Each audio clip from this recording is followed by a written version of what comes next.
Alrighty.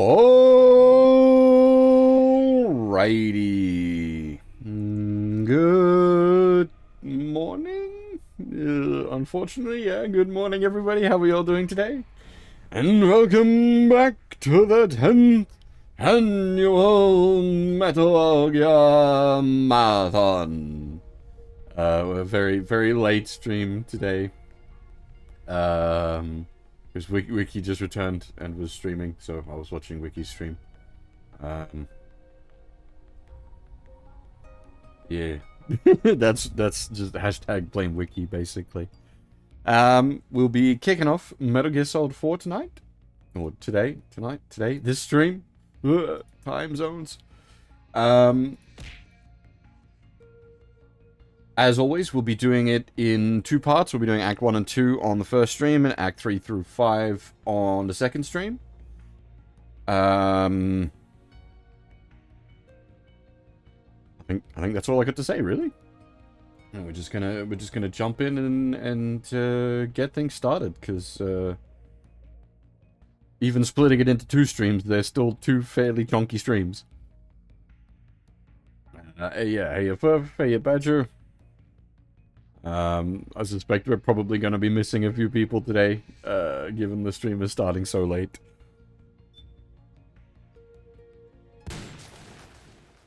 Also, as with the other runs that have been done on the PS3, this is a fresh PS3.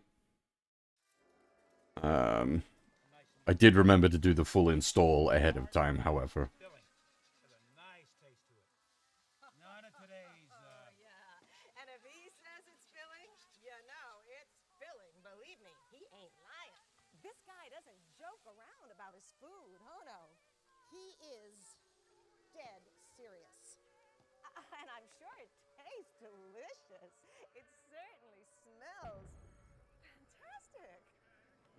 Good to your body, you know? Loyal to your party. To the people you're cooking for. The whole family. Oh, yes. To the whole family. Or, if you have a significant other that you want to impress, ladies, are you paying attention? You know what they say about a man's stomach. Well, better yet, why don't you just put down those papers and pencils, and I want you to follow along with us. It looks like it's ready. Oh, I can't wait another minute.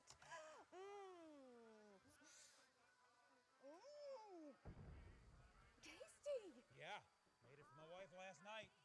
And did she love it? She was mad because I hadn't made it for her sooner. She was mad? How could you get mad about food? Women, right? Sure. Well, no, I was just kidding. Susan is a great woman. Love her. Wait a minute. It looks like, yes, we are now ready for the ceremonial snake cutting. You all know what that means. We need a member of the audience to come on down and test out the chef's new knife. Come on down, Chief. Don't be shy. I don't bite, but this guy might. This is the last chapter in this snake's life. Well, that at least went... I'd forgotten that one. I hadn't seen it in so long, because there's so many different movies that can play here. I was wondering where that was going with all of that, but yeah, the whole... This is the last chapter in Snake's life.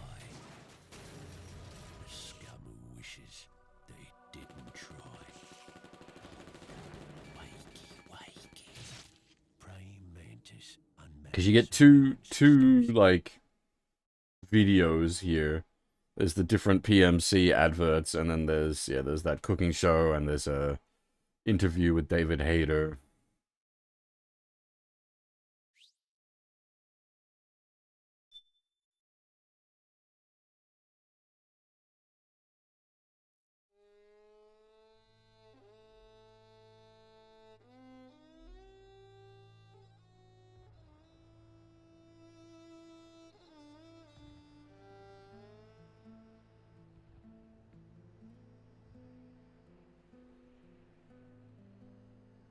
Game's quiet? I thought that might be the case. It seemed a little quiet to me. Alrighty.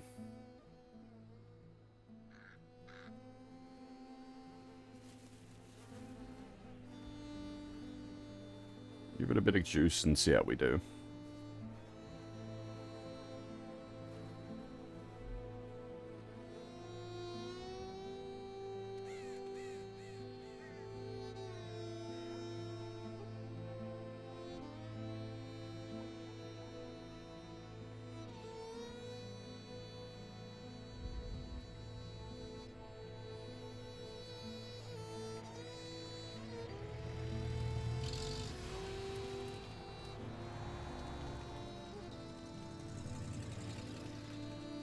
Yeah, how's it going?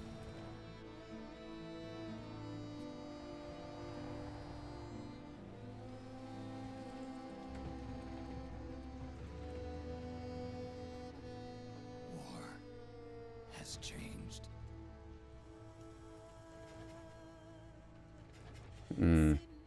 It's no longer about nations, ideologies, or ethnicity. Subtitles are missing. Endless series of proxy battles fought by mercenaries and machines. War and its consumption of life has become a well-oiled machine. War has changed. ID tag soldiers carry ID tagged weapons, use ID tag gear. Nanomachines inside their bodies enhance and regulate their abilities. Genetic control, information control, emotion control, battlefield control. Everything is monitored and kept under control. War has changed. The age of deterrence has become the age of control. All in the name of averting catastrophe from weapons of mass destruction. And he who controls the battlefield controls history.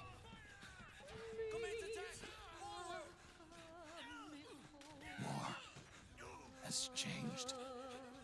When the battlefield is under total control, war becomes routine.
Alright, hopefully I can muck with the options from here. Also, well-timed.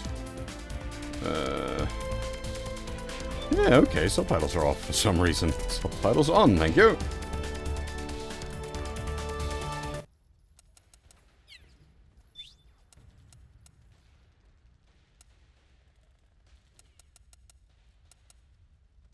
This is just as I assume, because I haven't used this console before. It's all first settings. Thank you very much for the raid, Wiki. Welcome everybody. How's it going? And it's absolutely your fault that we started late. We were playing silly cat game I had to watch. Snake, you can adjust the camera angle with the right stick. To center the camera, press in the R3 button.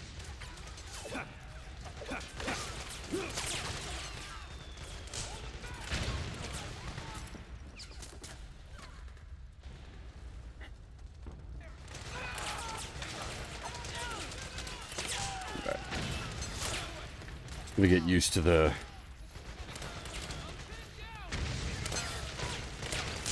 controls. The truck, Snake. Try going on. Yes, I know. Thank you, Otacon. I was just getting a feel for the controls.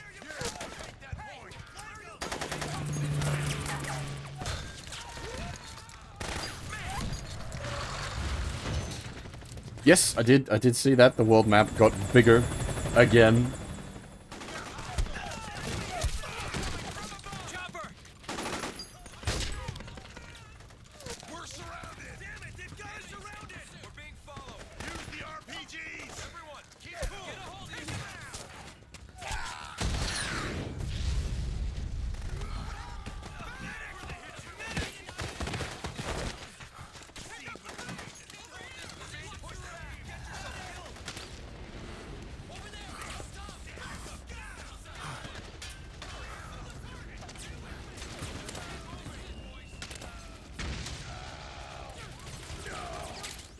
To make a weapon available for use, ready it by selecting weapons from the menu screen.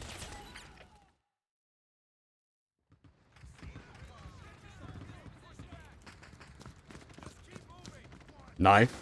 Gun. Yeah, forget the gun. Just use the knife.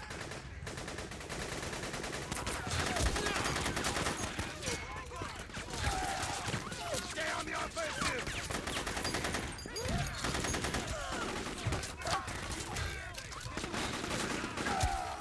We need backup!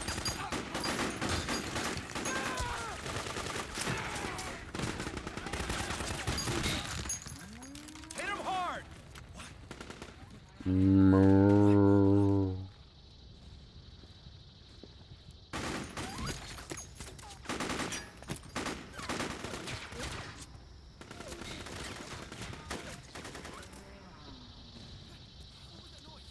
There's a reason this one's called Metal Gear.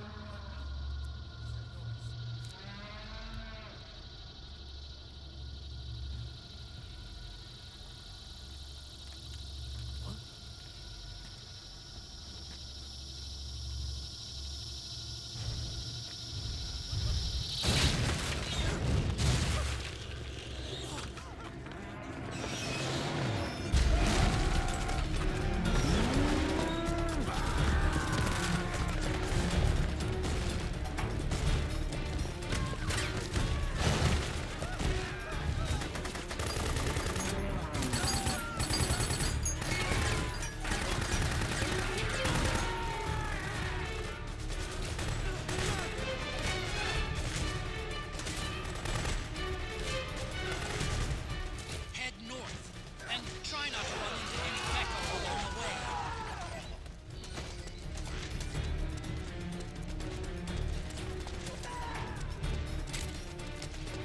There's no point in really, like, picking gear up at this point now that I think about it. Like, we can't cash in the excess weapons yet. I don't think there's any more spare rations out here. We're not going to be using, like, normal... Ooh, that looks like it could be a ration or a compress. That was a ration. I will take that. I think, like, the game might be too loud now. I think we've gone too far in the other direction.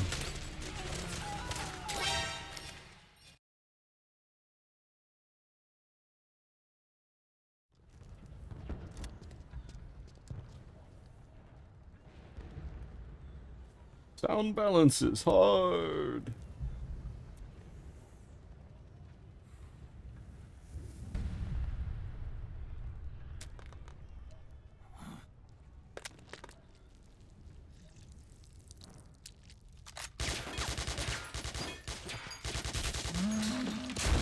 Now, annoyingly, this one does the, like, pseudo-interactive cutscenes. They're not Peace Walker's QuickTime events, but it has the, like, the L1 moments and the, like, mash X to flashback moments.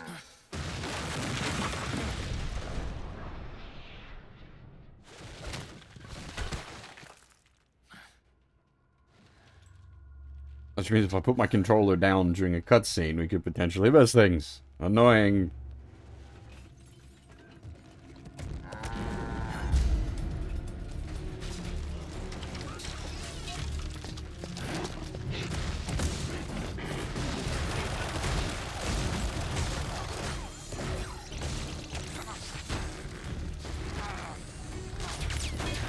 Hey, what's on? How's it going?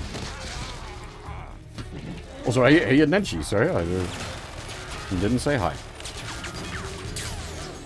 The great rabbit himself.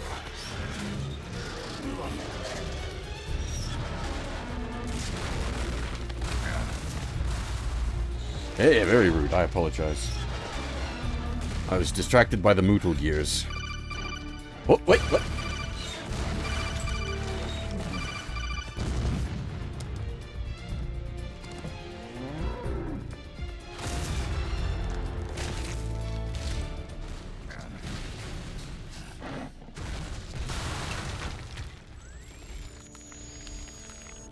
Thick robots, indeed. That did throw me, because I was like, wait, there isn't a codec call here.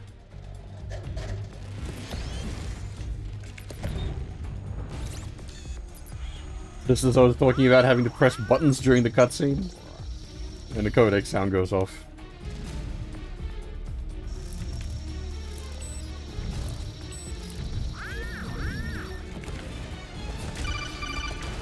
Look out, Snake! The guys who stole my stealth prototypes are in there with you! Well, if there were guys with stealth prototypes in that box, they just had a bad day.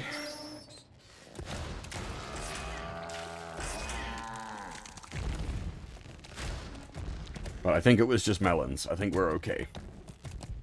Well, no, not okay. You wasted all those melons. Those are fucking delicious melons. Like 10 plus melons in there. How the fuck did you get melons out here? What a waste.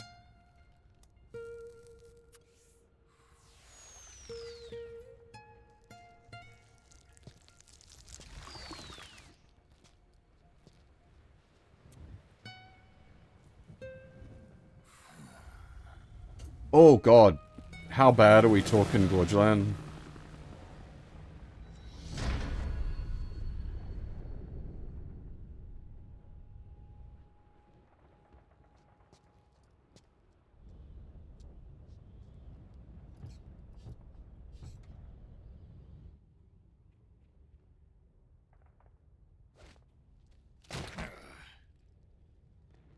It was, like... I say just the CPU. That's the only thing worse than the CPU going is the bloody GPU these days. But, like, the CPU going could be, like, a motherboard failure or, like, cascade RAM failure. There's...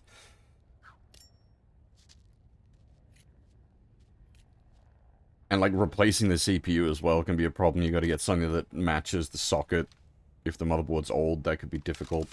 Something that's compatible with your standing RAM as well.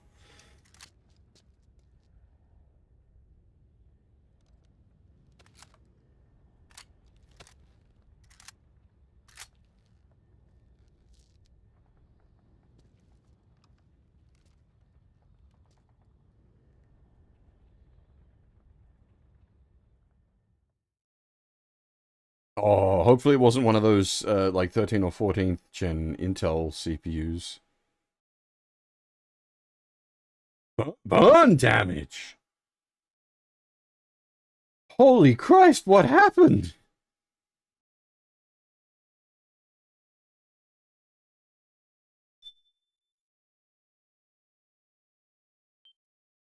Oh, this is depressing. Because we had, like, max Metal Gear Solid 4 saves. Oh, Jesus. They're all gone. We're back to none. We'd literally maxed out the amount of Metal Gear Solid 4 saves you could have from so many years of doing the marathon.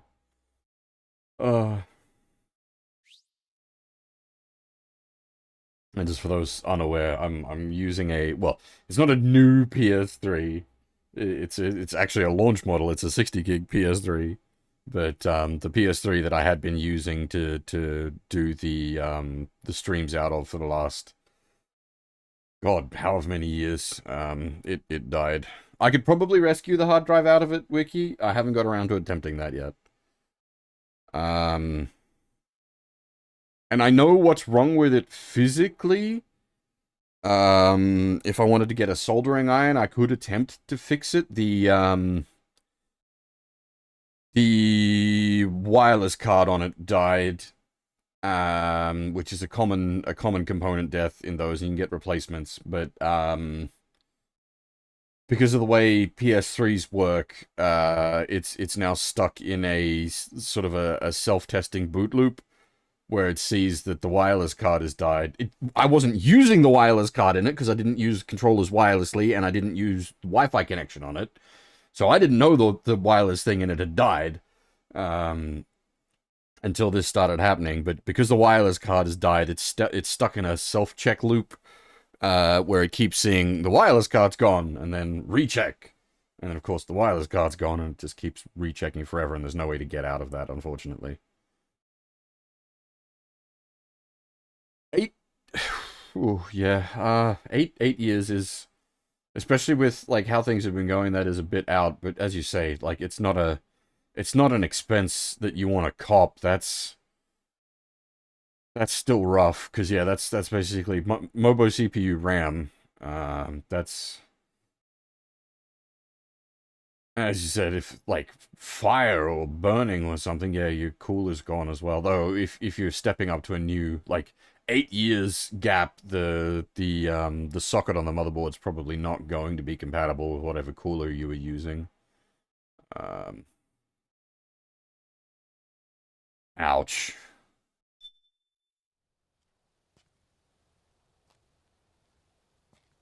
That's a very expensive ouch.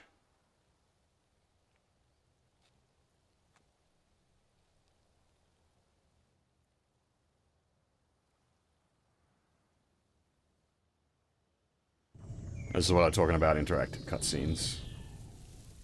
Yeah, indeed. A salute for Gorgeland's fallen PC.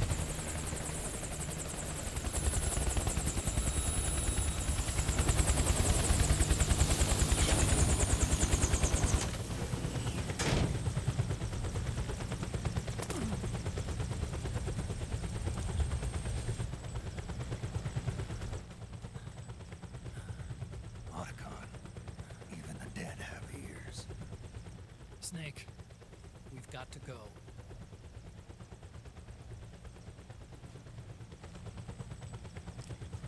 You've got an old friend waiting for you. Something that occurred to me while we were on the title screen. The test results. This whole area is like completely Proteome analysis mapped and rendered and everything, but you never actually play the game here. It's just used for cutscenes. turned up negative. The wrinkled skin, the hardened arteries. Your early aging symptoms look like classic Werner syndrome. But none of the tests were able to pinpoint the cause. So, Well, judging by how rapidly the aging has progressed, I'd say a year at best, right? yeah.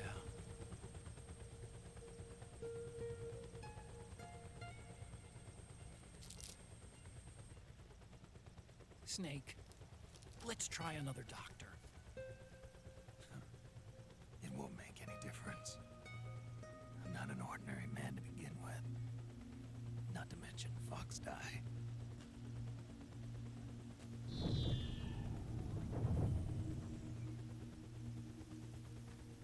You're right. But we don't know where Naomi is. Naomi. Unfortunately, Fox already died. Several games back.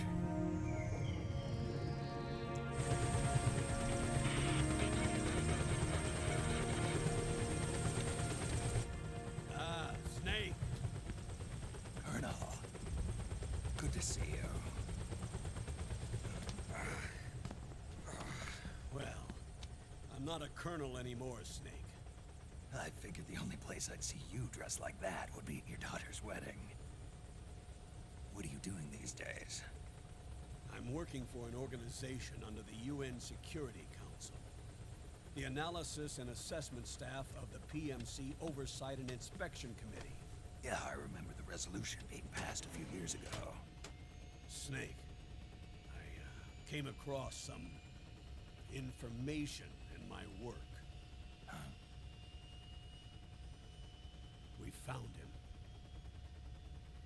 in the Middle East.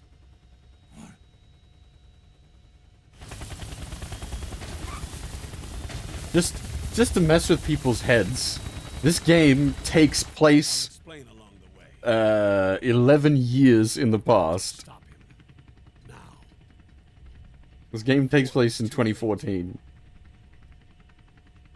Liquid's made his move. We found him. He's preparing to unleash his insurrection. Liquid is lying in wait in a Middle Eastern war zone. Track him down.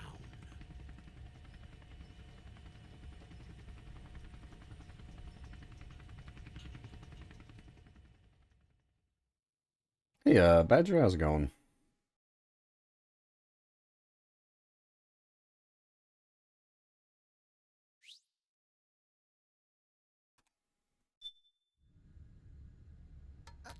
Only 2 eggs today? Solidus must have taken the day off. 7, 8, 9, 2, 5, 9, 0, 3, 6, 0, 3, 3, 0, 5, 3, 0, 5, 4, 8, 8, 2, 0, 4, 6, 6, 5, 2.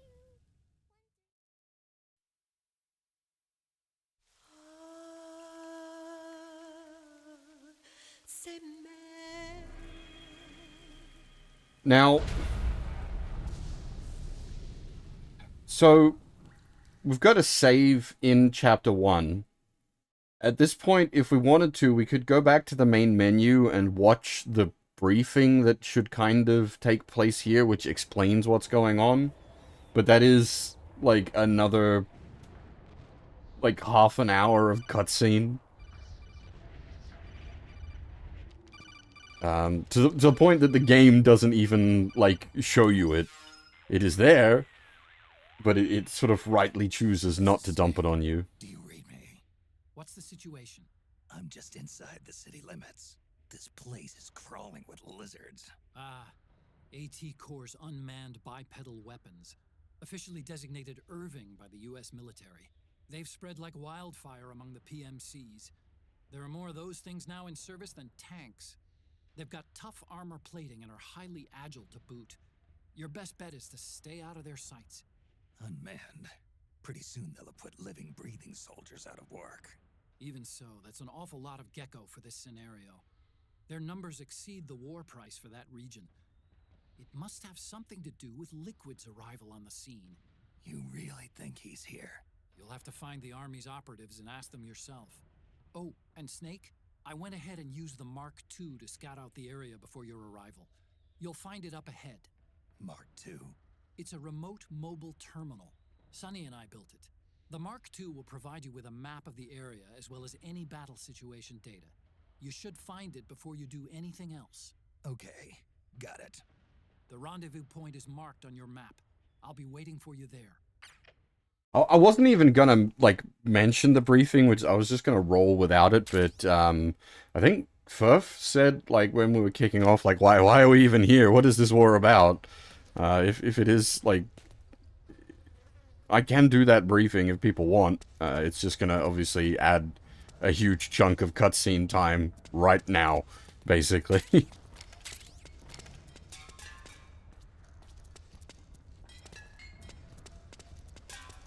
It's sort of equivalent to watching the briefing tapes in MGS1.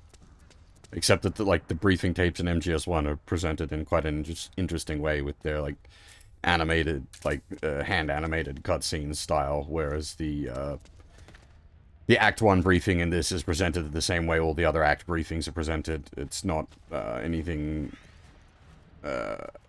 amazing, it's just interesting. Like, it gives you the background for the Act 1. Otherwise, we just kind of go through with a vague idea of what's going on.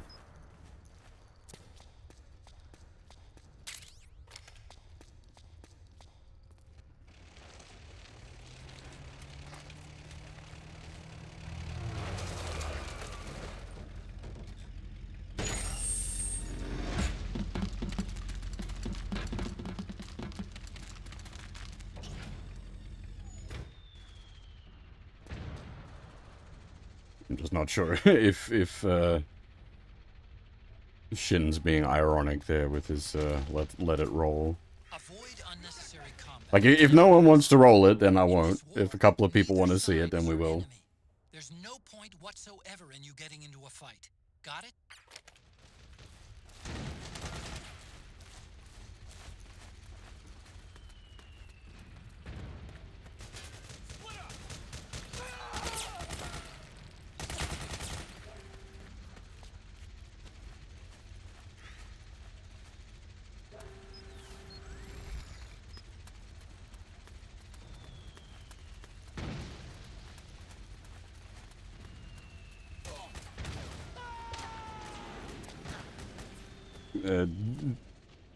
Throw your opinions down if you have one in the chat, and I'll make the decision after.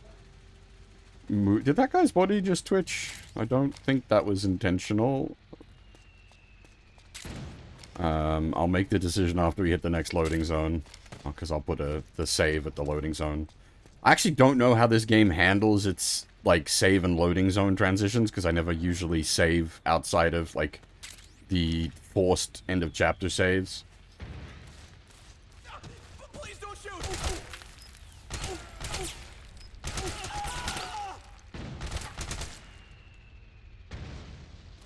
There seems to be significant votes for... Well, okay. You're voting twice there, it doesn't count. But yeah, it seems to be...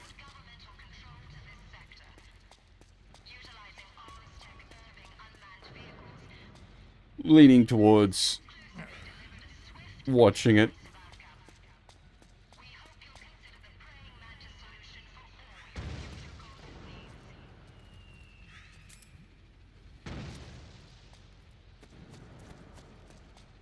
So the, yeah, I suppose the 10th anniversary is already ridiculously huge. No, you don't. Don't worry about it. Nap time. You can pick up guns dropped by both the militia and the PMCs. Remember though, PMC weapons are locked. You can't use them. If only there was some way to get rid of the locks. Hint, hint, hint, hint. Ooh, regain's good. Getting a good stock of, like, restoratives early on is nice, because it means you can just face tank through, like, the frogs at the end of the chapter.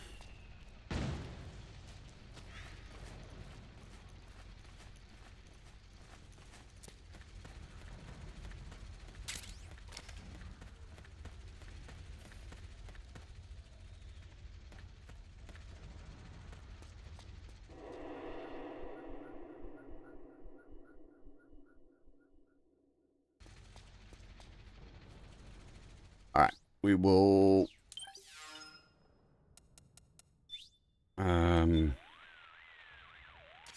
Snake, your first order of business. How is do to we save? rendezvous with the Mark II.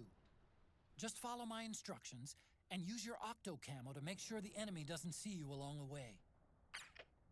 As I said, I literally never save. Is it just a hard button? There's a hard save button.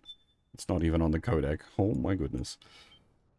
That's how little I've manually saved in this game. I literally only ever use the... Because this game's pretty generous about its hard saves.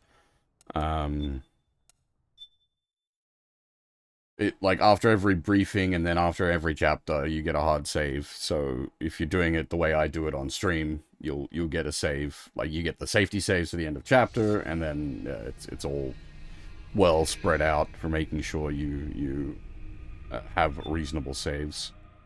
Alright, so there's the mission briefing, which, as I said, in the normal course of play, you wouldn't actually see this. And I didn't even realize this was here for years.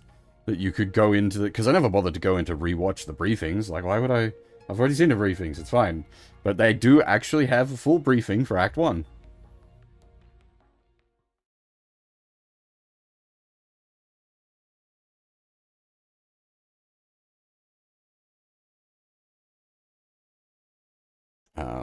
As I said, this is sort of like... I don't know if it's going to be a full-on half hour, but it's going to be a chunk of cutscene, and I understand why they didn't force it on the player. Just to keep the pace up.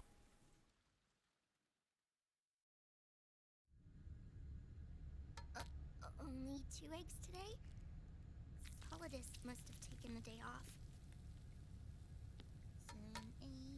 7892360 330 5305 488 2 46652.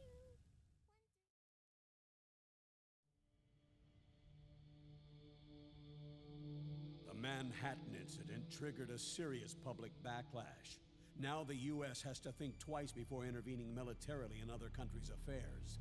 This has fueled a push towards military privatization, with PMCs at the heart of that movement. PMCs? Private military companies? That's right. PMCs have no basis in nations or ideologies.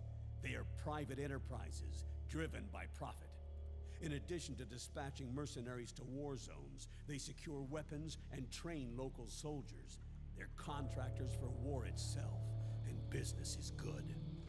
Their clientele includes developed nations like the U.S., rebel factions looking to seize power by force, smaller countries lacking armies of their own, even terrorist groups. They're in the Americas, Asia, the South Pacific, Europe, Africa, the Middle East.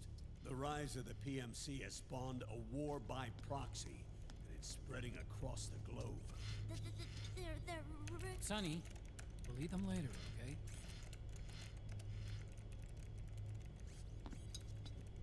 Every age has its mercenary. These PMCs are nothing new. We've been dealing with them since before the turn of the century. No, Snake. They're nothing like the mercenaries of the past. They're ready. Sorry, I'm a little busy right now.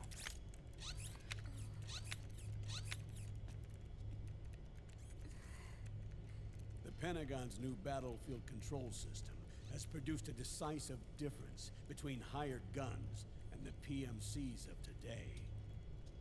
The system was developed by Arms Tech Security.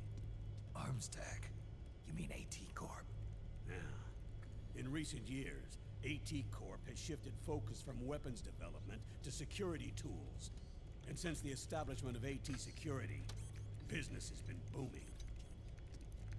The system makes it possible to integrate not only micro-level information on individual soldiers and units, but also macro-level information about field conditions and order of battle. So they've finally achieved total real-time battlefield control. That's right. And as a result, the global presence of PMCs has grown explosively. Truth is, the rise of system-controlled PMCs has led to a dramatic decline in civilian casualties and human rights violations on the battlefield. A cleaner, safer battlefield. Makes for nice propaganda.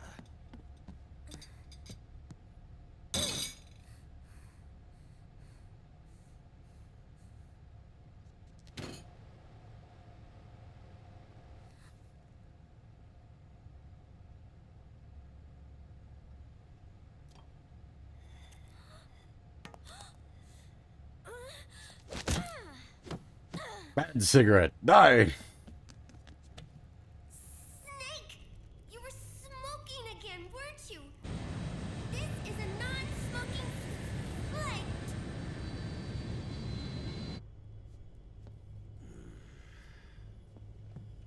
There's more. State governments and rebel groups can't match the maintenance price of standing forces.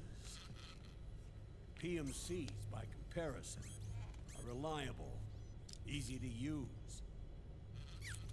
It wasn't long before everybody had them on the payroll.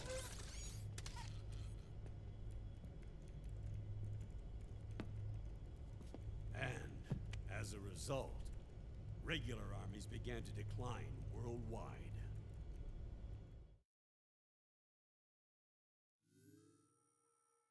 It's hard to believe, I know, but PMCs are beginning to overtake conventional armies in terms of scale. Nowadays, it's the PMCs who serve as standard battalions. They already Yeah, it's not a real mecha series. Australia isn't fucked up. Zones of conflict. 60%. The fact is, the world now depends largely on PMCs for waging its wars. I thought it was the UN that authorized the PMCs in the first place. U.S. abstained from voting on that resolution.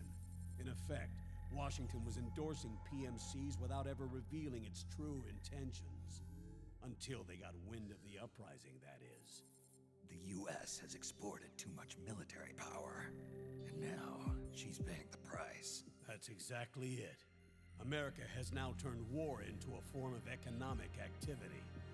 Analysts are calling it the war economy, in that it's picking up the slack for the downward-sloping oil market. But I, for one, don't intend to simply stand by and watch it happen. For the PMCs, market expansion entails fanning the flames of war. It means more refugees. War orphans. Child soldiers. Yes. Even as PMC soldiers get more specialized, they're also getting younger. Mercenaries spun off from state armies. Unmanned weapons. Child soldiers. Proxy battles in a new Cold War. There are hundreds of PMCs in business worldwide, and their numbers are growing.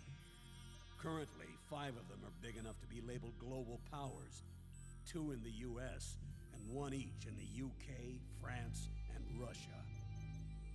Reconnaissance has revealed that those 5 PMCs are run by a dummy corporation that acts as a single mother company.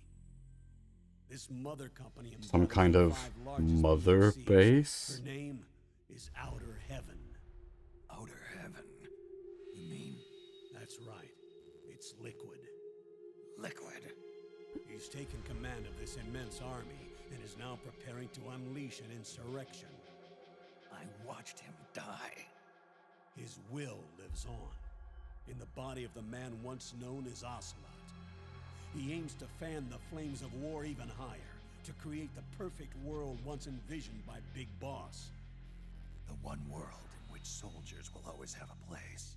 He must be stopped, before it's too late. You mentioned this bloke before, Griog, but I got no idea who you're talking about. Sorry.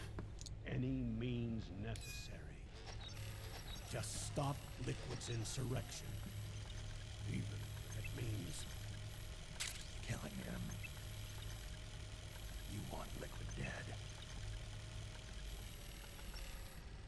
Isn't that right, Colonel? I'm sorry. I know. This isn't justice. It's a covert assignment. A hired hit. A wet works op targeting the head of a major multinational corporation. Why me? Because of the military might of the PMCs and the effect they have on the economy.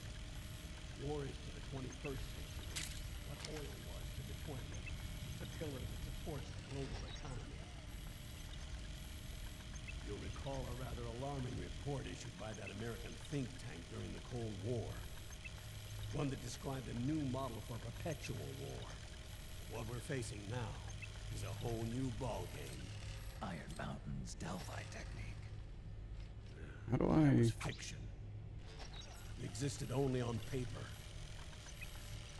The reality is far more serious. The global community is concerned, but they're all too afraid of the war economy collapsing to do anything about it. The UN Need to get up there, Sonny. Thank you.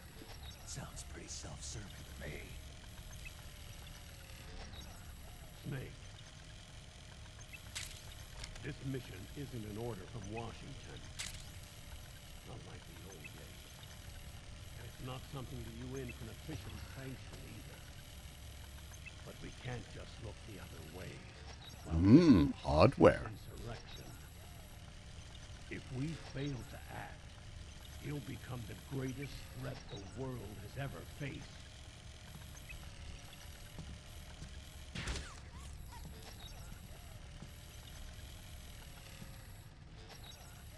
You're the only man I can trust.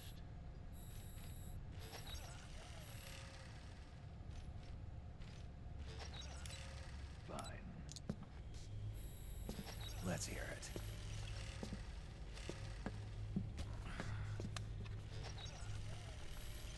You're looking at, Sonny. Our Oh, intelligence on Liquid's fair, uprising actually. originally comes comes via reports from U.S. Fair. Special Forces, who were mobilized after we at the UN reported our findings. His mom. They're tracking Liquid's movements. About 18 hours ago, he was spotted in the Middle East. There's a rebel army in the Middle East, made up of ethnic minorities, waging civil war against the regime in power. The core of that regime's army is provided by one of the PMCs under Liquid's control. What about the rebels? The local militias have hired small numbers of operators as trainers, field commanders. And of course, they've got help from the local PMCs. Right. A proxy war between hired guns. PMC versus PMC. A quagmire of war. All too typical victims of the new world economy.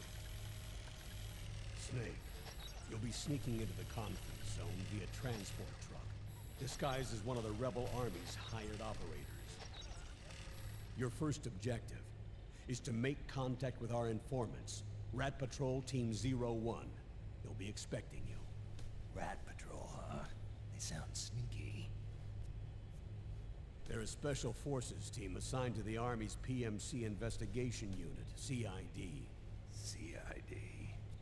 Real rats of the Army. No. I can vouch for them personally. Friends of yours. You could say that.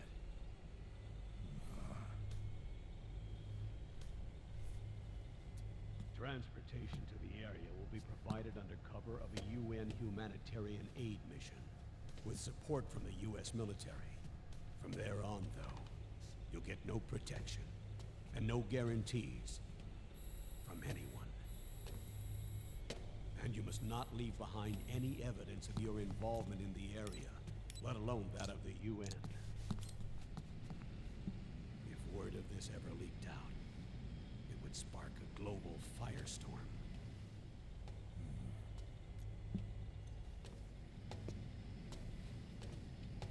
Snake.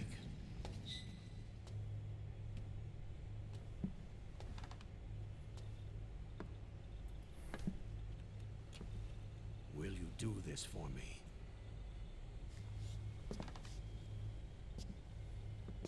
Will you terminate Liquid?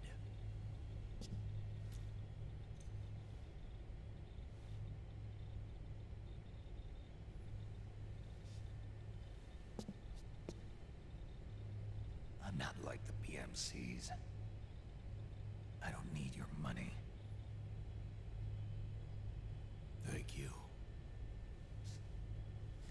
But if you're going to spark something, spark this.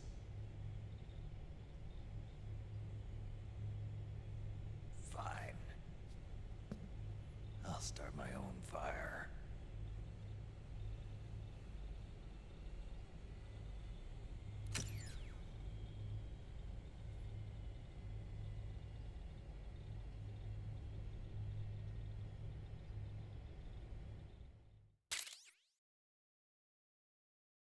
This is part of why you need a save to even be able to view it, because it saves the items you get from the briefing. Oh, you don't know the.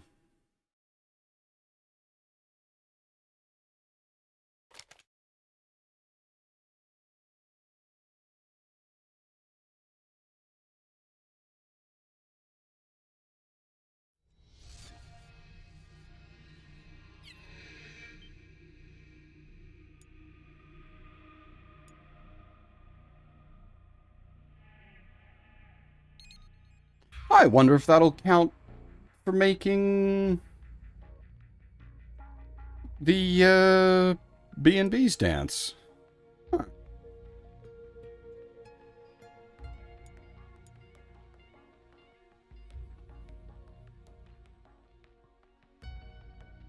All right, it wasn't quite as bad as I was thinking.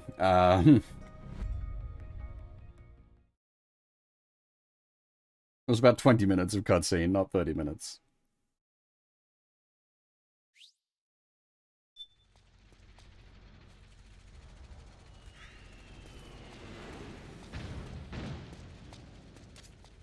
Snake, press the crawl button while running to execute a roll. Rolling can help you dodge enemy attacks and get past small gaps and obstacles.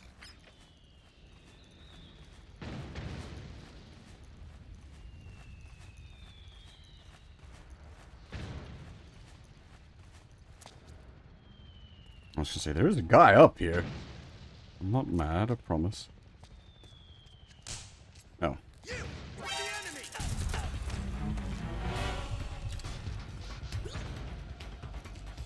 The heck?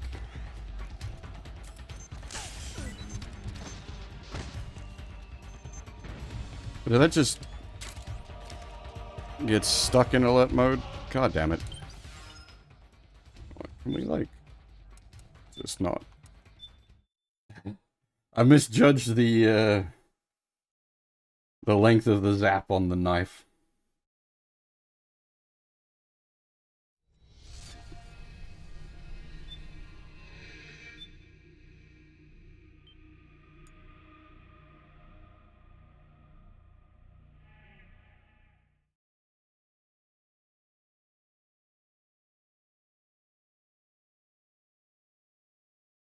You gotta be right up there, but yeah, Tolrath, how's it going? Snake, press the crawl button while running to execute a roll. Rolling can help you dodge enemy attacks and get past small gaps and obstacles.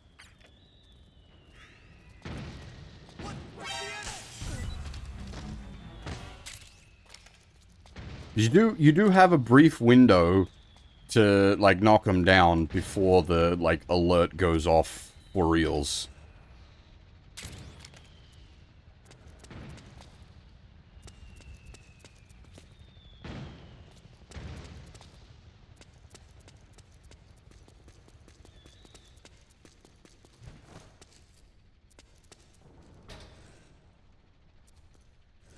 It's like each Metal Gear game kind of changes how it wants to do these mechanics.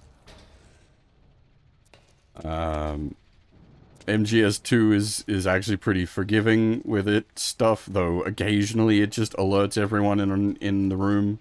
MGS1 has no forgiveness. It's just the second they sniff you, everybody's immediately on alert. MGS3 is similar to MGS2 in that it's usually pretty forgiving, but sometimes the guards are psychic. If you remember MGS3, the scientists are psychic. They just go boing. The second, like, a scientist is even mildly sus of something going on, every scientist in the research facility is just immediately on alert.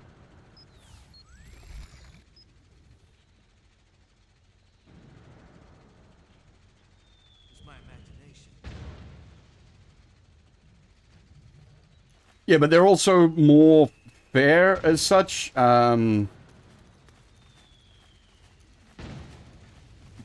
Because, like, most of the time you have a fair bit of time to take them down before they call it in. You can take out the radio man.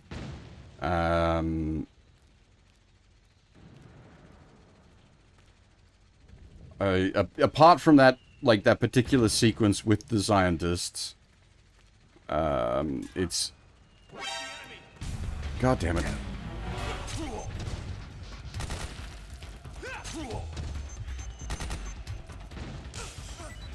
But, yeah, that took too long. Now everybody's on alert, and it all goes to shit. Acknowledge. Sending reinforcements.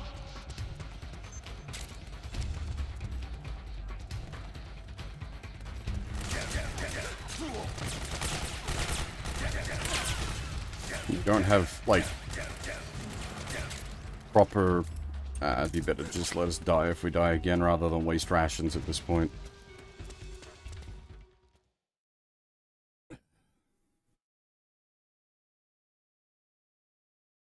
So we don't have a proper gun until we go around this corner.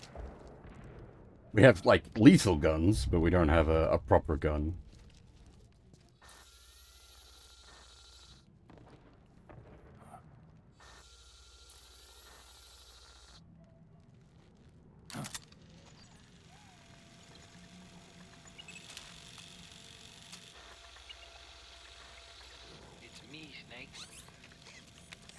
Snake, it's me. Otacon. Sorry to keep you waiting, Snake. Allow me to introduce Metal Gear Mark II. Metal Gear. That's right. Just like Rex.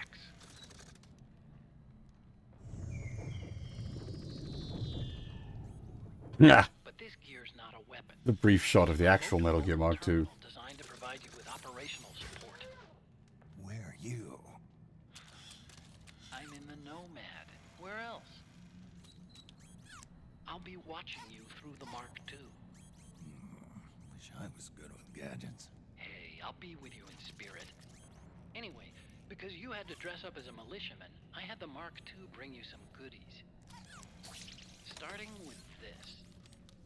Put it on your left eye. Looks like an eye patch. I call it the Solid Eye. It's an all-purpose goggle that displays radar images and other data in 3D. You can also switch it over to light-amplifying night vision. By the time of MGS4, I'd played Snatcher, so I was aware of the where the Metal Gear Mark II came from. Also, I think The rebels are out there. Metal Gear Acid, Got the government's PMC troops beat. At least because it had the This is their home turf. cards from Snatchers and police notes in it. I know this is a sneaking mission, but you'll need to protect yourself. Correct. Actual hardware. Is there some sort of issues with the emulation of this? Operator. From what I'd The heard, suppressor. PS3 emulation's getting And real use a good these tranquilizer days. gun.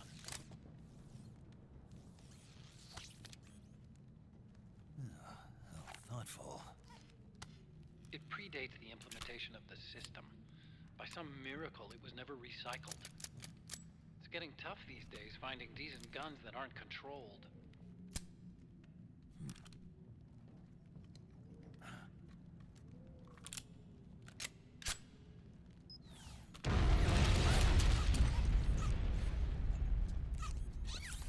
You coming? Of course. I'll follow you wherever you go. Like this. I'll activate stealth so it doesn't attract any attention. If you need it, just bring up the start button menu. Got it. Snake, the informants who said they saw liquid here should be a little further up. Head for the rendezvous point. I've placed a mark on the radar in the upper right corner of the Solid Eye. It's a war zone out there. Stay on your toes. That does not surprise me. Every Metal Gear game usually does, like, insane trickery with the console hardware that it's running on that causes problems with emulation. Snake, it's kind of a schlep, but I've sent you data on an alternate route. Follow the mark on your radar.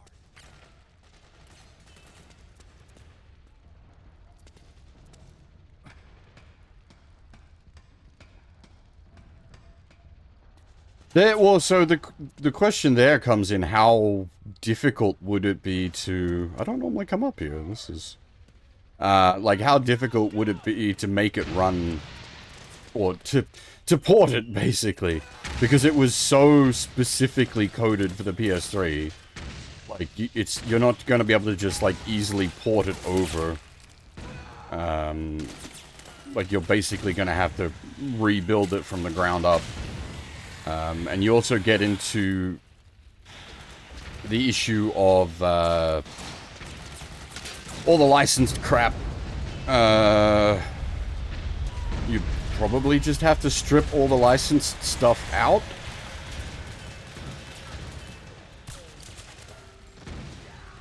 Which, obviously, if you're remaking it from the ground up, that's at least an option.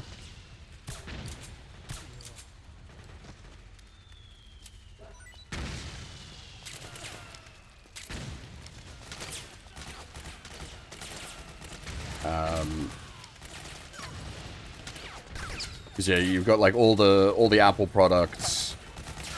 I think all the guns and whatnot are like legally distinct guns. I can't remember.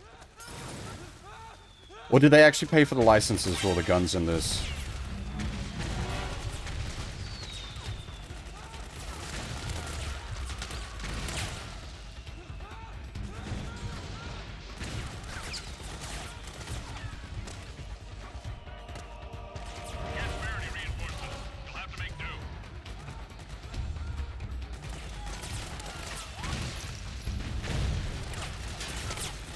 Hey, Eraser, how's it going?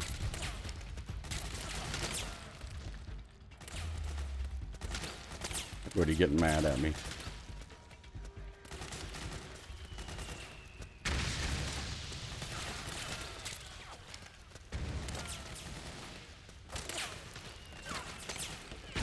Yeah, I mean, so my initial outlook on Delta is I expect it to be bad. If it turns out to be good, that would be amazing. But I'm not going into it expecting anything from modern Konami, basically. We'll see. The boys they subcontracted to do the Castlevania stuff did a pretty good job. But that's a very different beast to completely remaking Metal Gear Solid 3.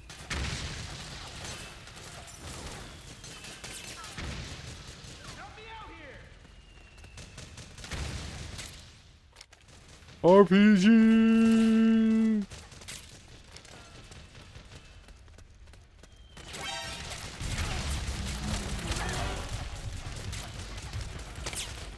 Understood. You may proceed.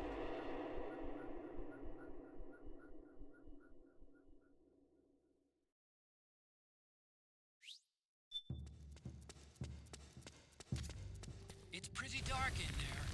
Switch the solid eye to night vision mode. Does the PS3 emulation handle, like, night vision mode fine? Who's that?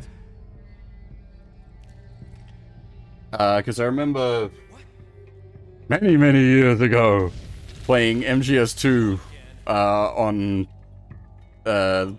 very sort of basic PS2 emulator at the time, and the infrared goggles didn't work, so doing the sniping sequence where you have to take out the claymores on the pontoon bridge was not impossible, but you literally had to just spray and pray across the whole bridge to shoot the claymores out, because you couldn't see anything with the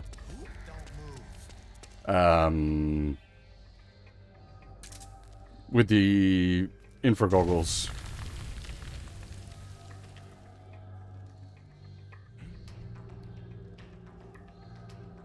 Which, thinking about it, if the NVGs are broken in emulation on this, that would also be a problem, because you have the tracking sequence at the end of Act 2. I suppose you can do it manually, you don't have to use the NVGs, it's still quite doable without them, but... Who's that? Don't move.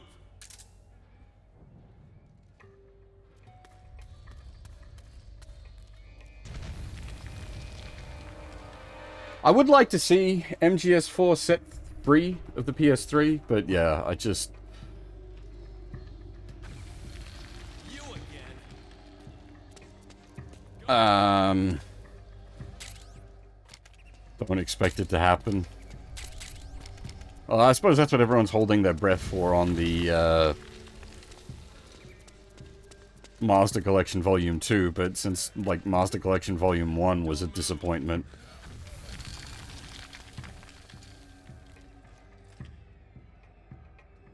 What? You again. Go. Also, if it's of interest, I'm playing on a launched 60 gig PS3, which is, now that I think about it, a little stupid of me. I should probably go find, like, a less likely to YLOD PS3 at some point. And I'm using a DualShock 3, so vibration is back!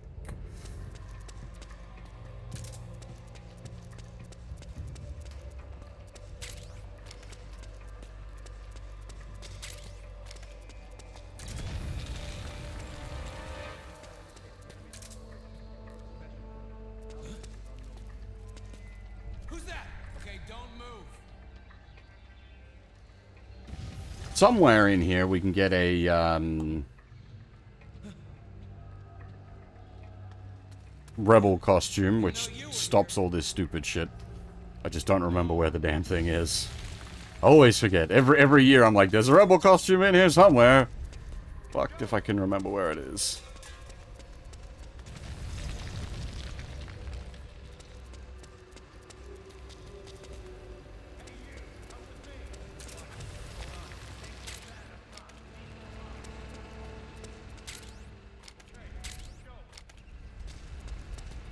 It's in a locker somewhere.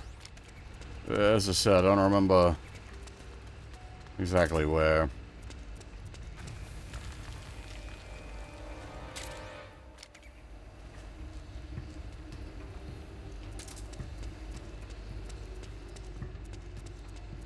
Ah, maybe in here? Oh, that's just torn. That looks like a costume. There we go.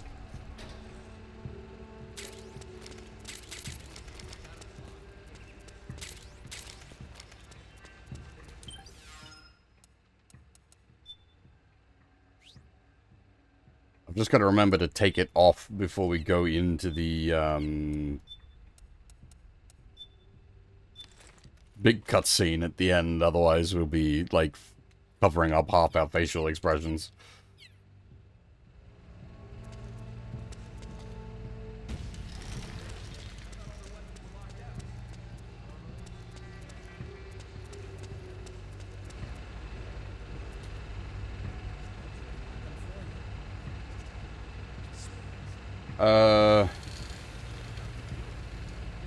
Oh, you're talking about the Bloober Team remake? Sorry, because I'm in PS3 mode. I thought you were talking about Silent Hill 2 HD, which that's a crime against nature as well.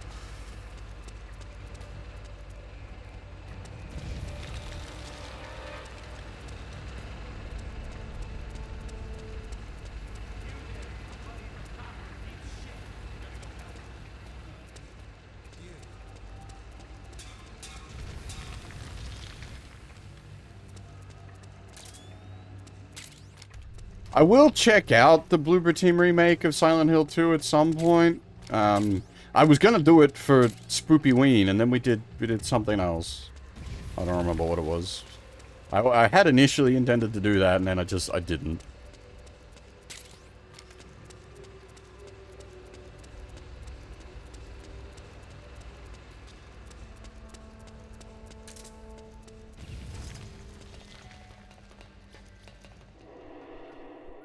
What I was thinking was doing a playthrough of the original Silent Hill 2, and then doing a playthrough of the remake, so that we can do a sort of direct point-to-point comparison, sort of like what we did with Metal Gear Solid 1 and Twin Snakes.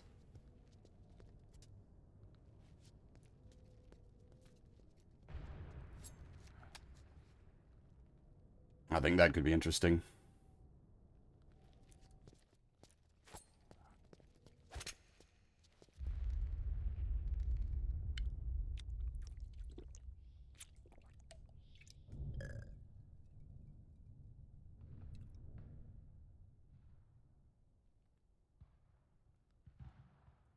Monkey. Pretty sweet, huh? Whoa, hold it. Watch where you pointing that thing. I probably should have taken the costume off for this. Who are you? Neither enemy nor friend. I've come from a world where such words are meaningless. Voila. To do battle with you. You're not with the militia, and you're not PMC. I'm a weapons wholesaler.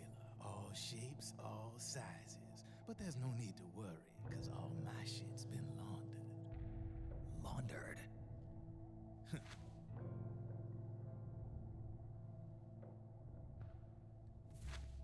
Honestly, Fluffy, after doing MGS2 last night, like, it's just as bad. It's just not as long.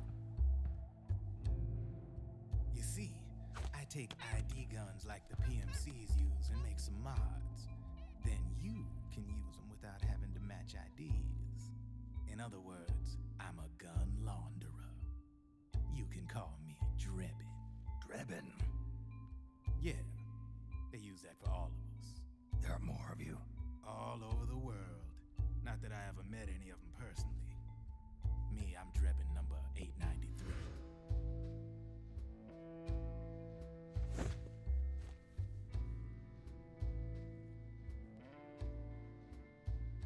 You ain't a registered PMC employee, are you?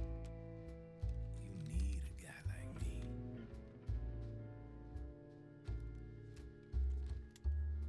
Consider it a welcome gift.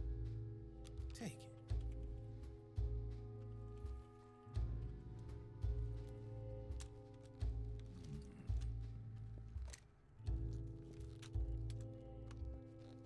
The M4, the official carbine model used by the U.S. Army, developed from the M16 service rifle.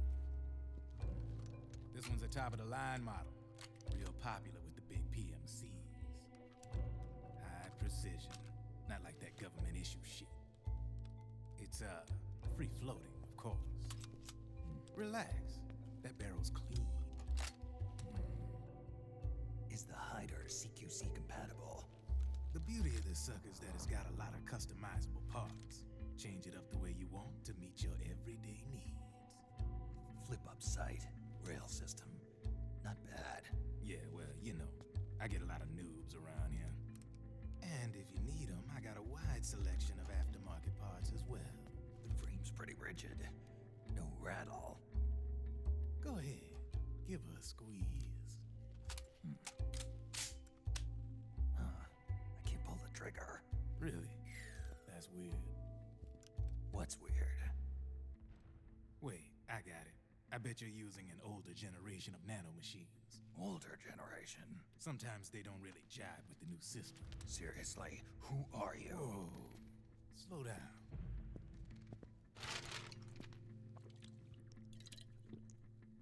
Oh, yeah. My day job's working at AT Security. I'm in charge of production control. So I get my hands on all the ID chips before they're even registered. Have a sip. It's a side of AT the public don't see. From the looks of it, you ain't with any state army. But you ain't exactly green, neither.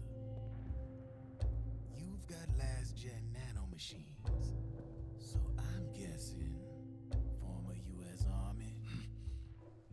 I don't know what you're here for. But you want to be well equipped, am I right? So, can we talk business or what? You won't regret it.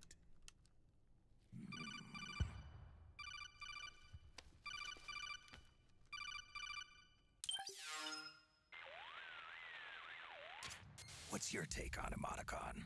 I don't particularly like the guy, but it looks like we'll need his help with those ID guns. Sonny's been doing a little sleuthing for us. Drebin, a well-known gun launderer in war economy circles. He's a businessman who deals mainly in selling black market firearms to small PMCs and local militia. Somalia, the Balkans, Lebanon, Darfur, Chechnya, Timor, Peru, the Punjab, Kashmir, Colombia. This guy really gets around.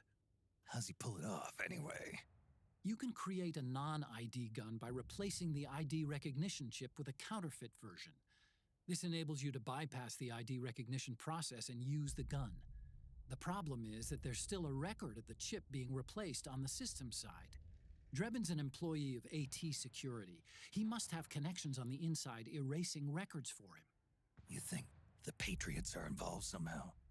I'm not so sure. If the Patriots were running the system from behind the scenes, then a weasel like Drebin would be a real pain in their collective ass. Can he be trusted? Remember, Drebin's a green collar. He makes his living off the war economy. He doesn't let emotions get in the way of business, and he never gets his own hands dirty. The only thing he trusts is money.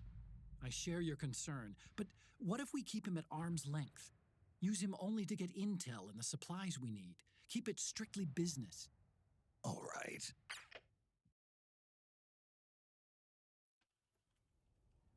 So, we ready to make a deal or what? Okay then, let's talk business. This is a war zone. There's product coming in here by the truckload. And you'll be picking up a lot of guns in the field, I'm sure. Whatever guns you don't need, I'll take and buy them off you.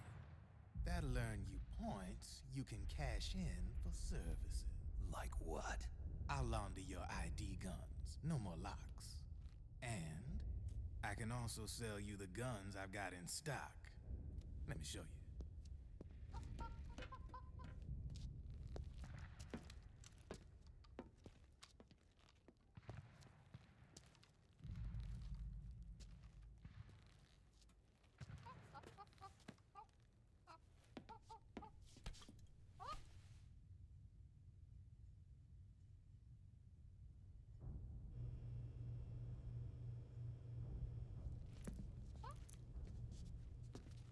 To ensure you can use non-ID guns, I'm gonna have to suppress the old nanomachines you got in you.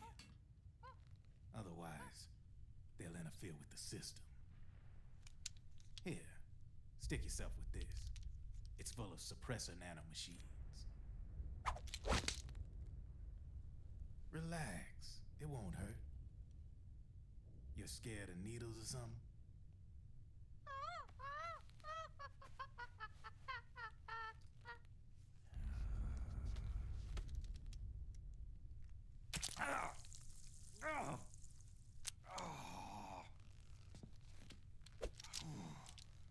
See?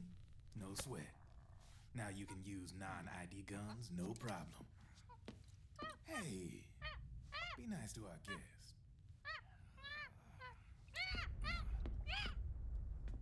Step outside.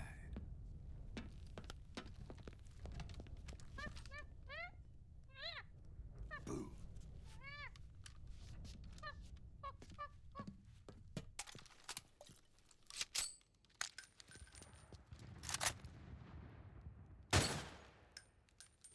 There you see? No problem. From now on, when you pick up an ID gun that says lock, you just let me know. You name it, I can launder it. Of course, it'll cost you. The going rate depends on the war price at the time.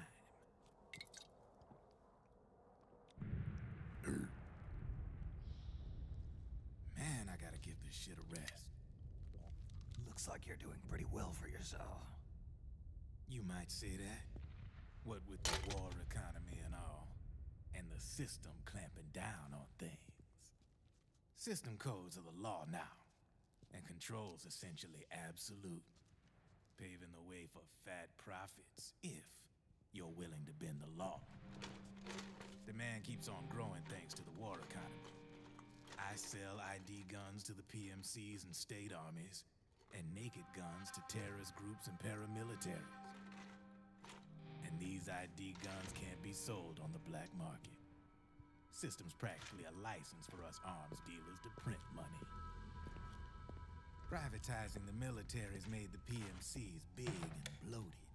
And the fatter the PMCs get, the line between civilian and soldier is gonna get real blurry.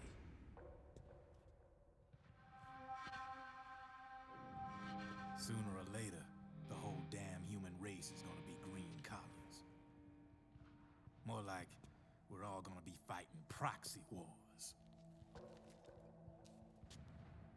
But hey, this war economy puts the food on my table. You're a green collar too, aren't you? Yeah, it's in your eyes. You've seen a lot of combat.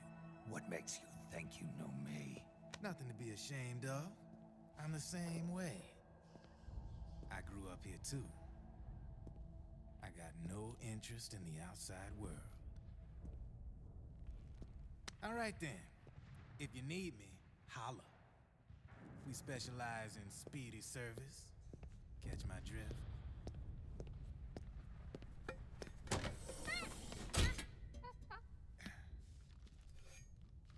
I have you.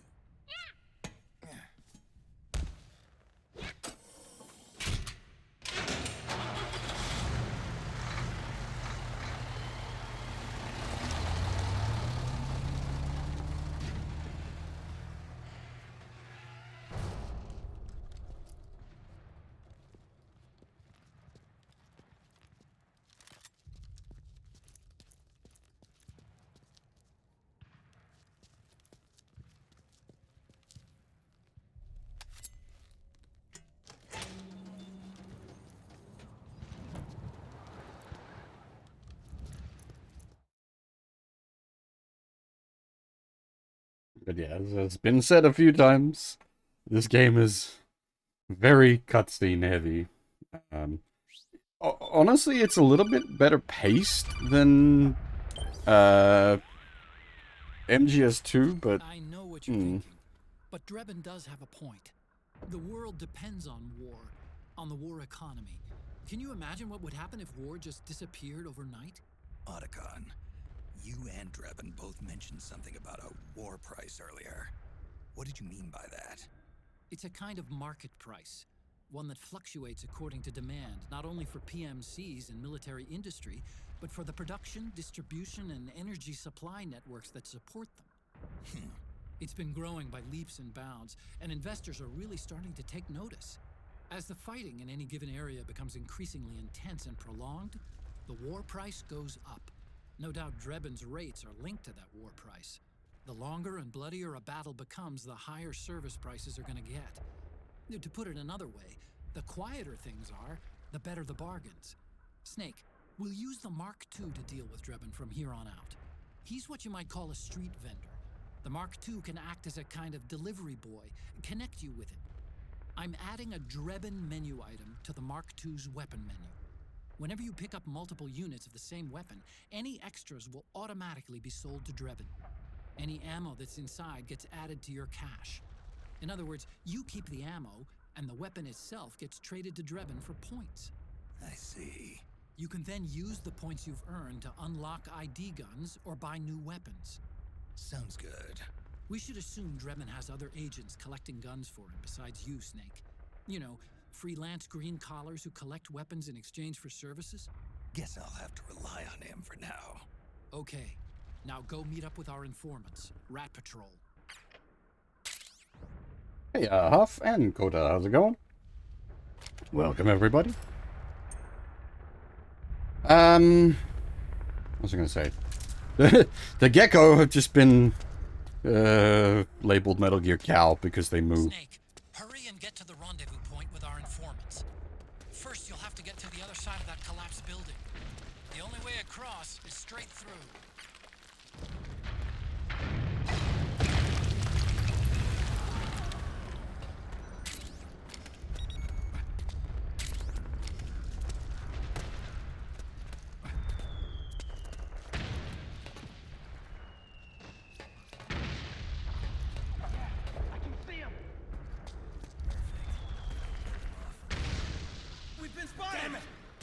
I was gonna say, aren't these two guys usually dead? There they go. Full ration. Alright, well. We've been doing alright on our ration collecting.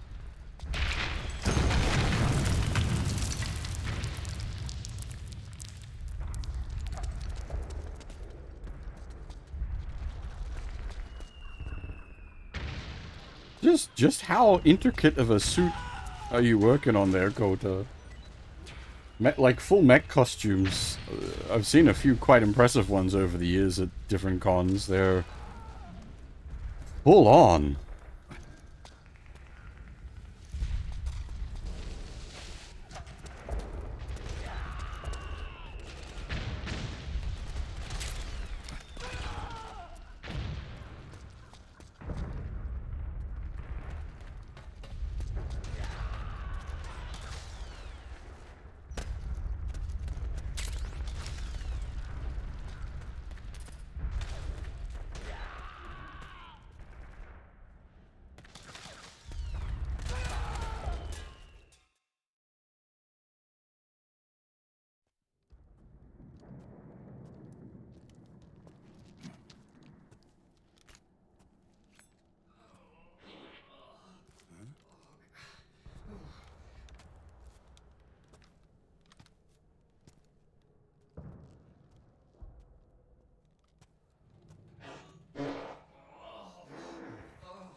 Who's there? Go away! I'm not done yet!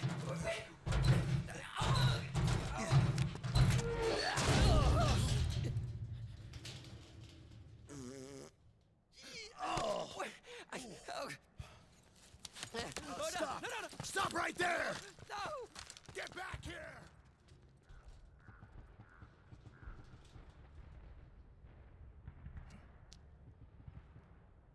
Only trying to become a VTuber? Big ol' stinky.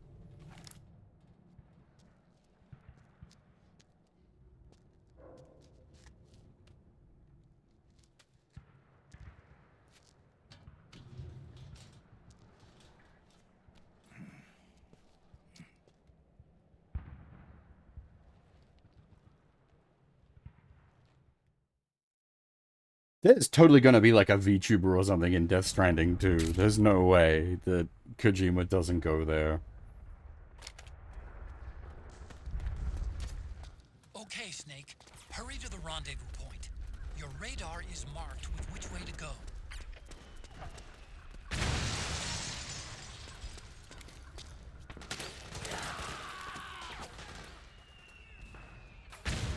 The question is, will he make something up, or will he just get, like, Pecora?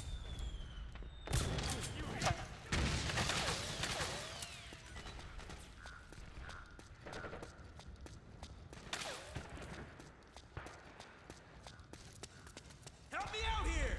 Over here! Form up! That's what I say, Ricky. Like, will it be legally distinct Pecora, or just actually Pecora?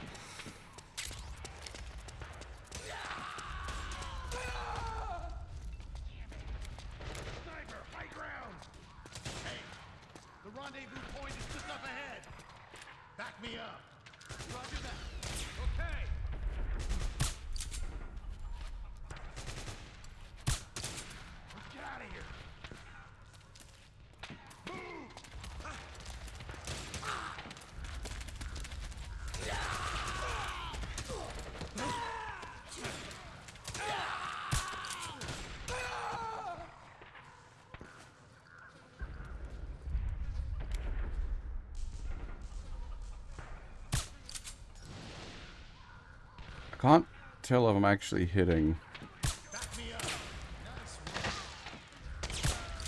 I don't remember how aggressive the bullet drop is in this game.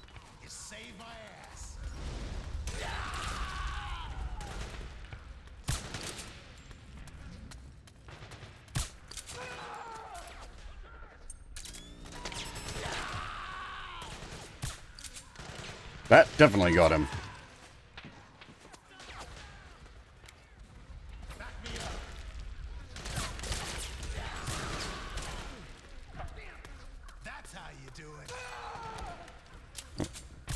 Is he reloading, or was that a grenade he was cooking?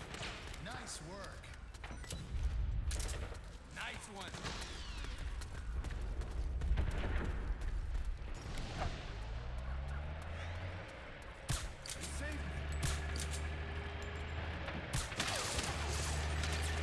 Nap time, sir.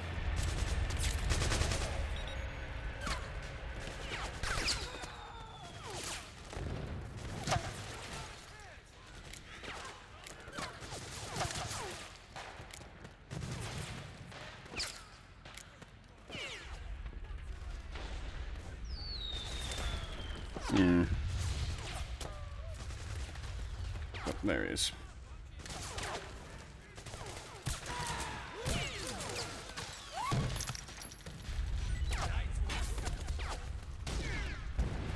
By big scene, I mean at the end of the chapter. Or, well, probably by the time we get up the top of the building, I'll take it off.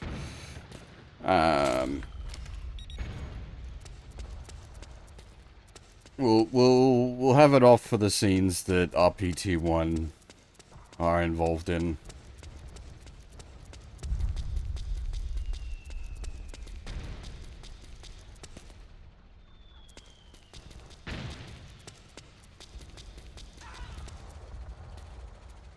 Yeah. So meeting up with them, and then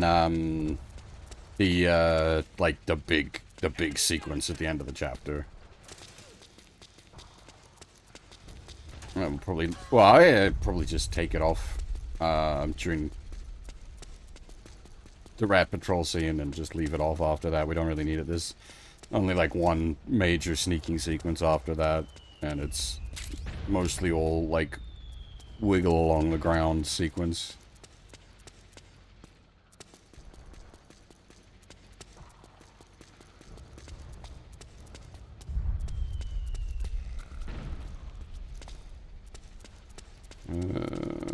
couple of floors up. Hey, Zelda. We're blaming Wiki for my stream being late because I was watching Wiki's stream instead of streaming myself.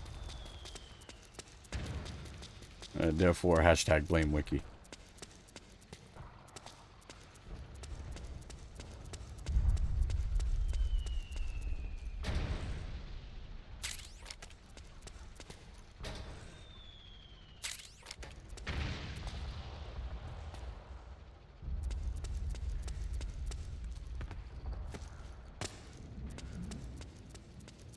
Also, hey, Zelda, how's it going?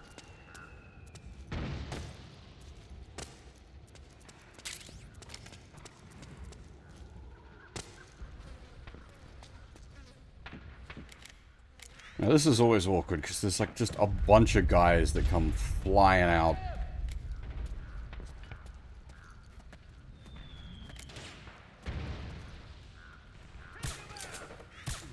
Hey.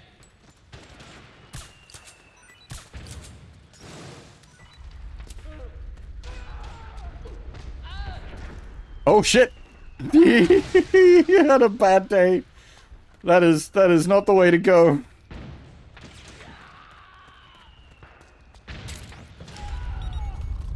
Death by fire is up there on a list of, like, unpleasant endings.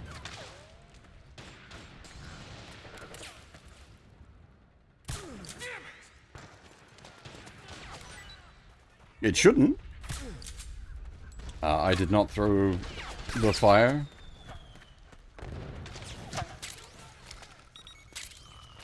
Oh.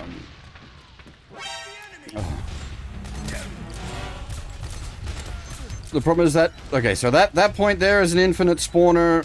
This point here is an infinite spawner. You really want to try to avoid getting found, because otherwise they just keep pouring guards out of there.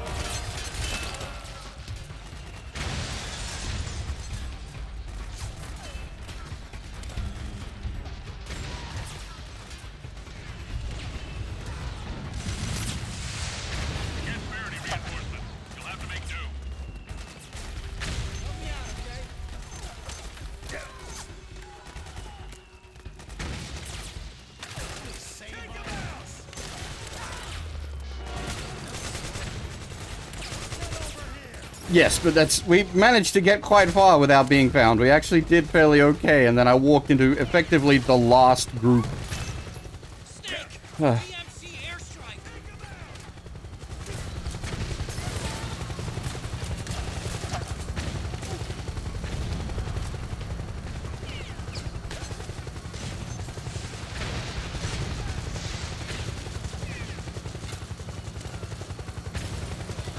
No reason to fight everybody here, we'll just move on.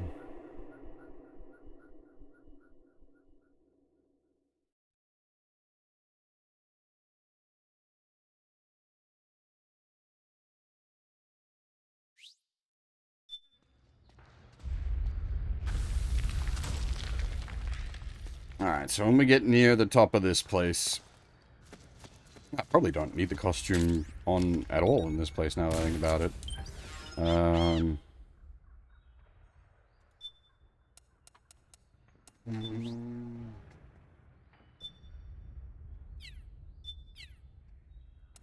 Where's the max tranquilizers? Can I buy? Not yet. He does have a nugget available. We might grab that at the end of the chapter. Hopefully we'll have enough.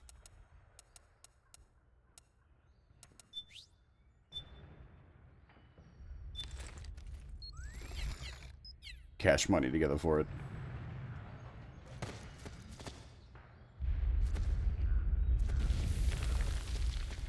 The Mosin Nagant, the nugget.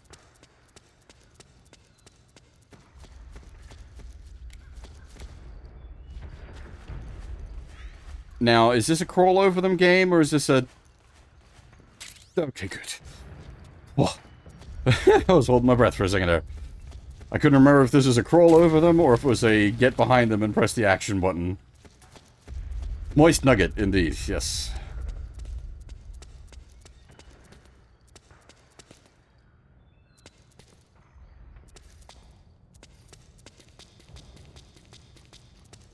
The problem is, because we've done, like, so many fucking Metal Gear games, the noisy cricket, if anything, that'd be the SOCOM without the silencer, which is just the noisy SOCOM. Whoa, mine! And I rolled into it anyway. Good job. Didn't need my face. It's all melted anyway.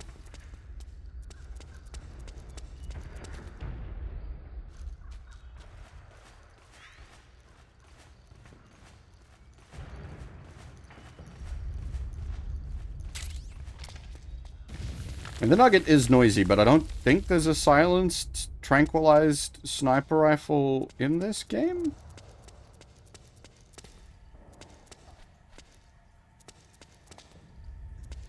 And generally speaking, like, you can pistol snipe pretty friggin' well in this game.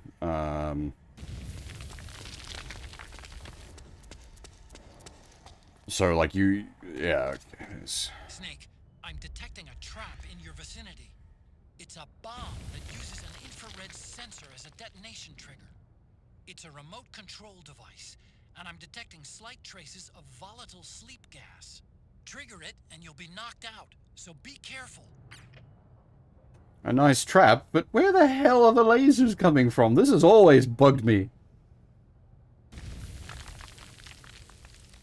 Like, in MGS 1, 2, like, you can... There's physical units that are generating the lasers. But here we are, MGS 4, there's just magic lasers.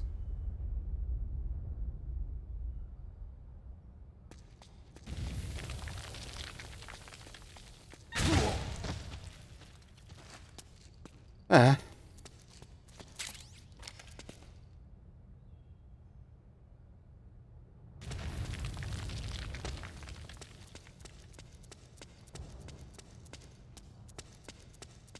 Maybe they drilled holes in the wall. Maybe. Maybe.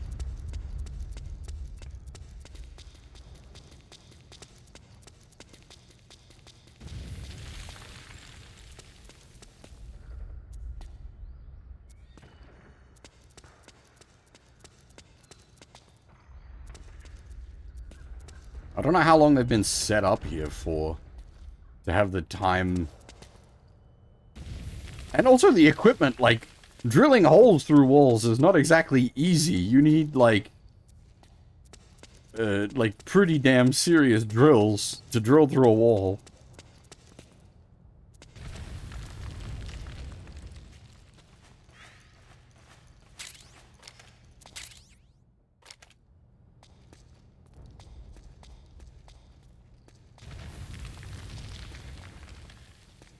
Which reminds me, actually, throw on the iPod and listen to this version of Inori no Uta.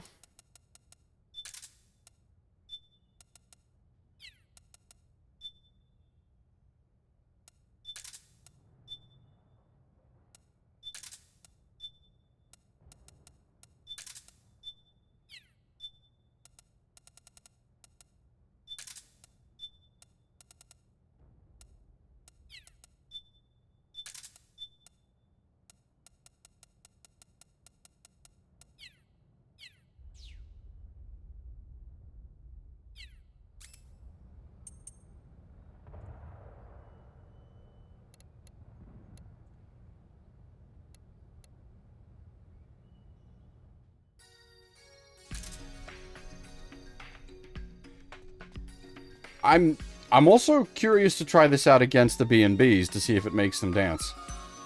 Because normally I don't get this, because you gotta do the Act 1 briefing to get this.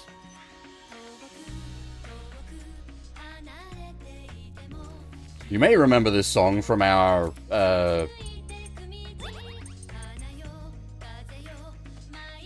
Peace Walker playthrough, where we had the Miku version of it.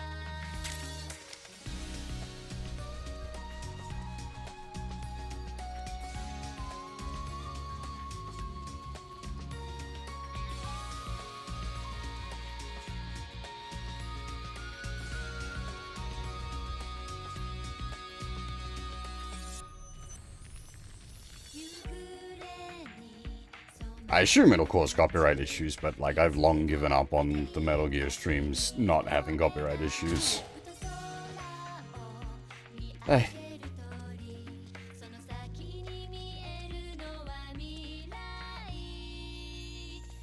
Oh, we didn't even need to come up here.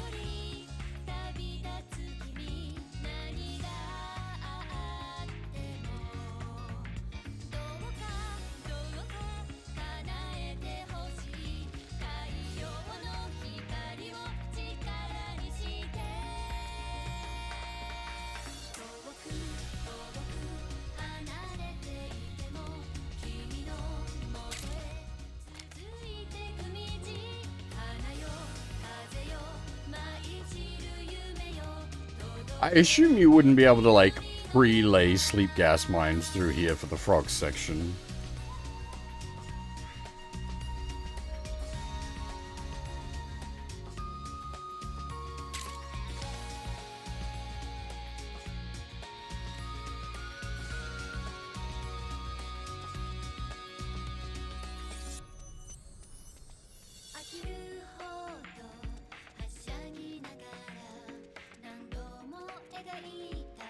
We're already like full on rations and such, so we don't really need to go crawl through the vents to pick up. Well, I think there's rations and maybe noodles. Noodles could be useful, but we'll take that regain though.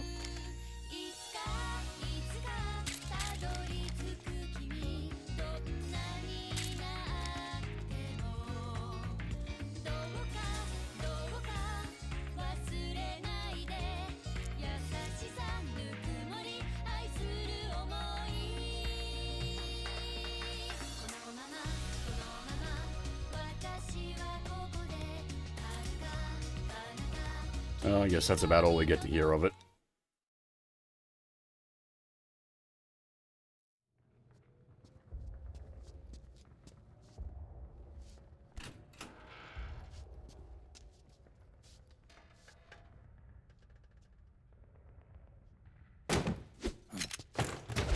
Drop your weapon!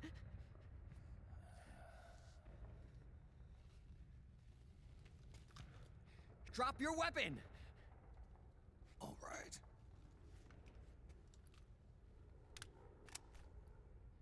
Here. Johnny, now equipped with fish.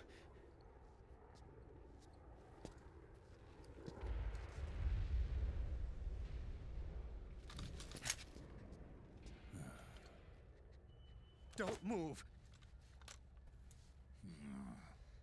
You haven't even taken the safety off, rookie. Careful, I'm no rookie. I'm a 10-year vet.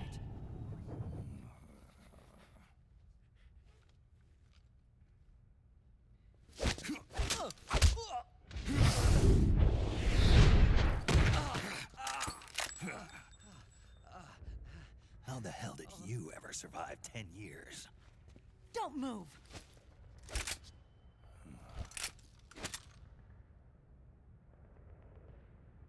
CQC, real big boss, huh?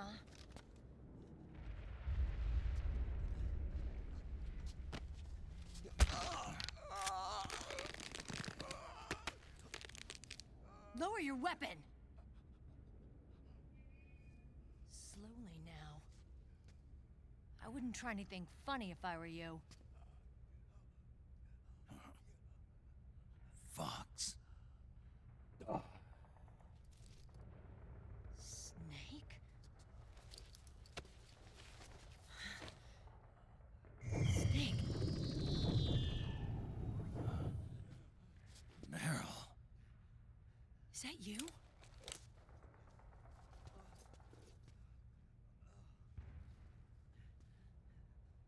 What happened to your face?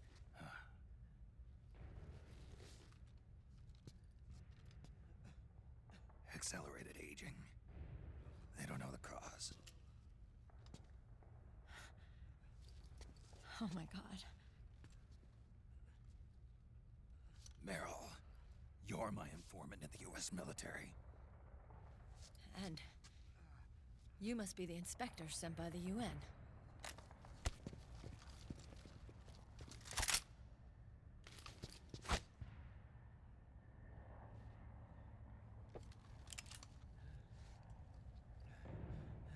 Akiba! Commander!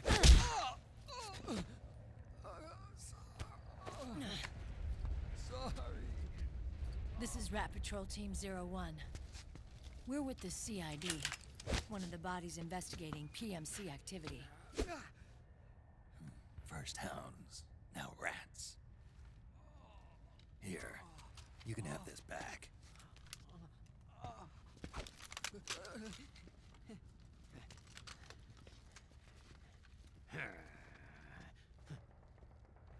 Grr. What is your problem? You okay? Stomach pains? Diarrhea?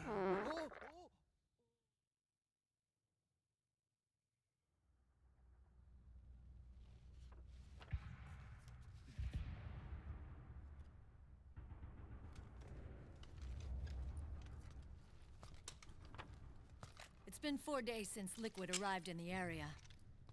And since then, this woman's been with him. She doesn't look like a combatant. Probably some kind of advisor, maybe a scientist.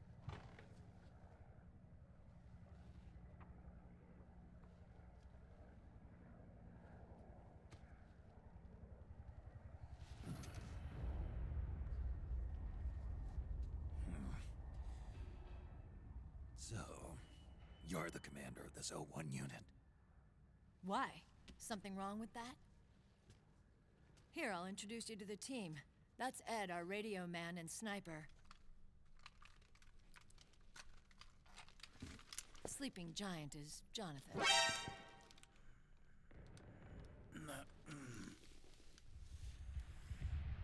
Don't stand behind him. He hates it when people go around his back. And finally, Johnny. Everybody just calls him Akiba. Commander, I've finished installing the sensors. Whoa.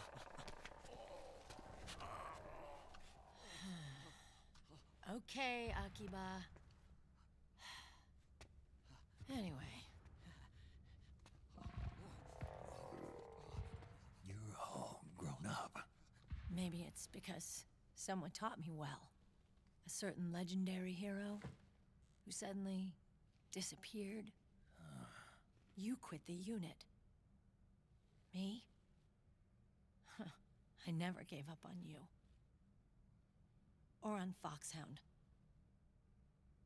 Back then, I just wanted you to accept me. I wanted you to turn around and see who I was. But I've put the past behind. I'm done playing little love games.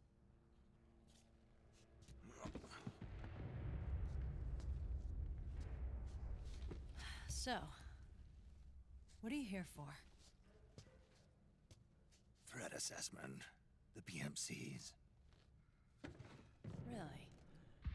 Because I heard a rumor there's an assassin out there targeting their leader. Well, that's some rumor.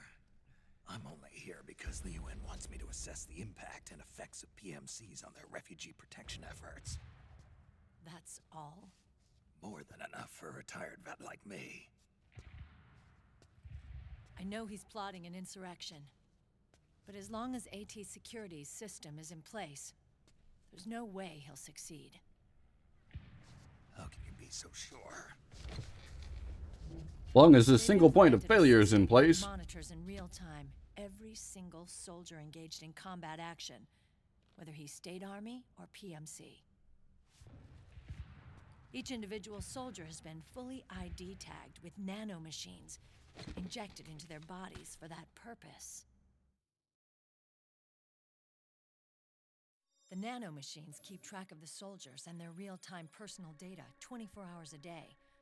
They monitor each man's position, movement speed, reserve ammo, firing accuracy, wounds, rations, water intake and supply, sweat secreted, heart rate, blood pressure and sugar levels, oxygen.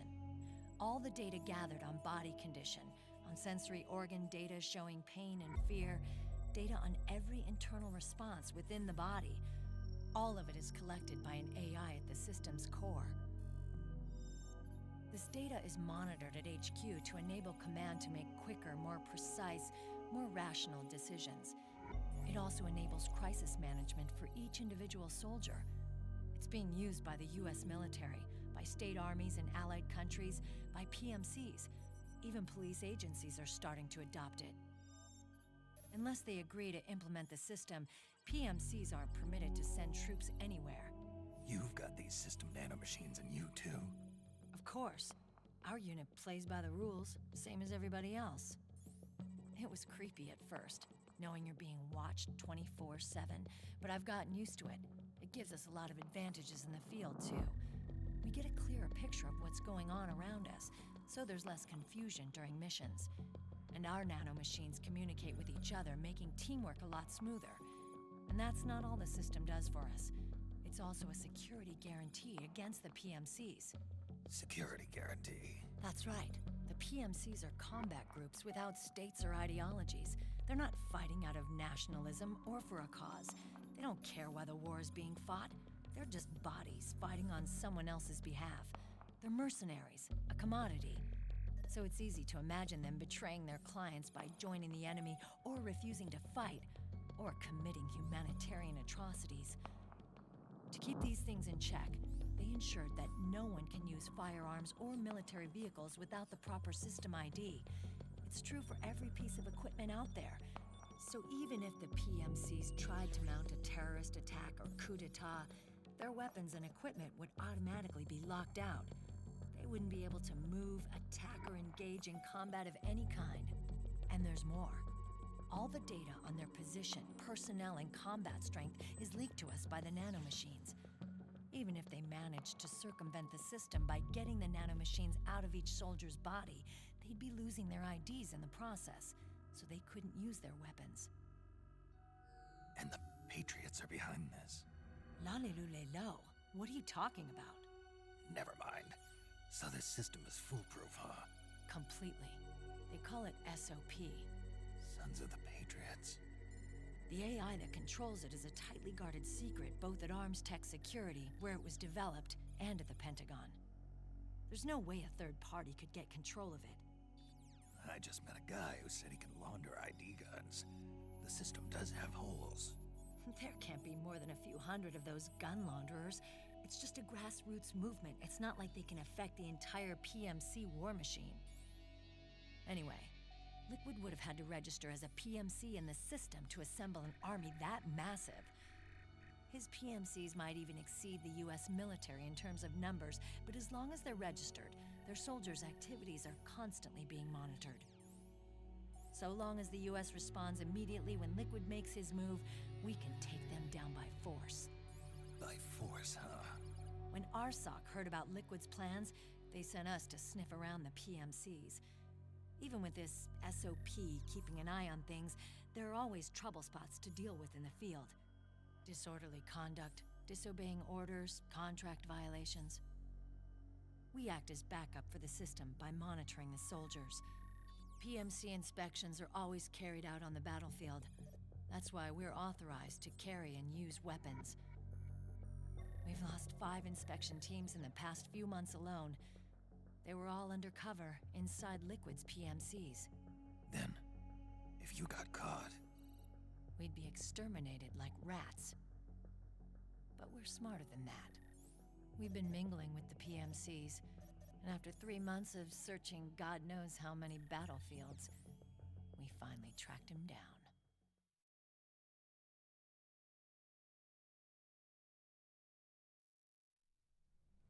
When we reported that we'd found Liquid, our superiors ordered us to provide the UN investigators with intel. But I didn't know it'd be you. Didn't the Colonel tell you he was sending me? Colonel? Don't tell me it's Campbell! Yeah. He put you up to this? You didn't know. You've gotta be kidding! You expect me to work with my uncle? Meryl,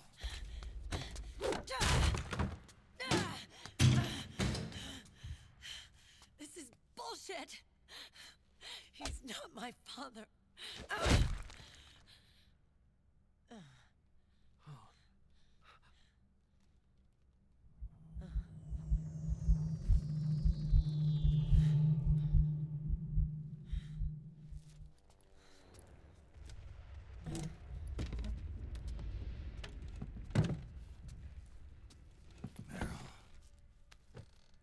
So, you knew.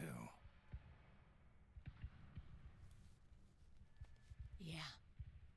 Little violation of the need-to-know rule. Then, why are you still calling him Uncle? You're still calling him Colonel. He's your father. As far as I'm concerned, we're still uncle and niece. I will never forgive that womanizing piece of shit. Meryl.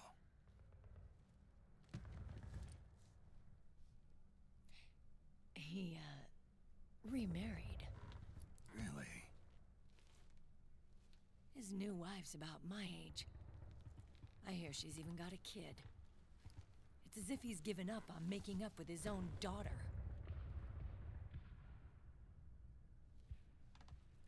Men. Selfish, egotistical pigs.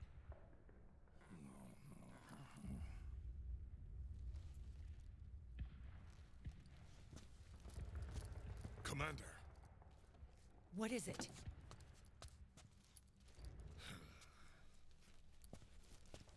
There's 20 of them. And they're not from that PMC praying mantis either. It's the Frog. His private troops. Get up. Oh, crap. This is not good. Were you being followed? No.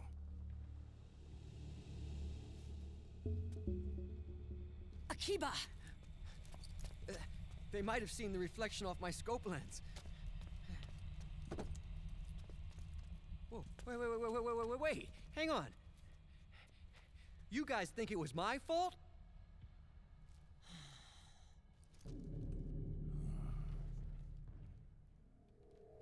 Oh, no. Oh, it wasn't my fault. I swear.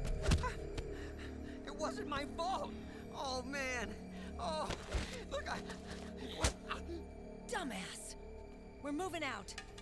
Meryl, where's Liquid? At a camp up ahead. I'll fill you in later. If we're still alive.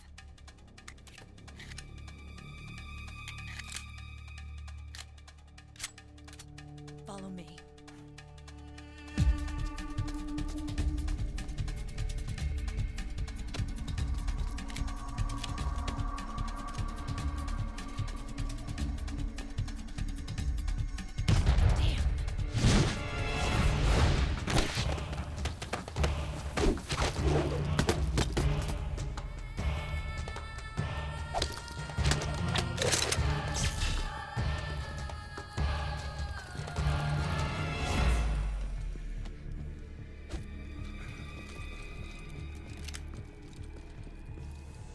Eye contact.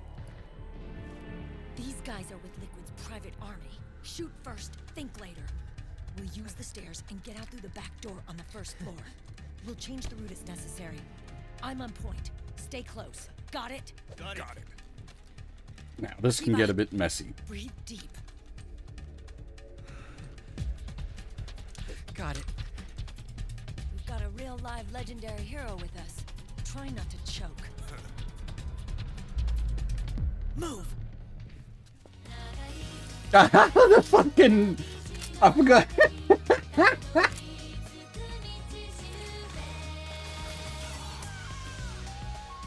I forgot the iPod playing on the scene transition. Oh dear. I need the rations on, just in case things go bad.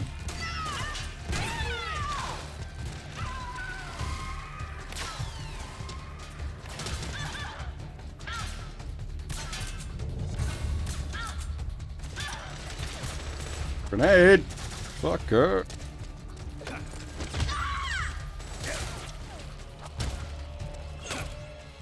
Ooh, P90. Okay, so I guess they did pay the, like, licensing fees for all the guns in this game. So if that's the case, then that would also make things more complicated when it comes to porting and or remaking this.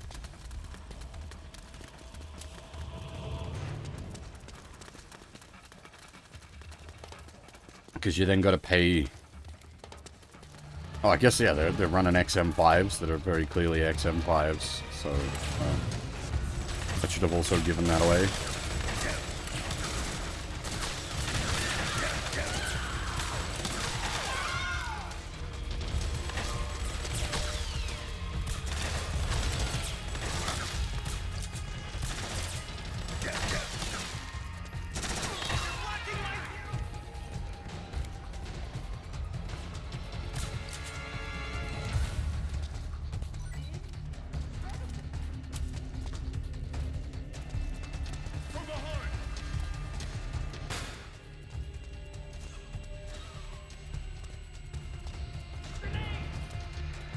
Yeah, so that's the, like, totally not method, which is what most games do.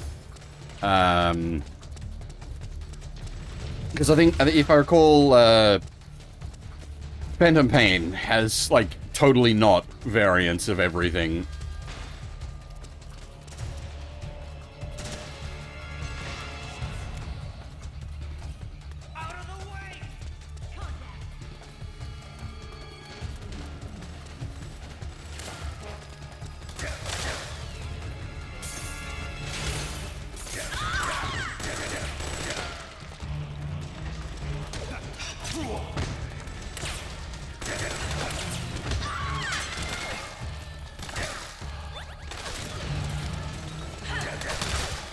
How did you...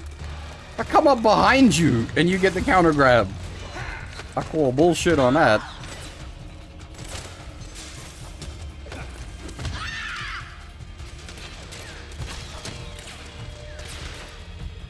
Well, that's one way to deal with me. Go on the roof. Can't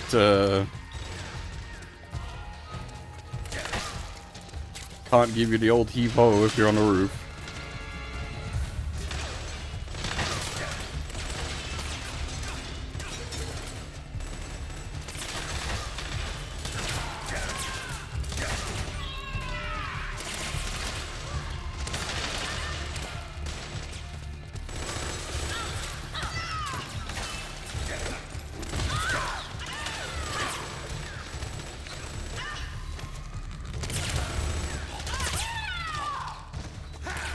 Again, it kills from other sources don't count.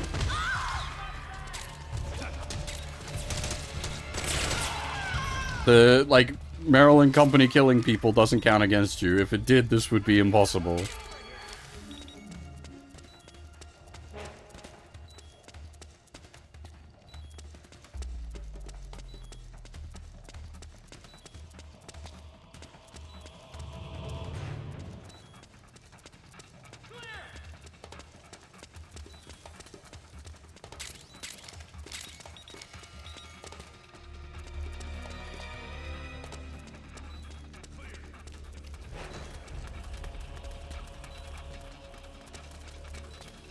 I've shot them down from the ceiling and the walls before and never had a problem.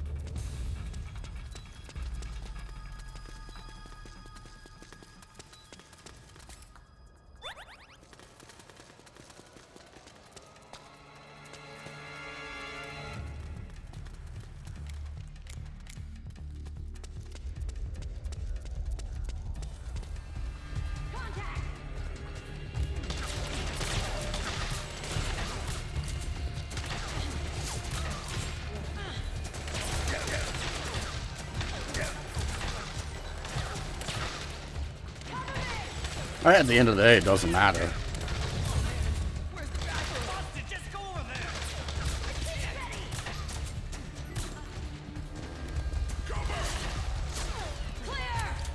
It's just for my own satisfaction.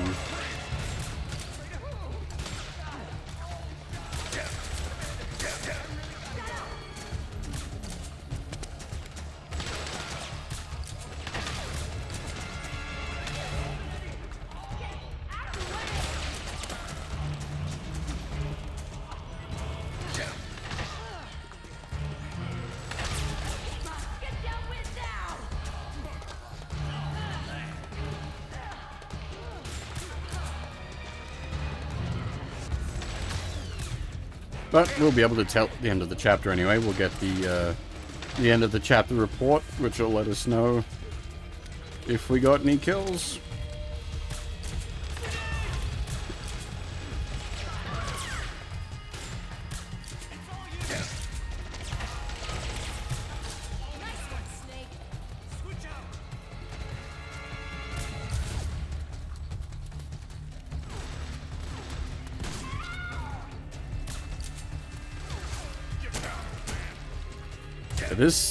This shooting gallery goes on for way too long.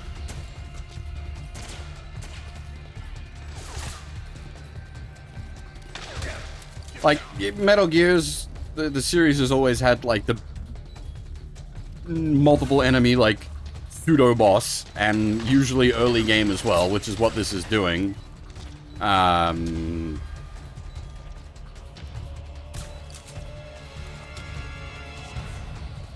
It's just, like, in the other Metal Gear games, it was, like, 4 guys, rather than 400 guys. Yeah, well, the Ocelot unit, I think, was, what, 8 guys?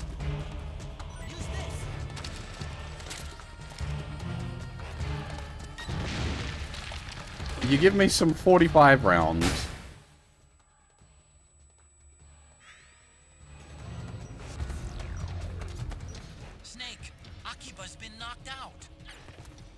Yeah, well, MGS1 it happens multiple times with elevator sequences. You've got the, watch out, Snake! The guys who stole my stealth prototypes are in there with you! And you've also got the elevators.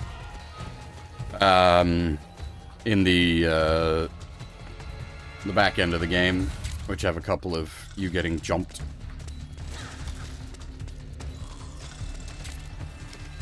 There's a nice bit of tactical detail, actually, now that I think about it. The frogs use P90s and 5.7s, which is the same. They use the same ammo type, so you could interchange rounds between them.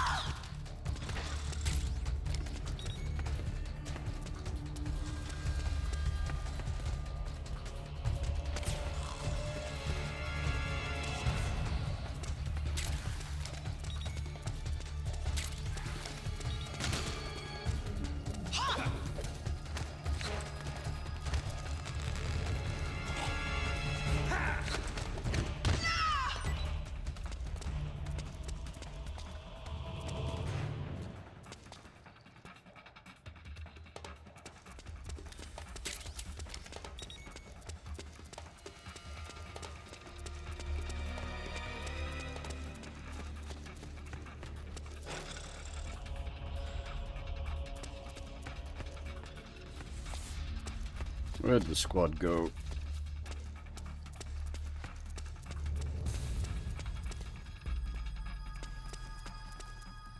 Where did the squad go? Ah.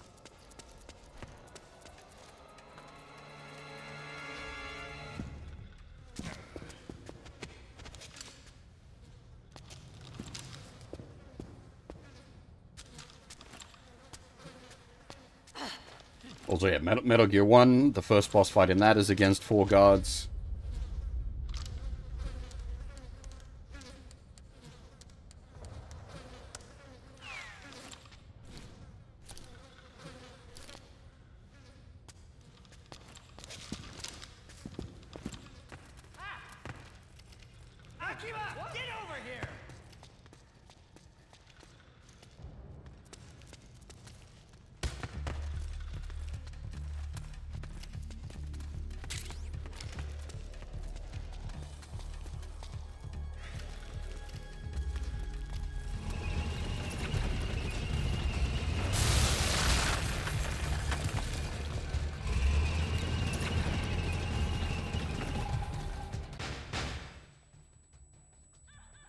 Hell of a way to make an entrance.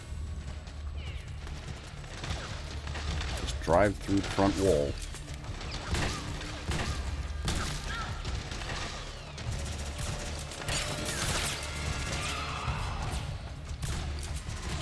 Literally making an entrance.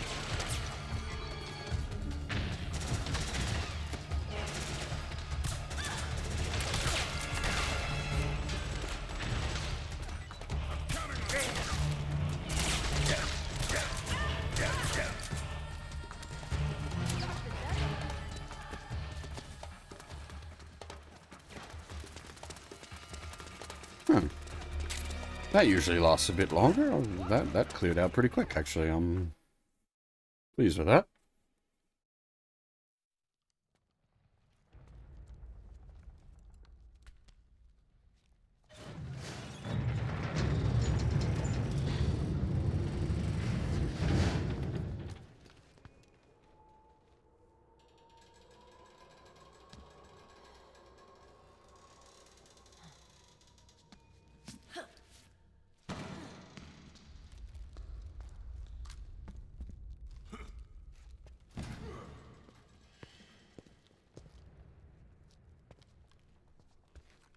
Hey.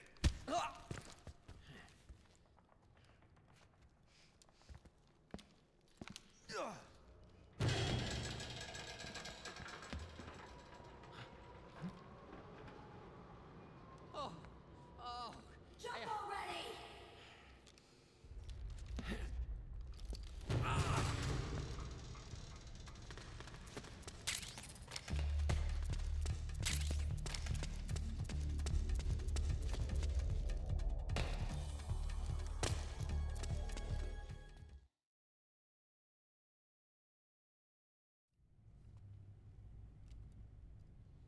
That always felt weird, that you sort of have a very, like, micro cutscene, then have, like, 10 seconds of gameplay, and then have the real cutscene. It's like, why stop in the first place? Maybe it needed to load something, actually.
The nanomachine network inside each unit member's body lets us share each other's senses. They can see what I see. And it helps control pain. Is that part of the system, too? With SOP, my team can literally operate as one. Well, except for a certain someone who's not much of a team player. So, what do you think? Is your age of heroes finally over? I'm no hero. Never was. Never will be. You haven't changed at all, Snake. But... your body... are you gonna be alright? This getup doubles as a muscle suit. I can still get around. Liquid's camp is up ahead. I'll mark it on your map. Thanks.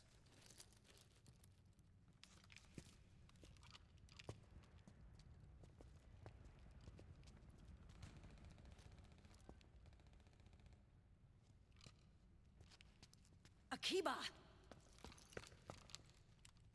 One man's blunder can compromise the whole team. I'm sorry, Commander.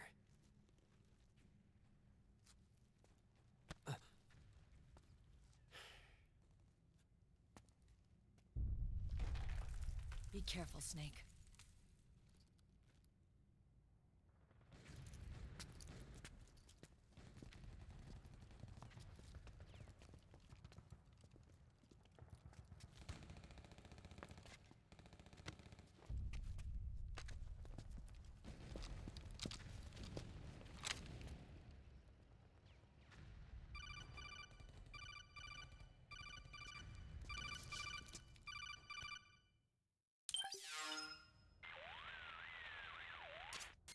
recon. I know where Liquid is. Yeah, I'm confirming the location. It's to the north of where you are. Meryl's really changed, hasn't she, Snake? She's a lot more self-assured. I wonder how much of that has to do with the system. The senses you used to develop through extended training and experience can now be obtained without even working for them. Seems once you're under the system's control, you don't even need experience at all. It even beats that VR training that was all the rage a few years back. Yeah. The growing need for PMCs has led to the creation of a more reliable, cost-effective supply of elite soldiers. It's also made the child soldier phenomenon more problematic than ever. Can the nanomachines do anything to counteract post-traumatic stress disorder? Good question. They might provide a degree of psychological stability. You'd think so? That geek kid, Akiba, he was really starting to lose it. And technologically, the system should be able to optimize each soldier's personality traits. And that big guy, he didn't seem to be feeling any pain at all.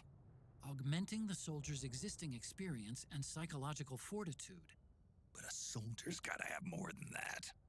The times have changed, Snake. Just like Meryl. Snake, hurry to the PMC camp. Based on what Meryl told us, Liquid should be there.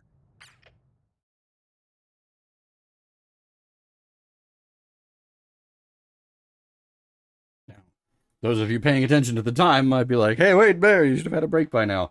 What I'm gonna do is we'll roll up to the big cutscene at the end of this chapter, and I'll sneak off for a break during that.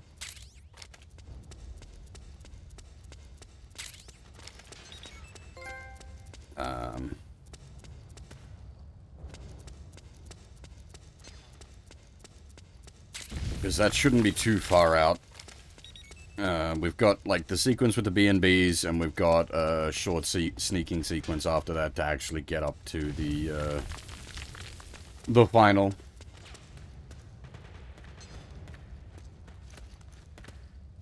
And then that, I mean, obviously, if there's, I think there's, like, one L1 point in that cutscene, and a couple of, like, press X to see flashbacks, so if I'm not holding the controller while those happen, then those will be missed, but that's gonna be the...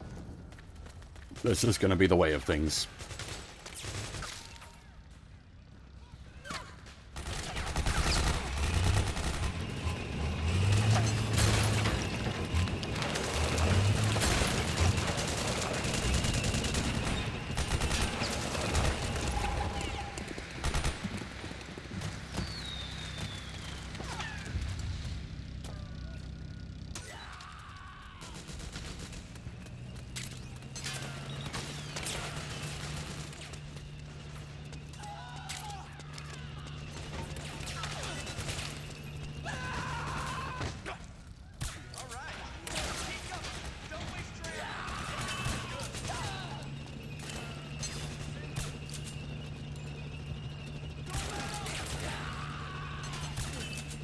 The danger of killing someone comes in when the game, like, switches your equipment on you, and you come out of a cutscene not realizing you've got the operator and not the hush puppy equipped, and you accidentally just, like, give someone extra speed holes.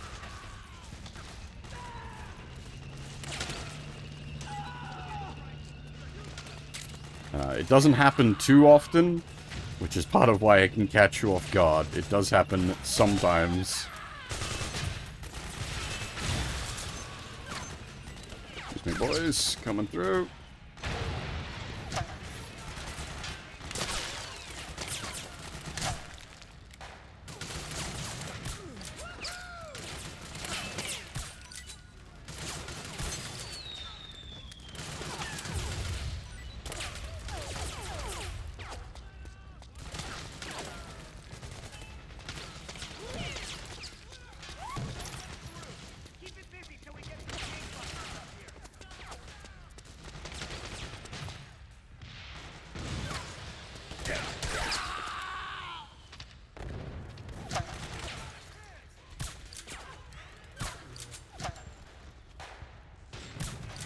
It's funny, because in, like, Phantom Pain, or even,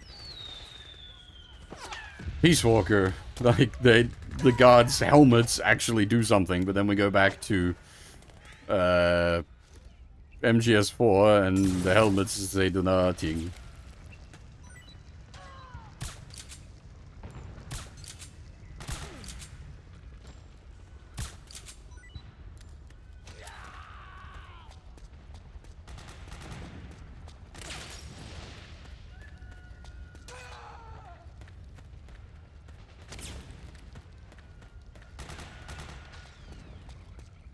I can never remember where I'm going.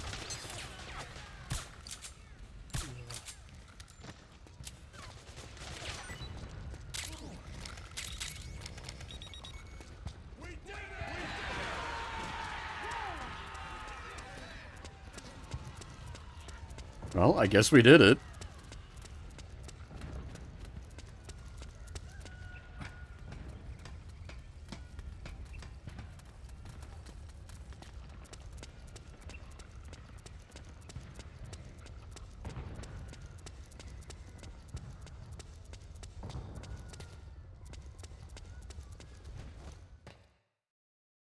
Now this should be the Killdozer and the BBs. Maybe.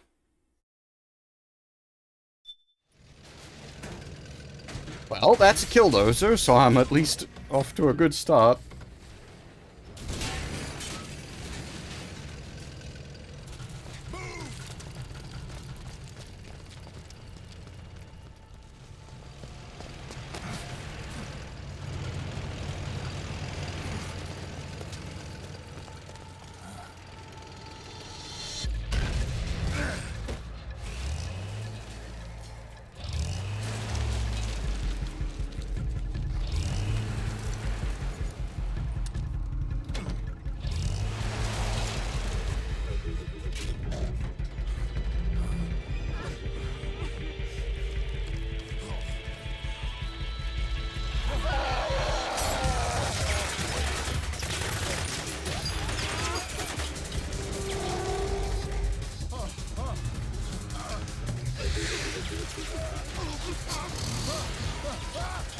Dad, the puppy.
Well, that just kind of happened around us.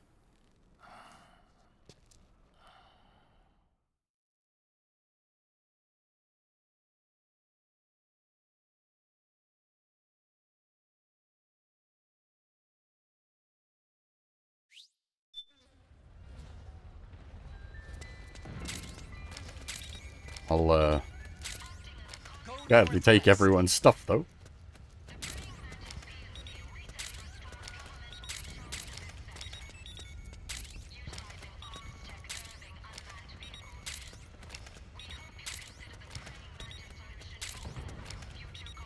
Good old loot and scoot.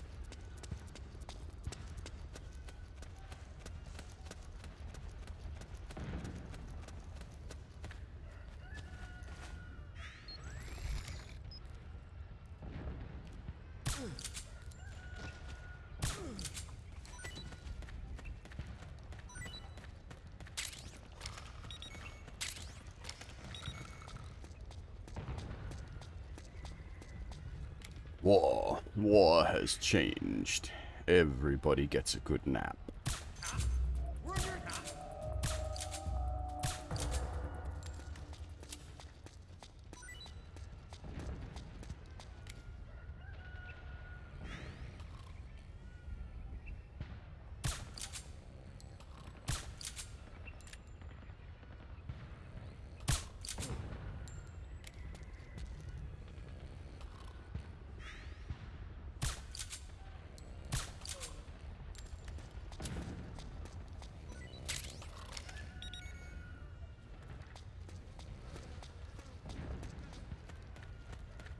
The greatest threat on the battlefield. An attack of the EP.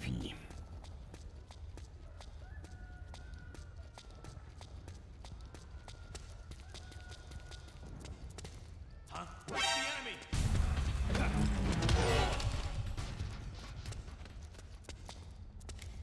Probably a less pleasant EP when your skull is introduced to the floor, but hey. He had a bike helmet on, he's alright.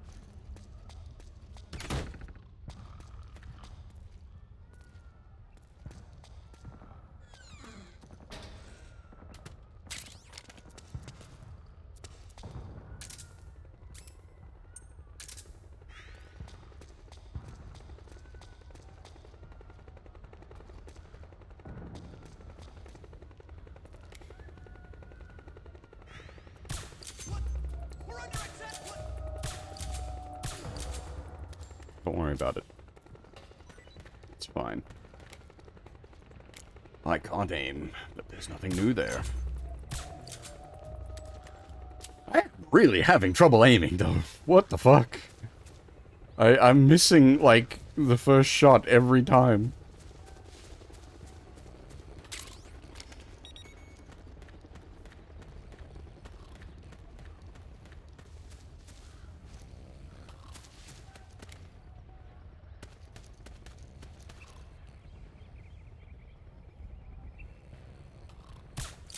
I'm usually pretty good at pistol sniping.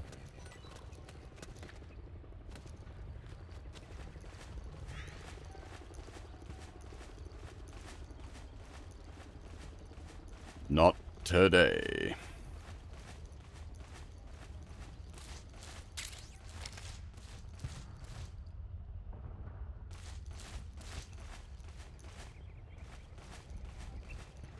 Yeah, I'm getting JRP withdrawals. My body's getting the shakes.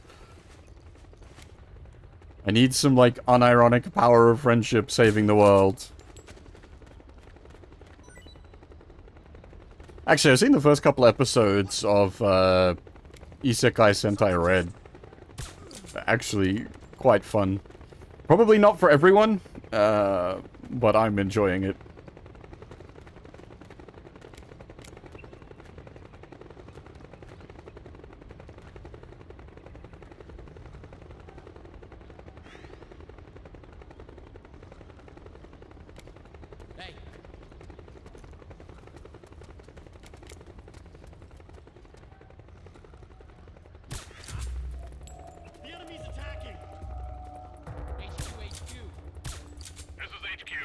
God damn it.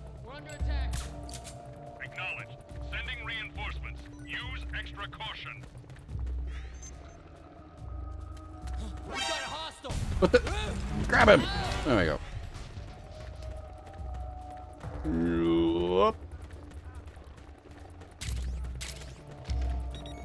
The door's just here, so goodbye, boys. Movie sequence time. All right. As I said, I'm going to, like, basically take a break here, because this is going to be at least a good 10 minutes of cutscene. There is, like, a couple of L1 inputs, a couple of X inputs, so those will be missed. But you're not really missing anything. But yeah, that's Act 1 done, basically, apart from the cutscene.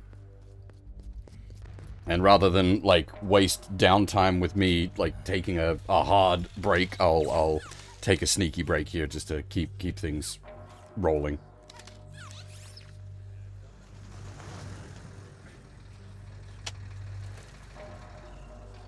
Hey you, get over here. Yes? We're having connection problems. Go check it out. Yes, sir. Otacon, wait here.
Liquid.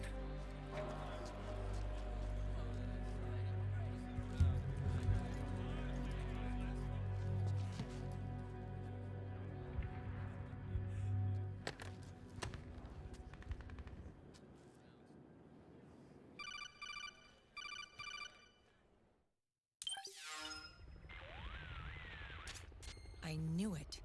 Snake, you're here to kill Liquid, aren't you? That's the mission. Are you going to stop me? My mission is to inspect the PMCs. I'm not in a position to take action. All I can do is stand by and watch. I can't help you, understand? I'm a peacekeeper, here to keep order. Understood.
results.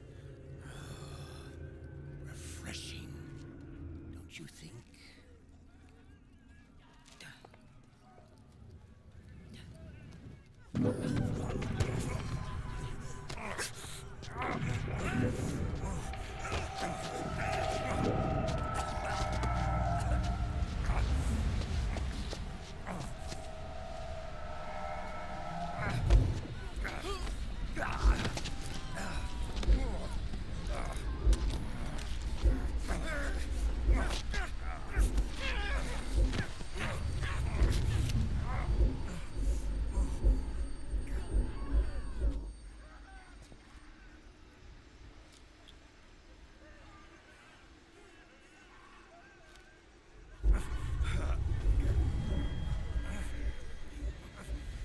Brother! It's been too long. Liquid. Rejoice! We're not copies of our father, after all. Are freed of the shackles of fate. Snake, brother. We are free.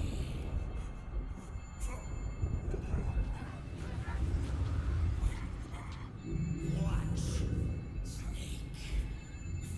Watch as I surpass my own origin.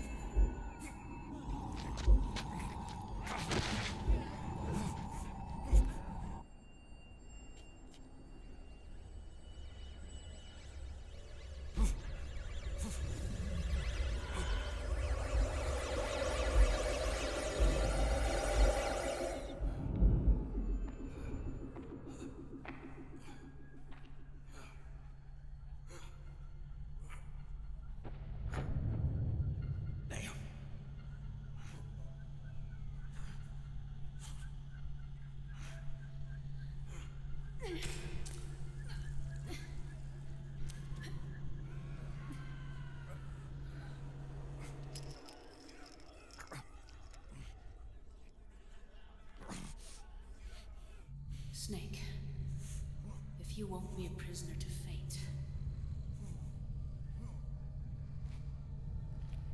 then go. Fulfill your destiny.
Snake!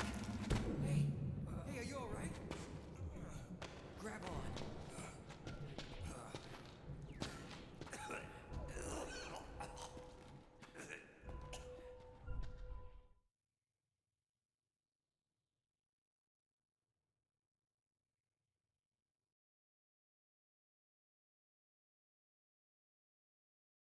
Yeah, kill 0. I thought so.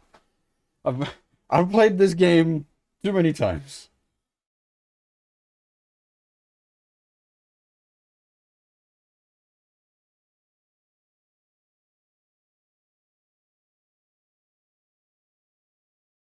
Thank you, thank you. That cutscene actually wasn't that bad. It was about 10 minutes.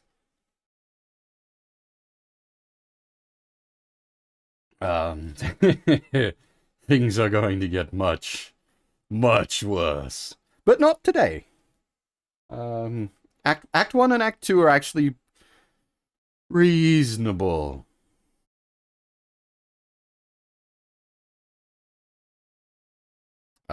Actually good. I just noticed we've got, well, we had enough before the bonus anyway. We needed, 40,000 for the nugget, and we've got 94,000, so we are more than good.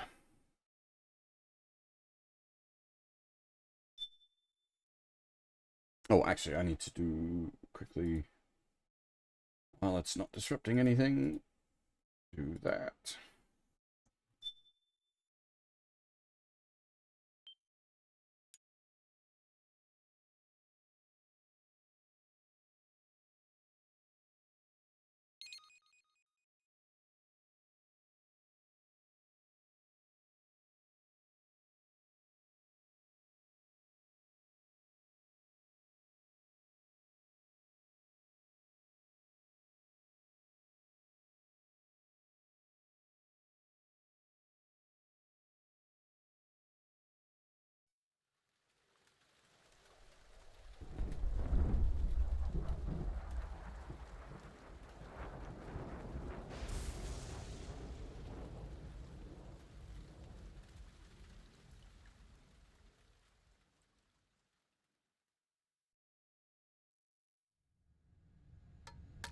One, one, two, three, 5, 8, 13, 21, 34, 55, 89, 144, 233, 377, 610, 987, 15, 97, 95, 84.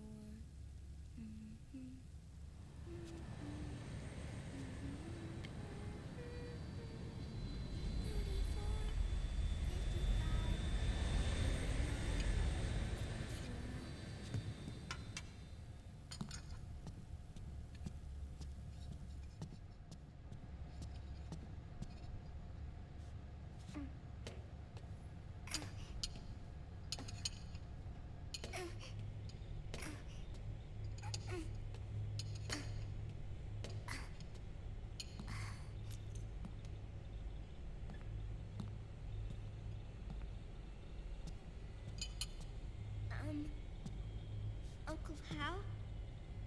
The eggs, they're done. Thank you, Sonny.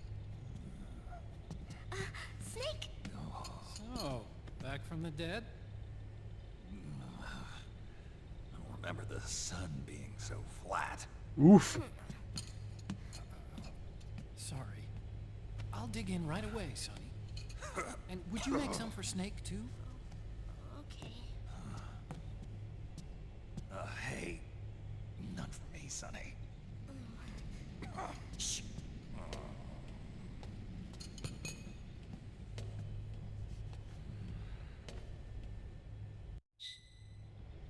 How long was I out?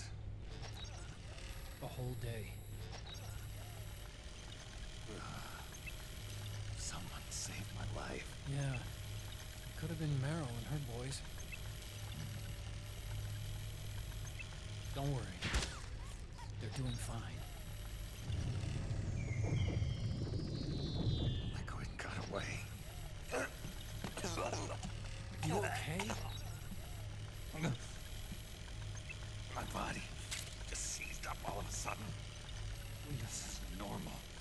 It's not my joints or muscles. It looked like the PMC soldiers all went haywire en masse, too. I thought it might be a form of ADS, but I didn't detect any aberrations in the EM field. You were lucky. Some of those guys' hearts simply stopped.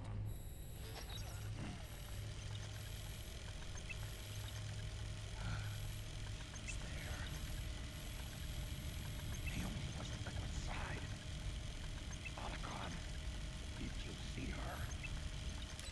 No, but you're right. Naomi was there. I found traces of her DNA in that syringe you held. So it was Naomi. Why? Here, let me show you something.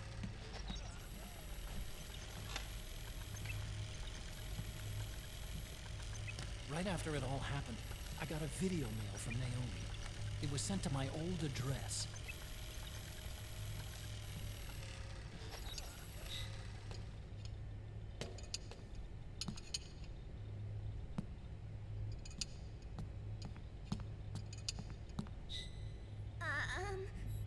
Here you go. Thanks, Sonny. They're delicious.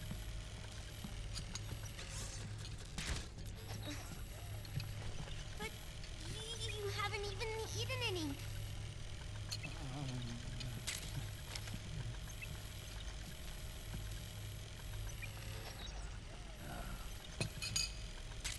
We grown-ups watch our caloric intake, you know. Ah, but thank you. I was looking for this. You're not watching your nicotine intake. Sonny!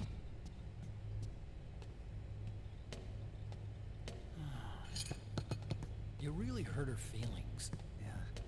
Why don't you teach her how to cook eggs then? Oh, like I know how to cook. Hey, check this out. At least one of the life partners needs to know how to cook, or this ain't gonna work so good. The voice print matches Naomi's, and I'm fairly confident the video isn't digitally synthesized either.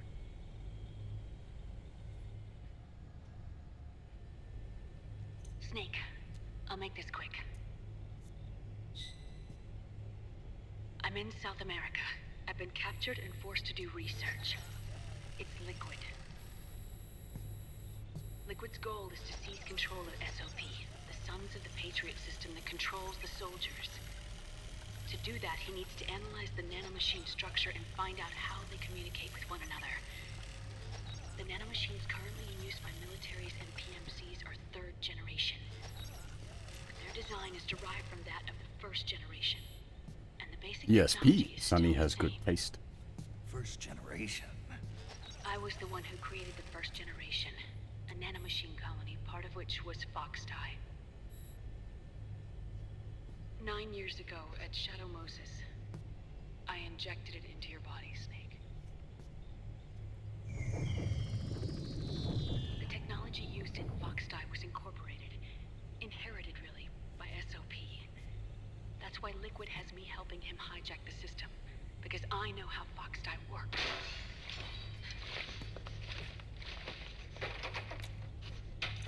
Please, you must rescue me. Liquid's found a loophole he can use to get into the system. Preparations for his insurrection are nearly complete.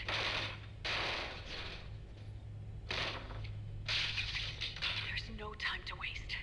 Snake, hurry!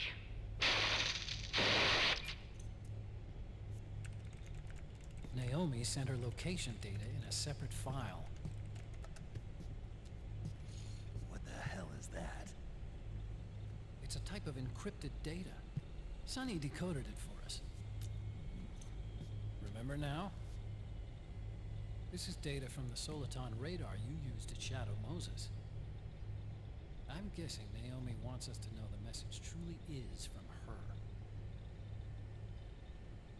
Sending the map data in Soliton radar format. Pretty clever. And Mei Ling's helping us out from Hawaii.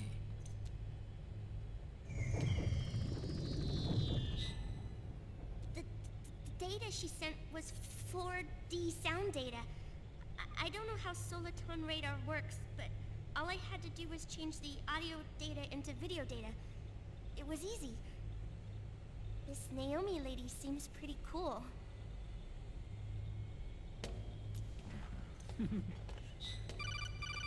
It's Campbell.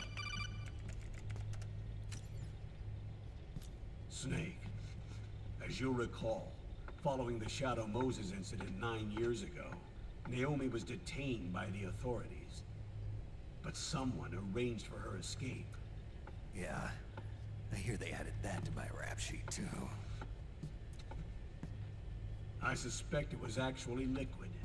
He must have taken her prisoner himself and forced her to do research at his facility in South America. Chances are, the location Naomi gave us is the site of Liquid's main base. But there's no actual proof.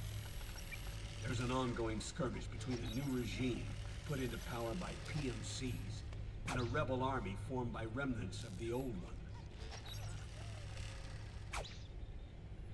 The rebels have hired a small-scale local PMC of their own to stir things up.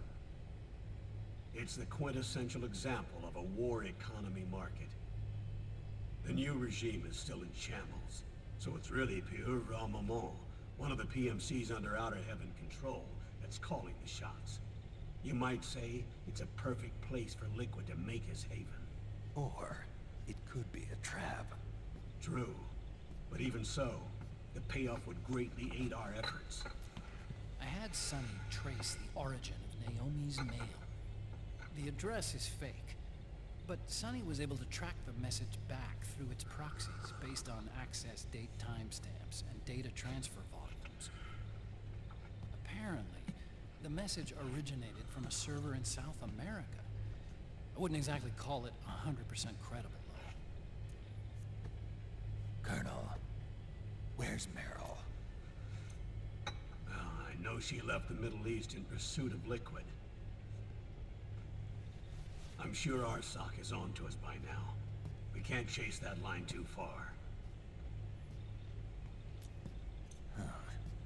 Which leaves Naomi as our only lead. I've secured you landing clearance at El Dorado International Airport. You'll be acting as a UN inspector. South America. That's about 20 hours from here. Then what's the plan? I'll arrange for them to get you a 4x4. The location Naomi gave us, the PMC's base, is in a mountainous region surrounded by forests. Use the 4x4 to get as close as possible to the PMC security perimeter. From there on, Snake, it'll be a solo sneaking mission. Right.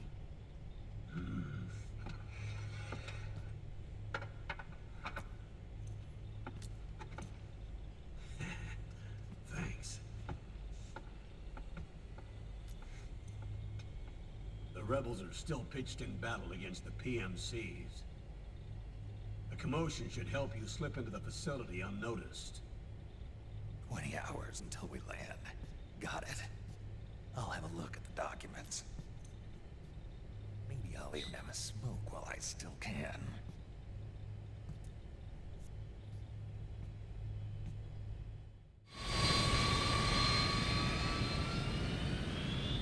Yeah, the being on a flying fortress makes it a little difficult to go out for burgers, unfortunately.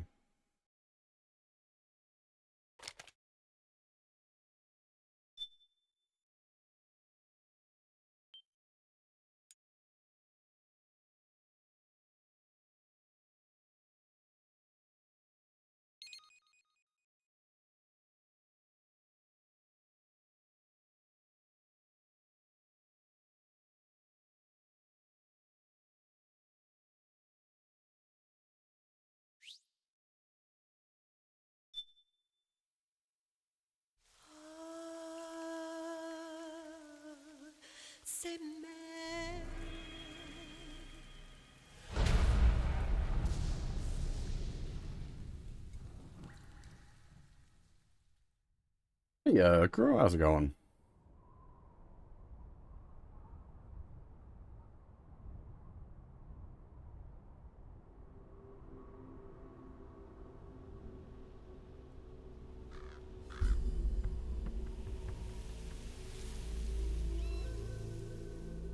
Colonel, how deeply are they involved in all of this? The Patriots, you mean? The data we got from Arsenal Gear was a load of crap. 12 founders who have all been dead for 100 years. Give me a break. We know they exist today. If the purpose of this battlefield control system is to control IDs, it fits in with their plans perfectly. Seizing control of the world's ID systems and then using them to manipulate the economy and information flow. For the Patriots, that's the ultimate prize. You might say the Patriots are the embodiment of the war economy. Everything that Solid has feared 5 years ago, it's all come to pass. The Patriots are trying to protect their power, their own interests, by controlling the digital flow of information. Now, with the media and global opinion under complete control, not even the UN can stand up to them. Then Liquid's insurrection is against them. Exactly. It would seem as though Liquid has taken up Big Boss's cause. An age of persistent universal warfare. A world where mercenaries are free from domination. In a sense, the Outer Heaven Big Boss envisioned is already a living reality. You mean the PMCs and their war business? Right now, Liquid is a slave to the Patriots, forced to fight their proxy wars for them. He must be dying to break free of their spell. Beneath the surface, a new Cold War is brewing between Liquid and the Patriots over who will survive. And no matter who wins, the world has no future. Until we stop Liquid and destroy the system, we'll never be free. Snake, what we call peace is an equilibrium kept in The check. slow-moving snake booty. Destroying the system means wiping out the information society, the end of modern civilization. Like it or not, we may have no choice but to protract the system.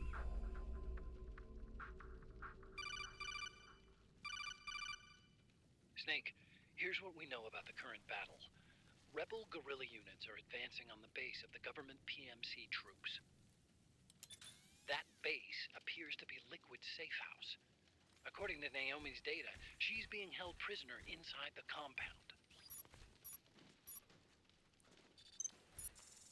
That's where she is. Assuming the data is correct. And one more thing. What now? The government PMC troops have been operating at high altitudes. We have reports that it's starting to upset the balance of the nano-machine control system. Meaning? Meaning the low blood oxygen content seems to have an effect on their nano-machines, giving them a slight edge in battle. Be careful. Steer clear of altitude sickness. Got it.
Don't forget this face.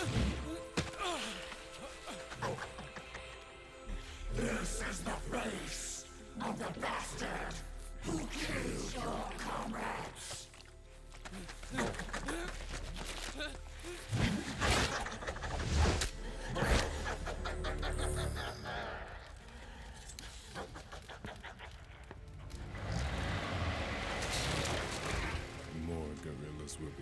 to storm the safe house. He must be among their numbers. Sooner or later he will come. Don't let down your guard.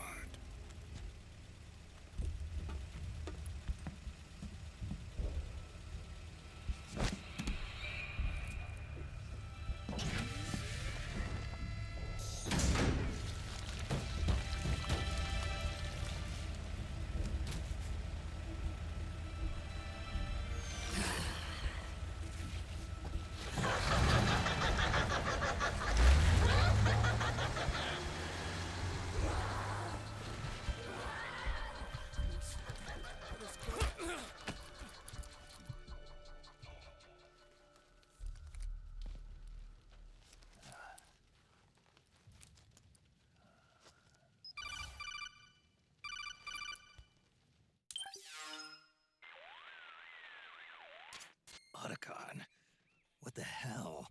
That was Vamp. I'm sure of it. I'll never forget that face. Those were PMC soldiers with him. Is he involved in Liquid's plan? We watched him die in Manhattan. Damn it, he won't leave us alone. Snake, could Vamp be immortal? Not a chance. This is the real world, not some fantasy game. I swear, the next time he shows up... Not now, Otacon. Right. I know. Snake, according to satellite imagery procured by Mei Ling, the facility where Naomi's being held is to the north, along a mountain road. I'm sending the location to your map. Mei Ling? What's she up to these days? Taking command of the Missouri, apparently. The Missouri? That's a World War II battleship. The museum contract in Hawaii expired some time ago. I hear it's now being used as a virtual training vessel. No kidding. Not for actual combat training, of course, but rather to get sailors used to seamanship on an analog vessel. Or so I hear. After the mess at Shadow Moses, Mei Ling kinda got put out to pasture. Even so, making captain at her age, that's pretty impressive. Rumor has it she caught the eye of some lecherous old admiral who got her promoted. She always did have a thing for older men. Maybe it's too early to retire after all. Thinking of taking a little training on an analog vessel, Snake? No. At this point, I've got no need for any more training. Fair enough. Listen, Snake. When you get there, remember, the conflict between the PMCs and the rebels has nothing to do with your mission. There's no reason for you to get involved or take sides. That said, creating some sort of impact on the battlefield could produce better conditions for sneaking. The rebels are targeting the facility being used by the PMCs as a base. This is more or less the same spot where Naomi's being held. If you aid the rebels, they might get rid of some of the PMCs and help carve a path for you to sneak in. That freak I just saw, with the tentacles, was it using the same octo-camo system as my suit? Yeah? I thought that technology was of your own design. Actually, I kinda based it on some design Sonny snagged off the net. And the data came from? DARPA. So in other words, we're on equal ground technologically. Sorry, I guess I should have told you. And by the looks of things, they know I'm coming too. Yeah, it could be a trap. Stay sharp.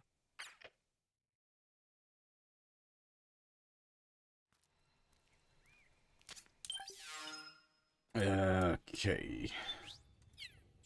We want to get the nugget. Probably not use the nugget just yet because it'll make a lot of noise, but we will grab the nugget. And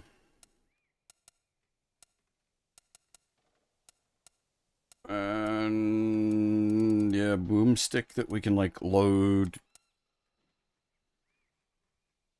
knock out airburst rounds into.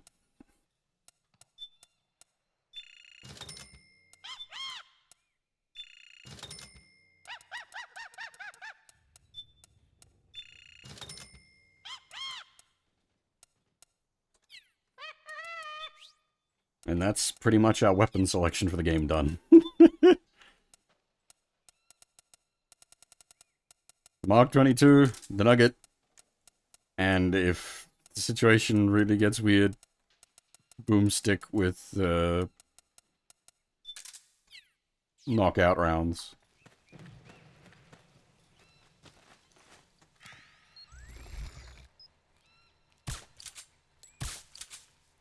Hey. Stand up. Huh? Hey.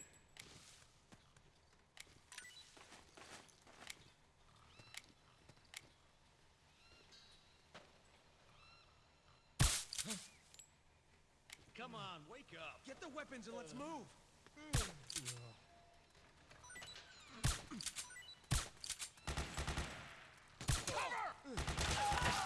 God damn it.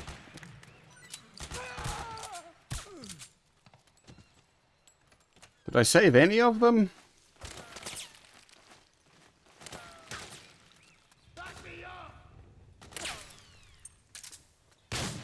Whoops. Loud noises.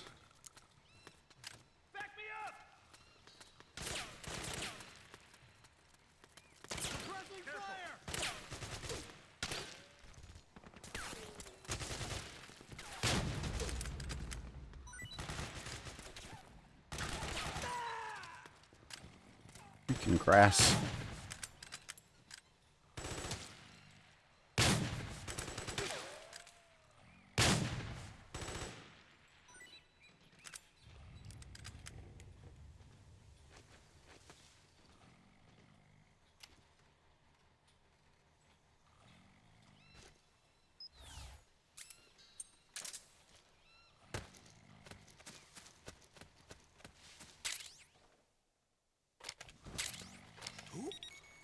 Oh, you again. We did actually manage to save one of them. Normally they all die. I always try to save them. It just never ends well.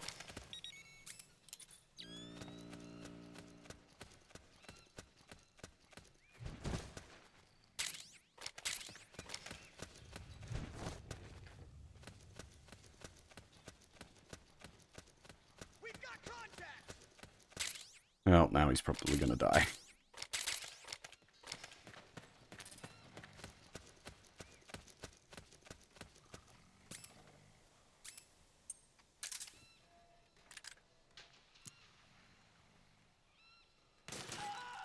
Damn it! Asshole! I don't think it matters for anything.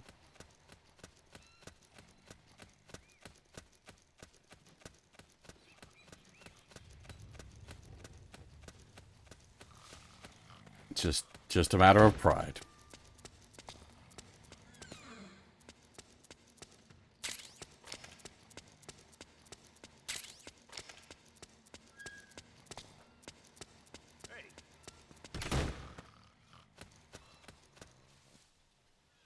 Who did the hay?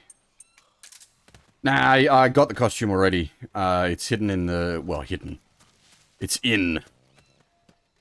Who?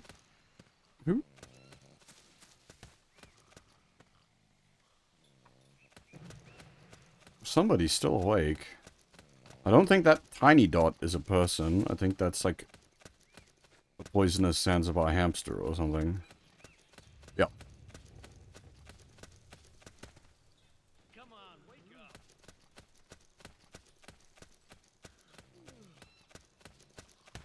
But where?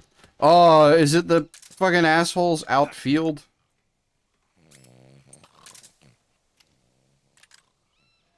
Out there somewhere?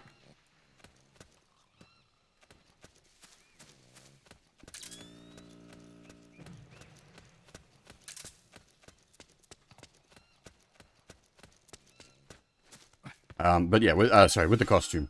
You bring that up, we might as well use it since we got it. There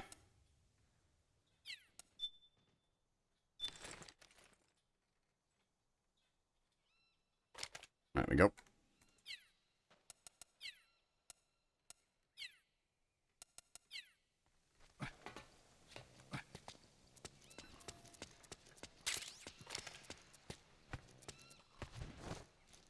Dang it. This is like doing fucking Dark Souls dodgy rolls over gaps. You can make it, it's just tricky.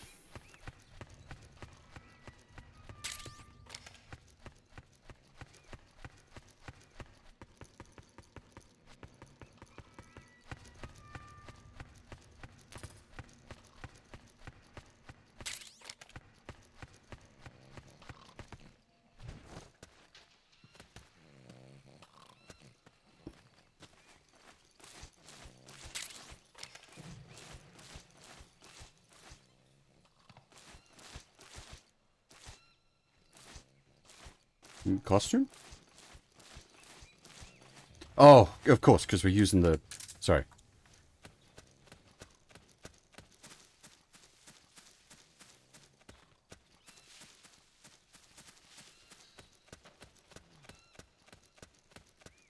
What?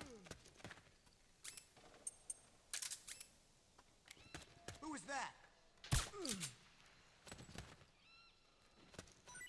It's because it's very easy to, like, lose track of, like, the items and shit. So I was just using the NV Solid Eye to make it easier for me to track the items down.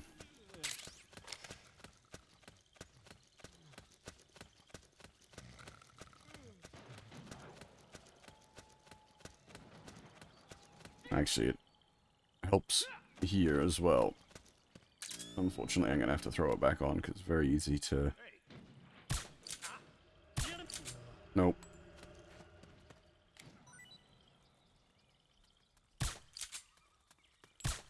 Hey, come on, wake up. Those are friendlies, if I recall. Yep. Split up.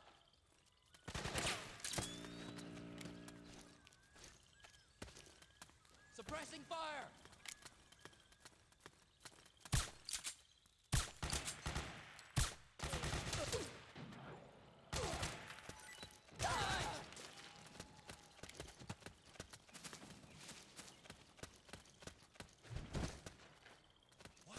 Oh, it's you again.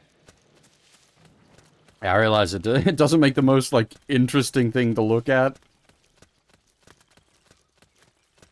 Because it's all night vision mode. But it's just, like, you turn the night vision off and you can't see shit. As far as, like, collecting items and whatnot. Oh. A bit unnecessary, but alright, fair enough.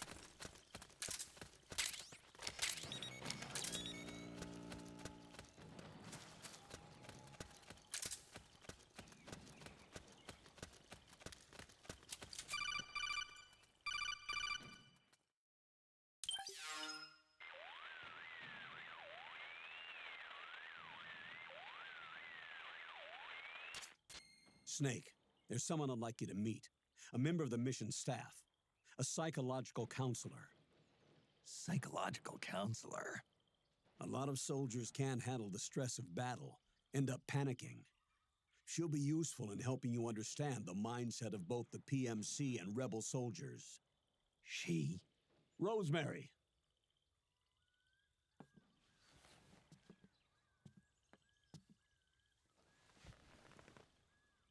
Nice to meet you, Snake. This is Rosemary.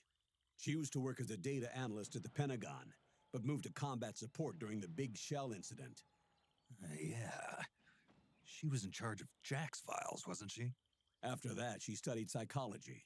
And now she's a counselor with CSP, the Combat Stress Platoon. Yeah, I hear psychological counseling's the hot field these days. Increased combat efficiency and productivity, all without ever picking up a gun. I'll be acting as your personal counselor on this mission.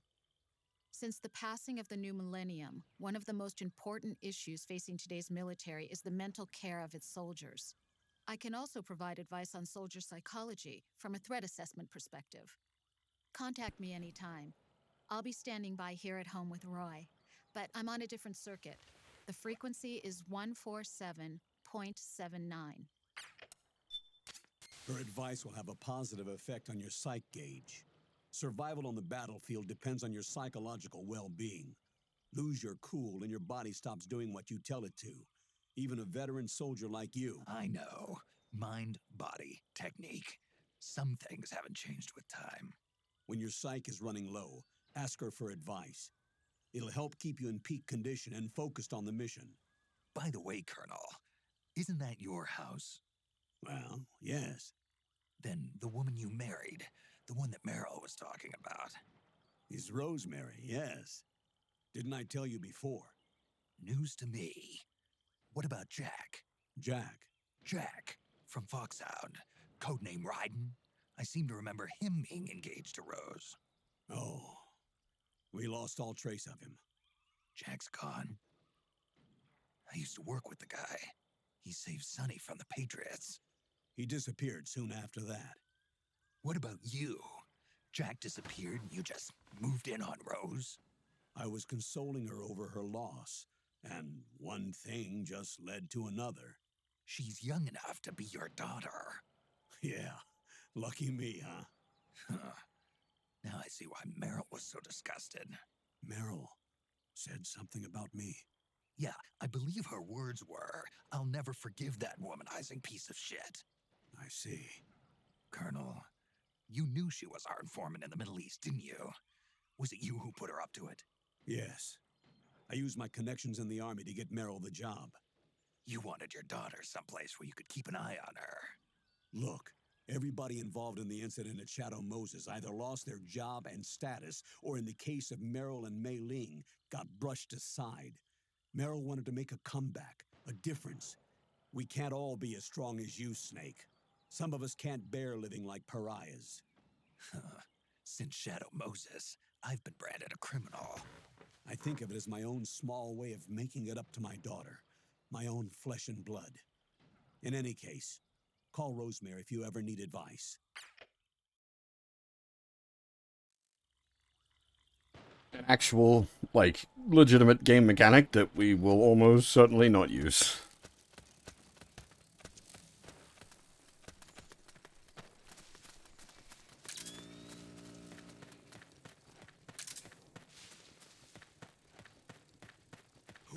Oh, you again. What's going on? She can, like, restore your sight gauge. Like, this is for real's mechanic that does work as intended.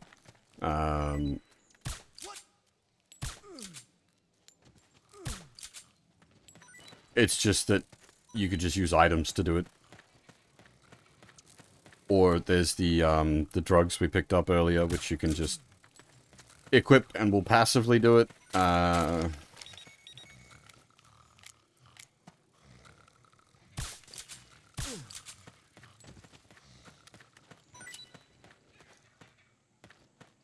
It would certainly help matters, wouldn't it?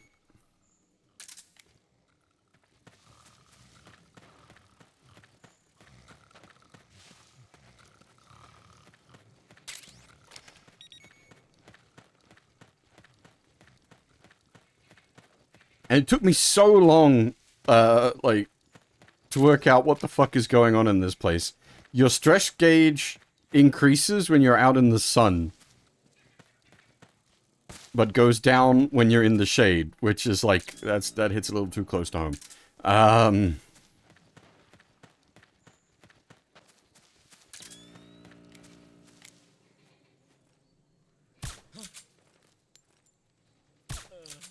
Who was that?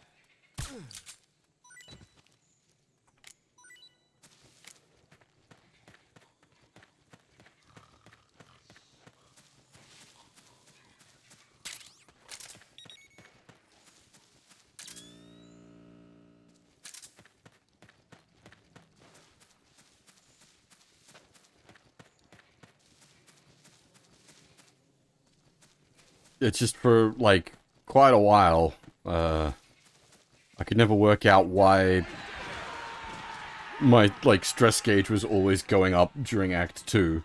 It's because the heat is an actual mechanic.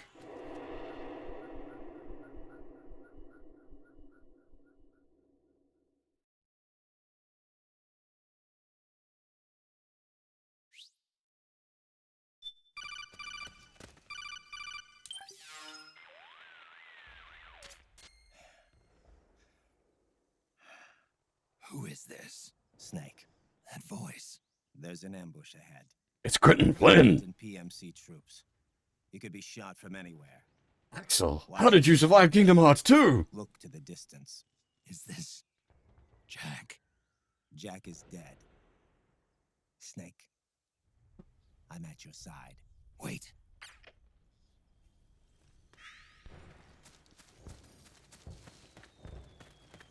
That's really unfair, because he is actually doing, like, a very distinct voice for Raiden. What's going on?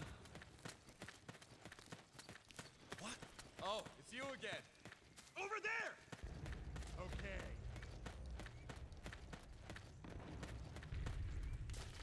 Over there! Let's go.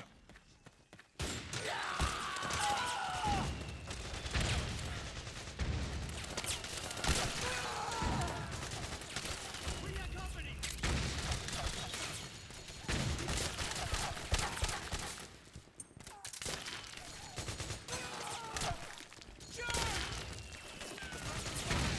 Go, go, go! Move! Very nice!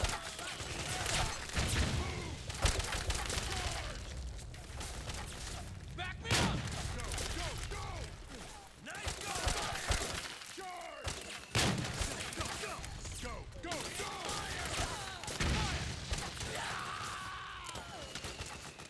Back me up! Back me up! Fire! Fire! Fire!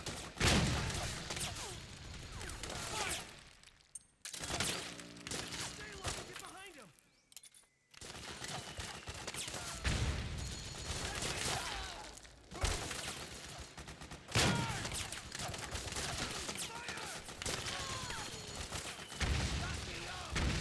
We're getting nowhere! Go, go, go! Fire!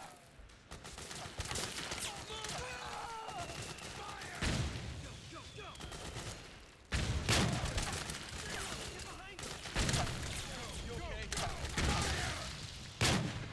Back me up! Back me up! Go, go, go! Move! Charge! Go, go! Fire! Move! Move! Suppressing fire! Very nice! Charge!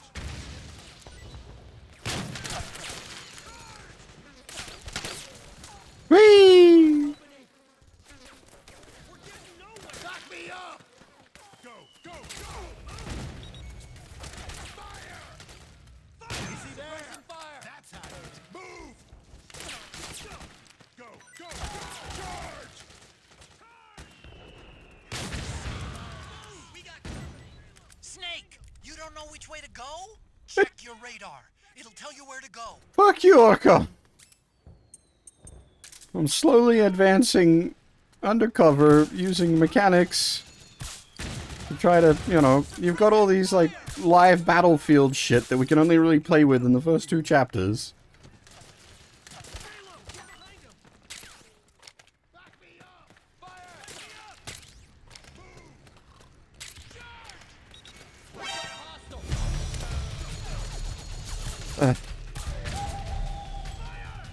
And this one always annoys me as well, the, like, when you're in costume, like, working for the enemy.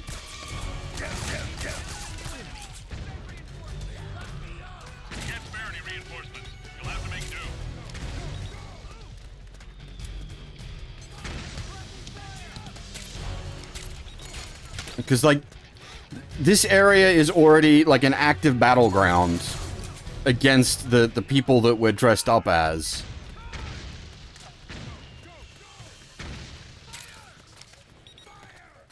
Like, there shouldn't be an alarm for that. They should already be, like, fully on alert, as it were.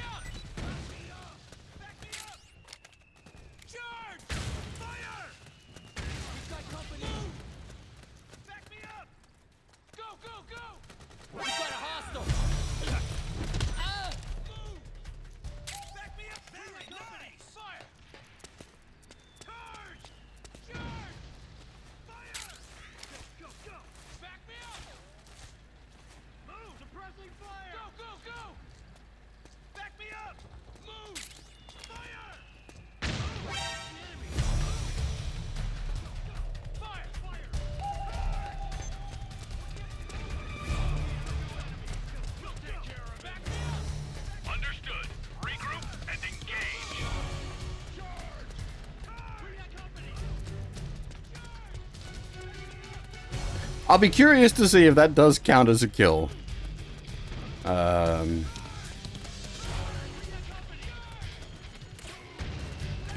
I could see them counting that one against you.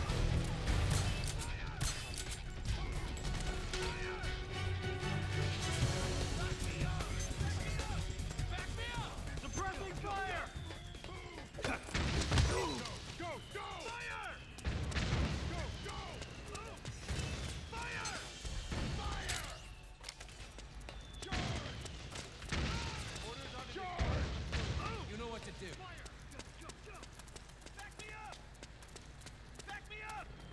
Yeah, because we've been out in the sun too long, and we've been in, like, active combat. Hang on, we'll get the drugs out. Stand in the shade and have a smoke.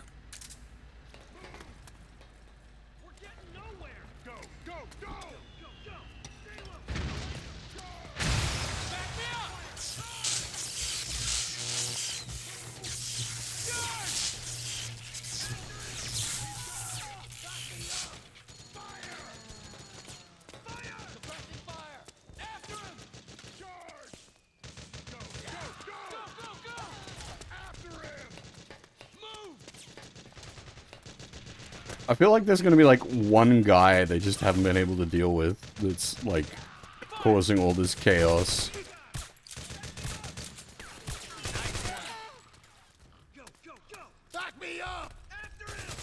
Okay, it wasn't just the one guy. Nope.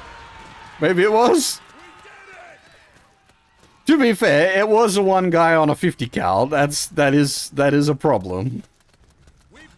So that's where you were.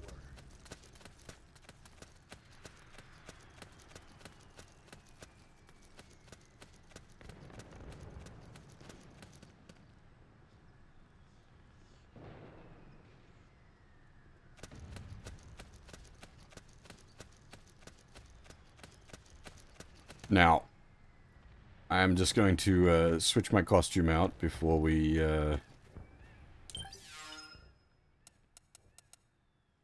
Smokes? No, that's not smokes. That's different. That's actual drugs, not nicotine.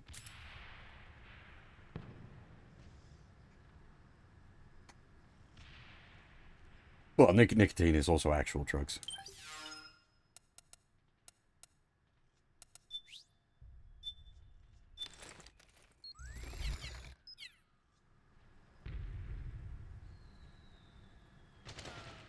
We'll just catch our breath for a second.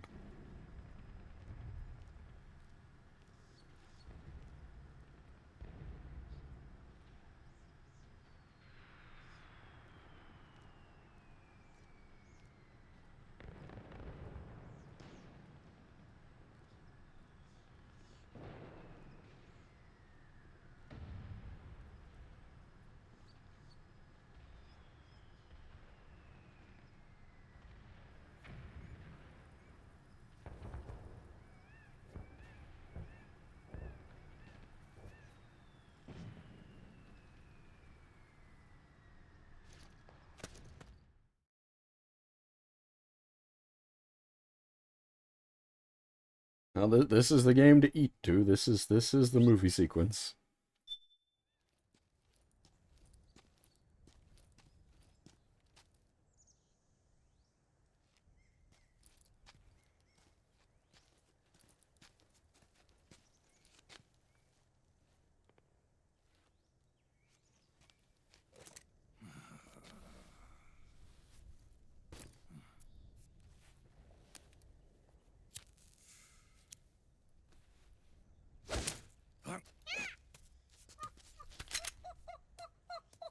Yeah, Alexius, how's it going?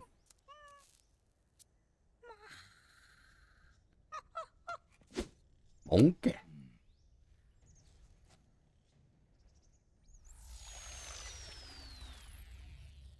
Yo, over here.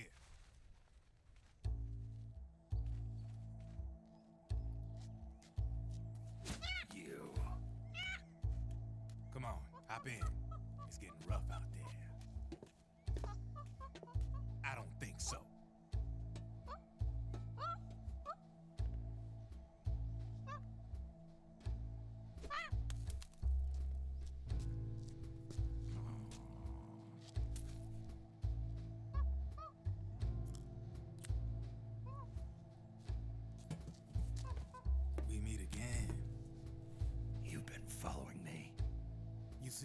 interesting guy, so I decided to check you out. Sit down. A lot of legends about you out there in the intel community, especially in the CIA. You know those nanomachines I injected you with back in the Middle East? They let me track your location.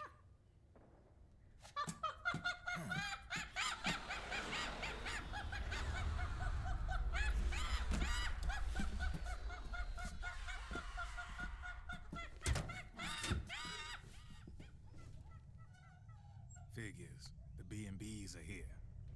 Things are about to get hairy. B&Bs. You never heard of them? They're Beauty and the Beast. Together they're called the B&B Corps. They're a squad of enhanced female soldiers, belong to the PMCs. Anytime there's a mess that needs cleaning up, they're on the scene leading the elites. That's a female? Probably freelancers hired by the PMCs. They're run out of a separate parent organization. Guess it's time for good old Drebin to let you in on a few things. Ever since you showed up in the Middle East, the B&B Corps has got orders to kill. Their #1 priority is to eliminate some guy on sight. A guy named, Solid Snake. But from where I'm sitting, Old Snake seems a little more appropriate. Old, huh? Cheer up. That's the bad news. Word on the street says that beneath those ugly-ass suits, the B&Bs are real babes. Drop dead gorgeous. They also say each one of them's been traumatized by war. Badly. They weren't even soldiers to begin with, you know. More like victims of war. They suffered shell shock on the battlefield. Post-traumatic. It damaged their minds pretty much beyond repair. So the only way they could cope with the reality of battle was to become war machines themselves. The remnants of their human side are buried deep within. The beast, that's what you see on the outside. War transforms a snake into beasts.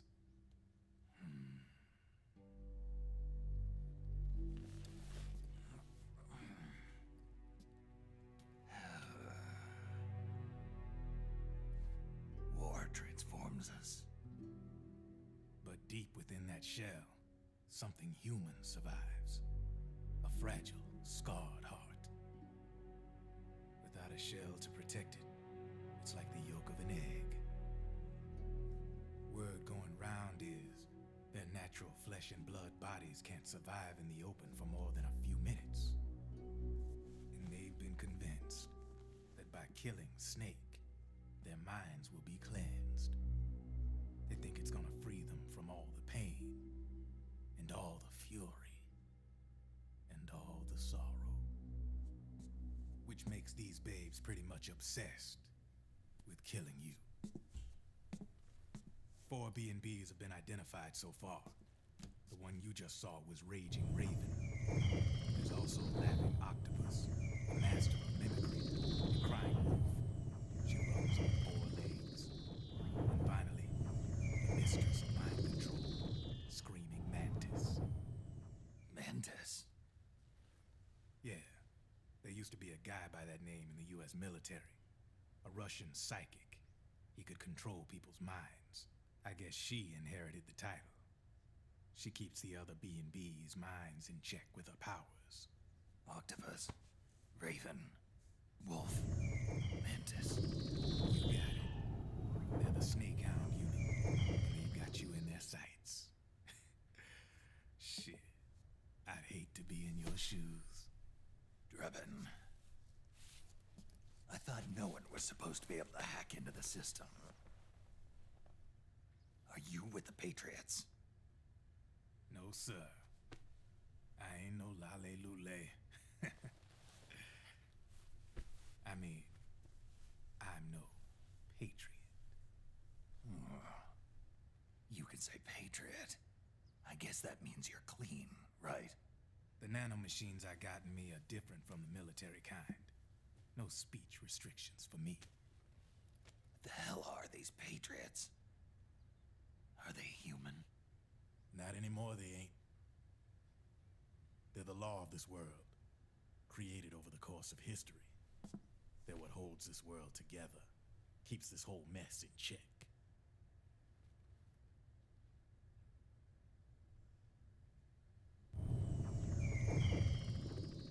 The Patriots are America, the world's greatest military power.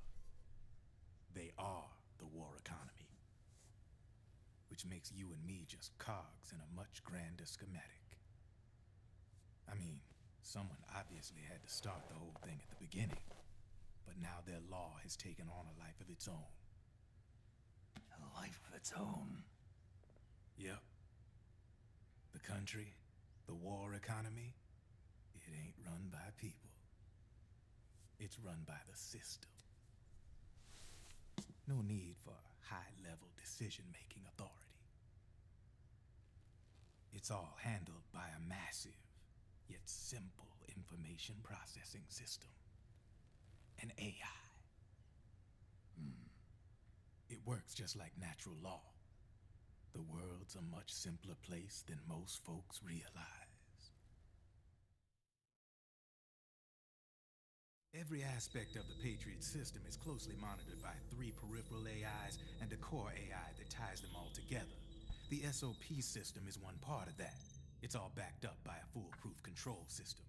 So not even yours truly can sneak inside the Patriots' AIs. What if, hypothetically, someone found a way? If they could fool the IDS. I guess they could use it as a haven to lay low. Haven? You know, like a tax haven. In the internet society, we have net havens, data havens. A haven is someplace where social conventions and the rules of the net don't apply. Back in the 20th century, the super rich would open bank accounts in countries without income tax laws. Not a bad way to evade paying taxes. Now we've got us a society where everybody's DNA and personal info is totally controlled by the nanomachines inside their bodies. Won't be long before people start using havens to escape from ID control. I guess you could say my gun laundering kind of borrows from the haven concept, after a fashion. Even so, good luck finding a way to access the Patriots' AIs from the outside. It's absolutely impossible. No chance in hell. Like I said, there's no breaking into those AIs from the outside. But Liquid's got something in mind. You sure there's no way?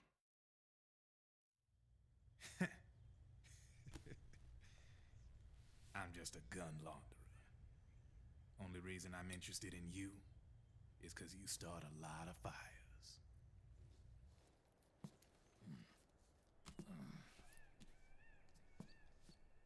All right then. You need me? Just give me a ring.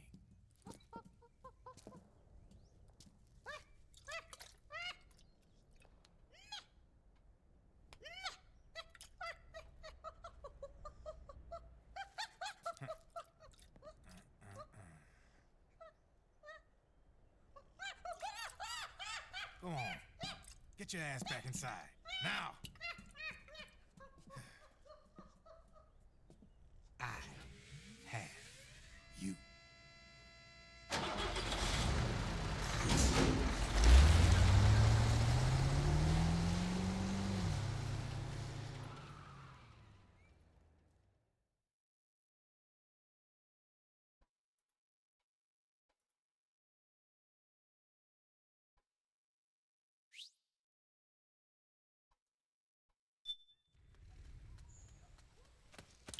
Alrighty, back in our costume.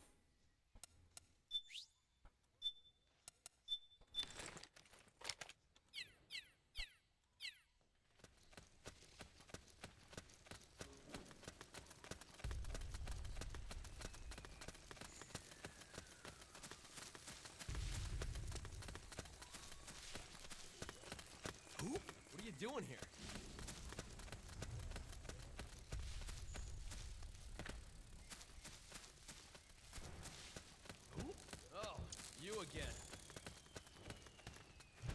never mind. I thought there was guards up here. But 'tis all clear.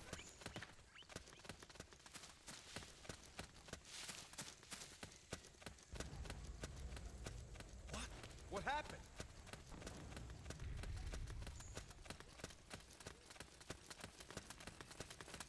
All clear. Nothing to report.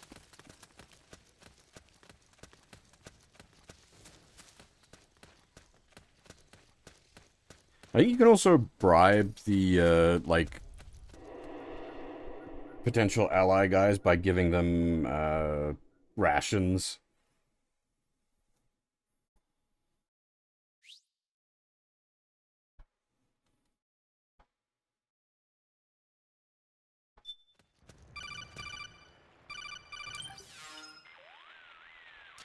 Snake, can you hear me? This is Jack, isn't it? I am Raiden. Jack is no more. Where are you now? I'm right beside you. Raiden, where have you been all this time? What have you been doing? On a mission. Finding something. For someone. Finding what? The corpse. Of Big Boss. What? I was asked to do this in exchange for Sonny's location. Liquid? No. The leader of a small resistance group. Her followers call her Matka Pluku. Matka Pluku? Big Mama. We'll finish this later. I'll follow your trail and catch up with you. Wait, what about Big Boss's body? It's with her now. Her? What's going on, Snake? Rose, I just got a call from Raiden. It sounds like he's close by. Jack? Yeah. Did he seem okay? Yeah, as far as I could tell from his voice. Really? That's great. Snake, I have a favor to ask. What? Don't let him know I'm involved in this operation, okay? I think it would be best to just leave him alone for now. What happened between you and Jack? After the Big Shell incident, he became unstable. Memories began to resurface from his childhood when he fought for Solidus in the Liberian Civil War. And in the midst of all of that, the baby we had together, it hadn't even been born yet. Jack slowly stopped coming home. And when he did, he'd be dead drunk, sometimes covered in cuts and bruises. Roy was worried. He was Jack's commanding officer. But Jack just avoided him. I was all alone. Roy wasn't his commanding officer. Was so kind to me. Yeah, I He's was. the one who encouraged me to become a counselor.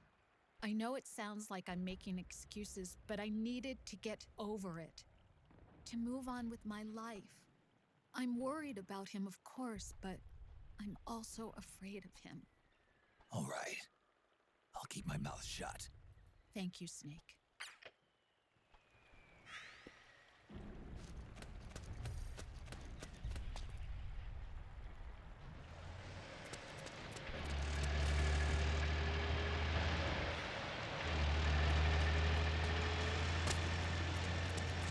Don't mind me, boys. Nothing to see here. Just keep moving.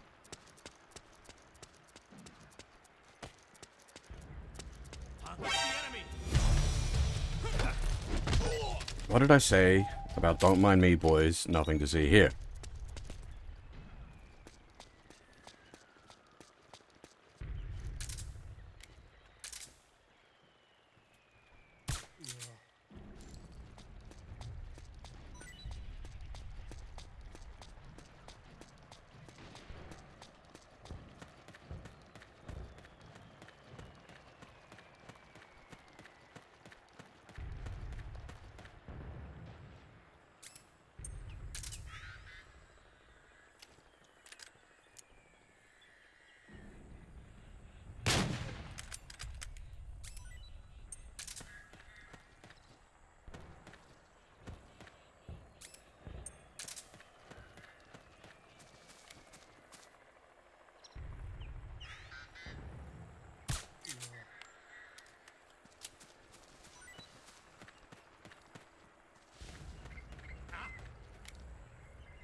Who's there?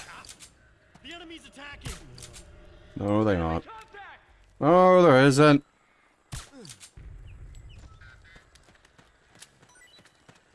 Calm your tits. Oh, buddy, I haven't neutralized everyone yet. You're gonna get yourself shot. Oh, it was you.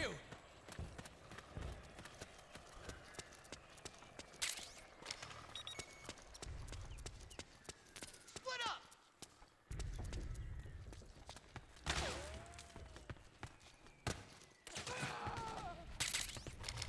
What?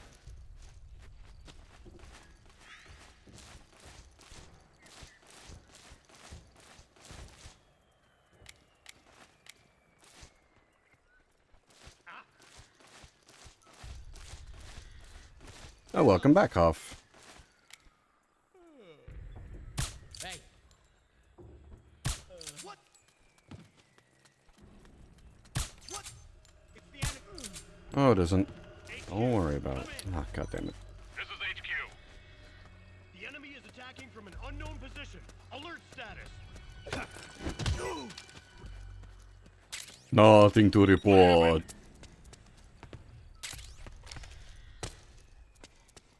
There's something wrong. Support unit. Confirm their status. Everybody's just having an attack of the EPs. Don't worry about it. It's fine. Oh, he's a little more than EP.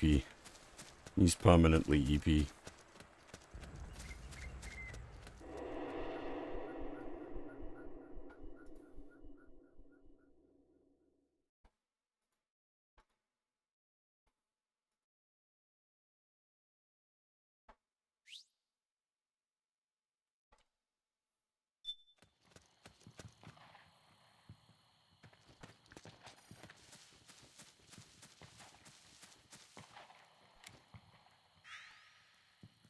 Huh?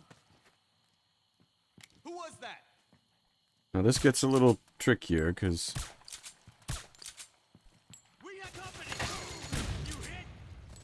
it can be a little more difficult to pick out who's who.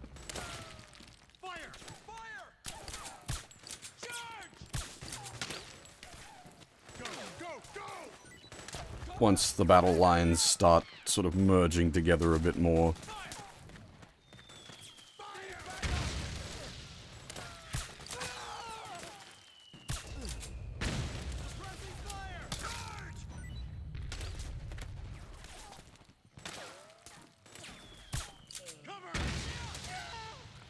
Whee!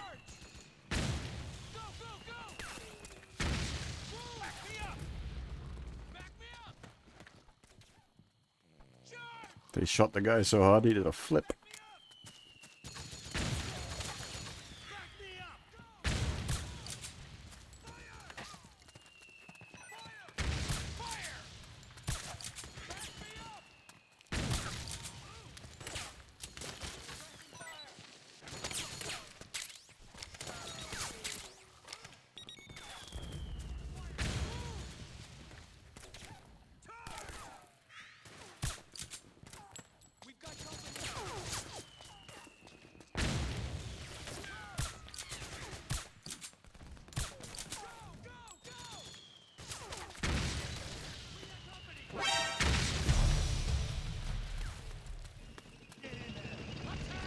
The timing on that, though. Snake, the rebels have got an armored dozer. Deploy the killdozer. To bust their way into the mansion. Give it some cover and it might get you inside the compound. Whee!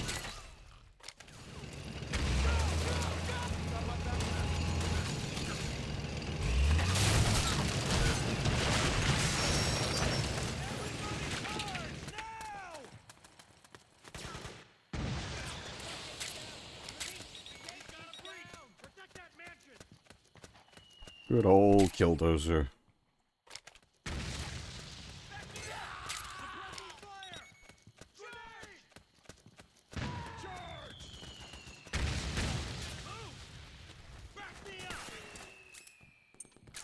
A little bit of sniping to clear up the front here.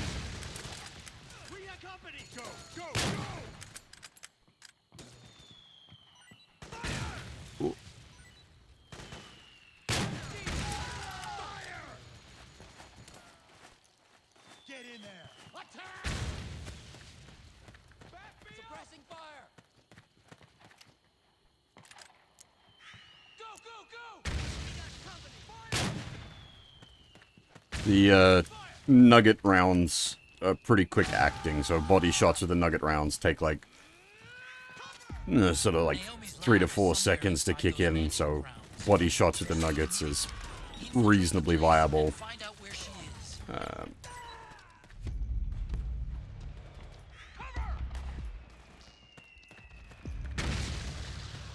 Body shots with the Hush Puppy work. You're just better off aiming for headshots. Because it takes a fair bit longer to go into effect and can throw you off if you're, like, waiting on it.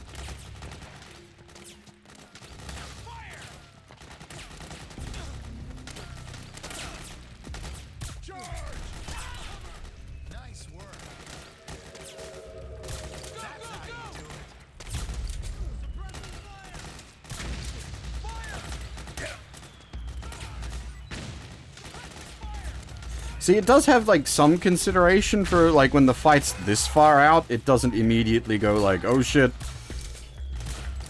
enemy detected kind of thing.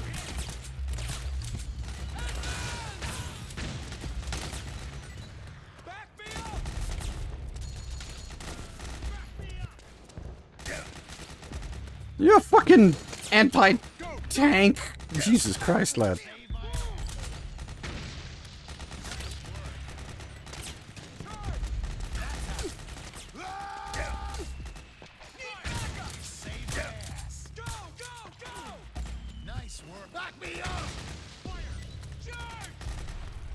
I think there's someone still up on the roof being a problem, but I don't know if I get angle on him from here.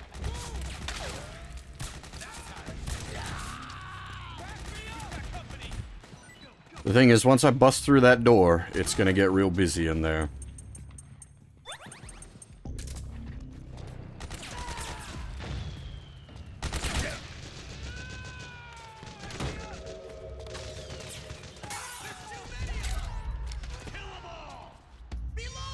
Because they usually just come, like, flying through.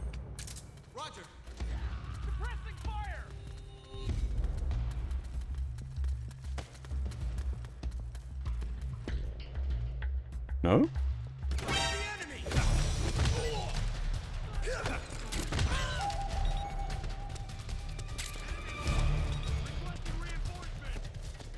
Understood. Stand by. Sending reinforcements now.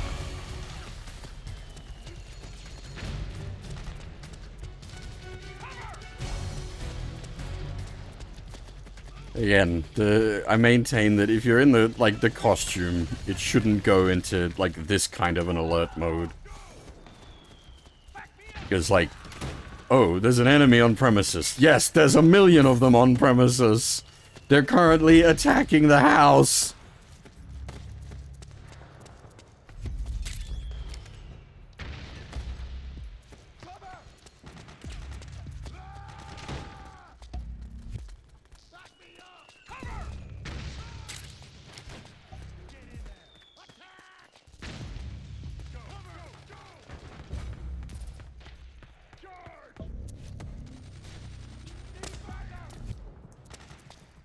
Actually, while we're here, we'll just quickly do a ammo refill.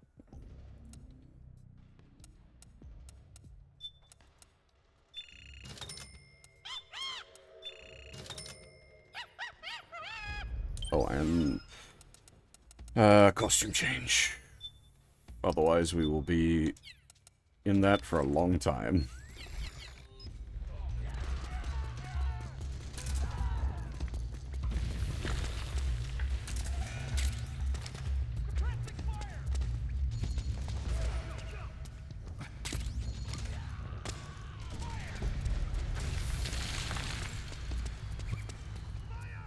I suppose, thinking about it, if you're ever going to use claymores in this game, it would be in one of the, like, B&B fights.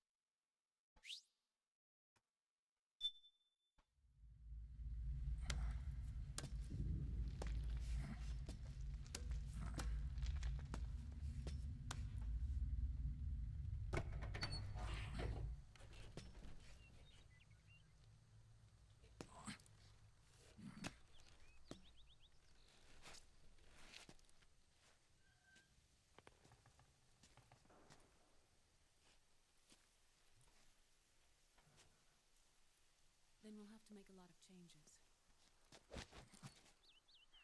Yes, that's right.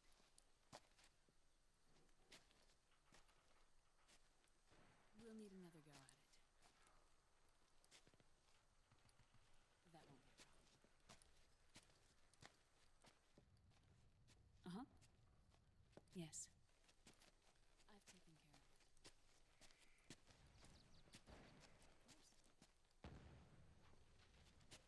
Yes, I understand, but...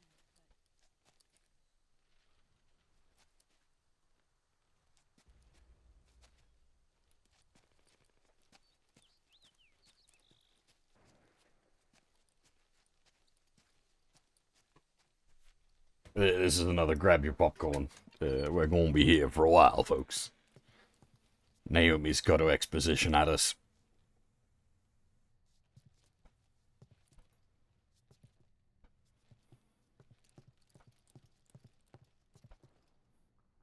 Yes, the next test.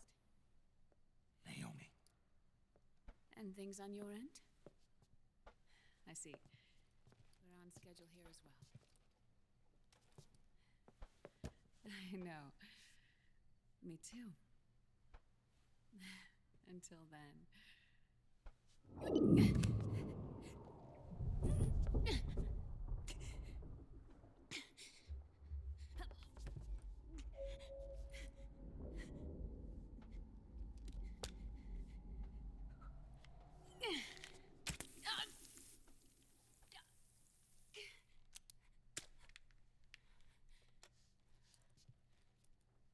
Naomi.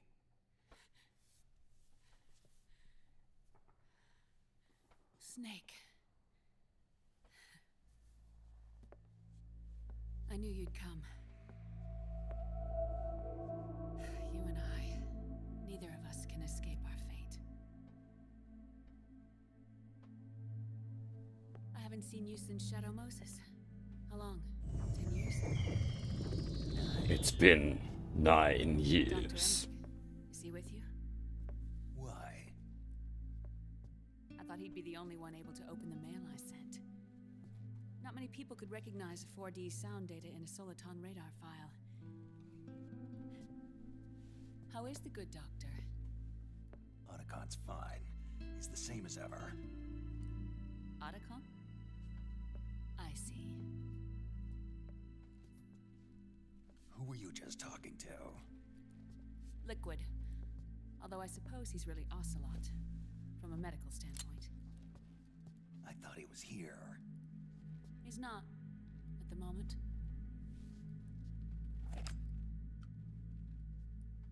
Where are all the guards? They know I won't escape. I'm powerless to resist. I have no choice but to cooperate.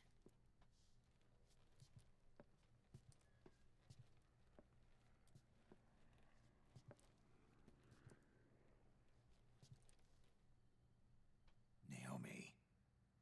What happened in the Middle East?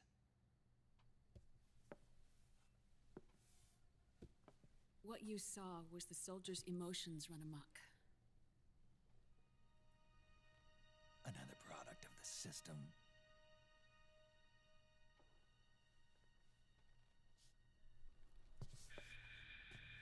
You don't trust me? I'm not sure yet.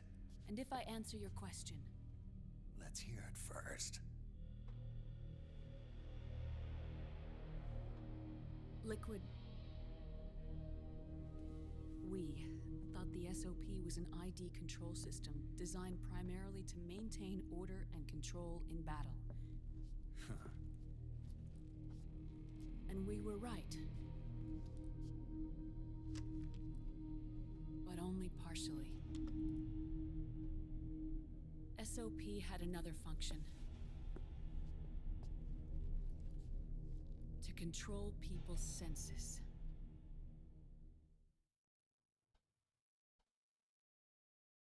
The nanomachines inside soldiers' bodies adapt to different conditions, promoting the release of neurotransmitters, hormones, and stimulants, giving them an edge in battle. They can create an artificial combat high by releasing endorphins at the same time a soldier kills an enemy, or they can suppress hormones to neutralize the soldiers' emotions, prevent them from panicking and engaging in friendly fire or needless massacres. It's all controlled by the system's core AI. It artificially controls the soldier's pain, emotion, senses, in other words, the essence of his being. The skyrocketing demands of the war economy have fueled the demand for more soldiers and more fighting. This in turn led to the development of technologies to rapidly improve their combat abilities and control their actions. The system ensures a steady supply of battle-optimized soldiers at a minimum of cost. But you, of all people, must understand, Snake, that unlike combat technique, a soldier's senses can't be taught. They must be earned through experience. Does this have something to do with that test of yours? The goal was to release the soldiers' nanomachines from the system, but we didn't know about the mental control. And the nanomachines went berserk? No. Our test was a success. At least it confirmed our hypothesis at the time. Just as we predicted, the nanomachines stopped functioning, and the PMC soldiers were freed from the grips of the system. But the moment the system stopped, all the pain and fury and sorrow, all the trauma and stress, all the hatred, regret, guilt, all the sensations that had been suppressed were unleashed within their hearts.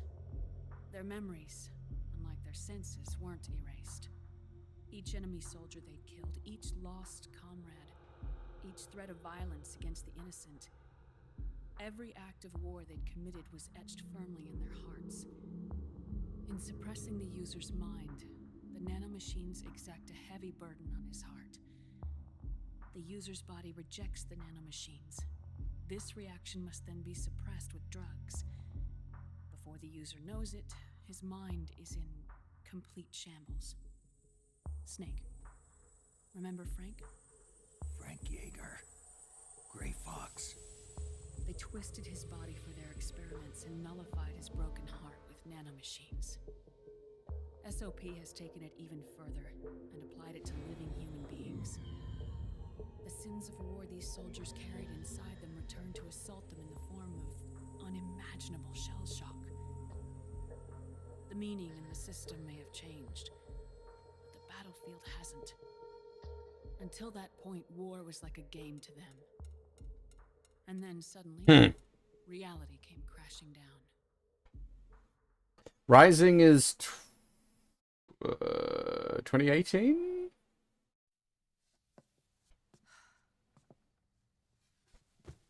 Ordinarily, our hearts are hardened through experience. Even the most grizzled veterans live with an inescapable guilt they've had to overcome bit by bit through the years. Might be 2016. No, I think it's 2018. It never truly goes away.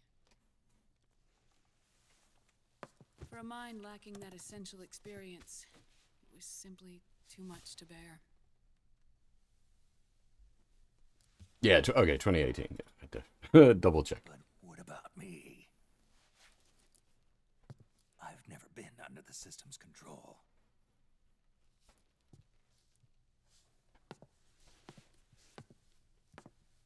That's why I want to examine your body. You need to know too.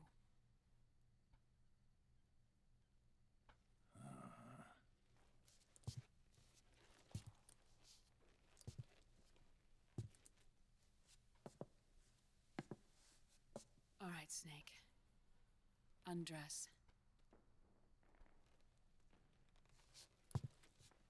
Snake, what's gotten into you? Hurry up. You want the booty?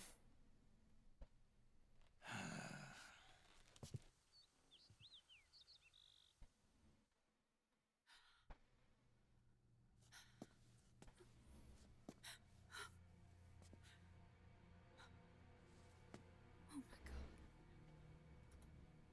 Snake.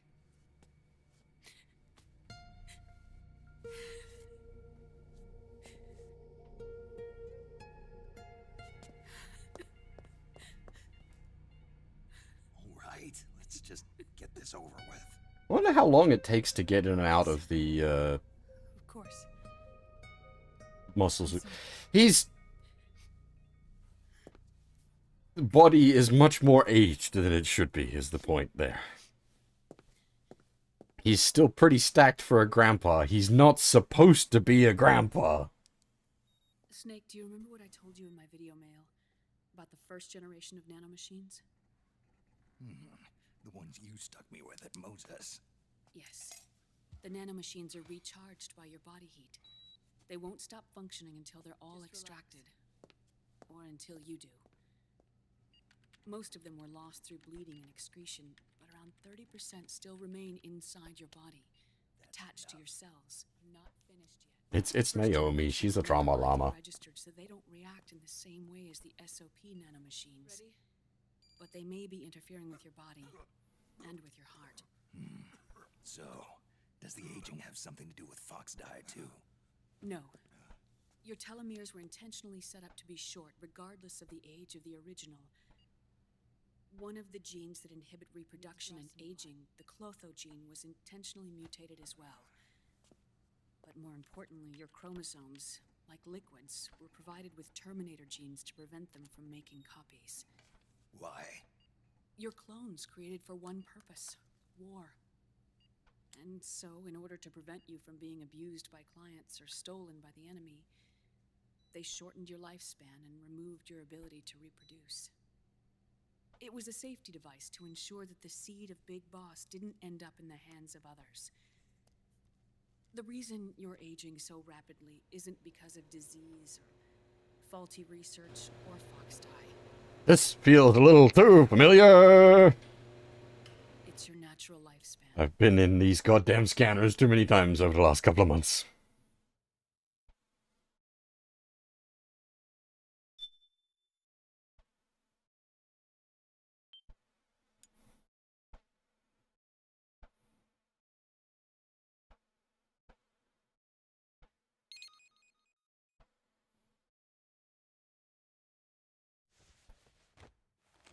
I'm not dying. It's a start. The truth, Naomi. How long is my body gonna hold out? Your cells, blood, organs, nerves, skeletal system, muscle tissue. Every part of your body is aging rapidly. An ordinary man wouldn't even be standing by now. Snake, the only thing keeping you together is the strength of your will. How long do I have? Half a year.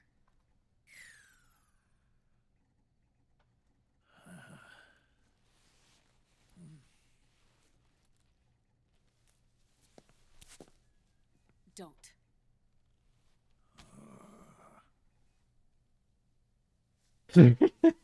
Snake.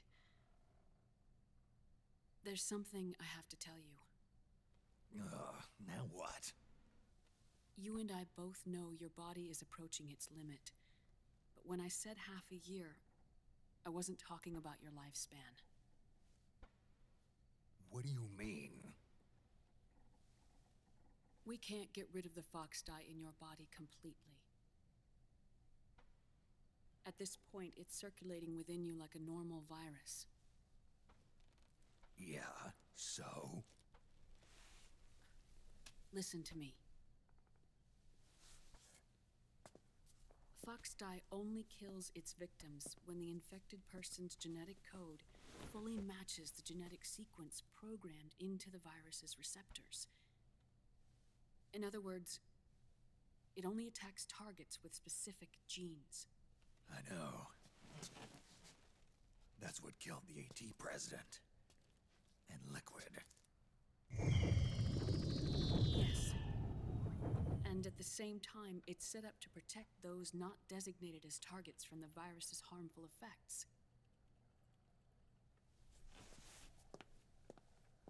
Here, I'll show you.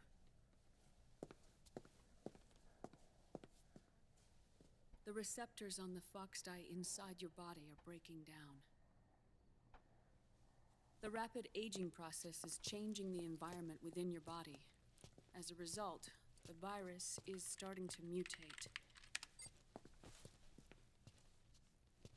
The viruses on the left are fox dye in its original form. The ones on the right I took from your body. They're already mutated. The receptors, they're wearing down. Meaning? This mutated version of fox dye could activate even if the infected person's genetic pattern doesn't perfectly match the receptors. Which means the virus is becoming indiscriminate about what type of target it kills.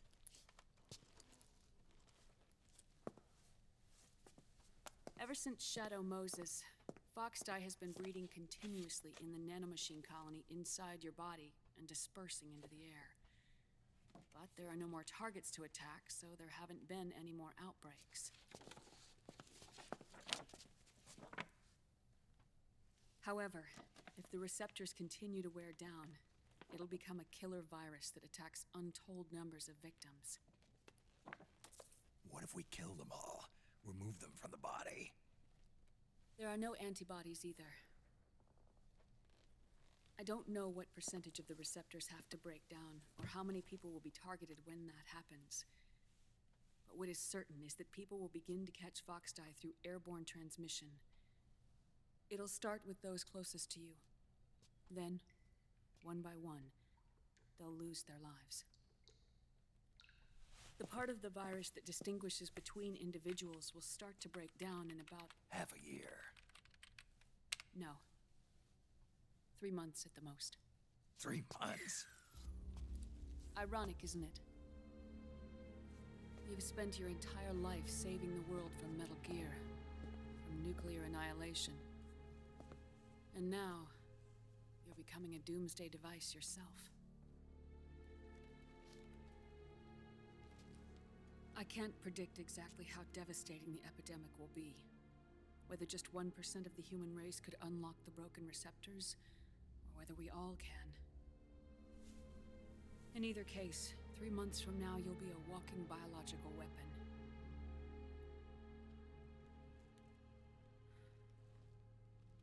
If it were up to me, you'd be quarantined already.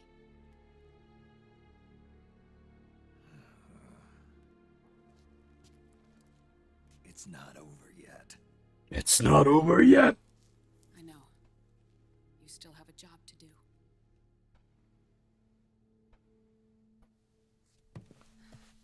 You have 3 months. Still enough time to think once all of this is done with.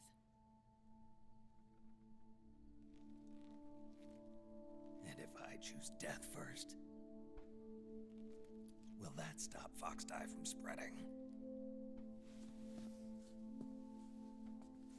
When the host dies, the virus dies with it.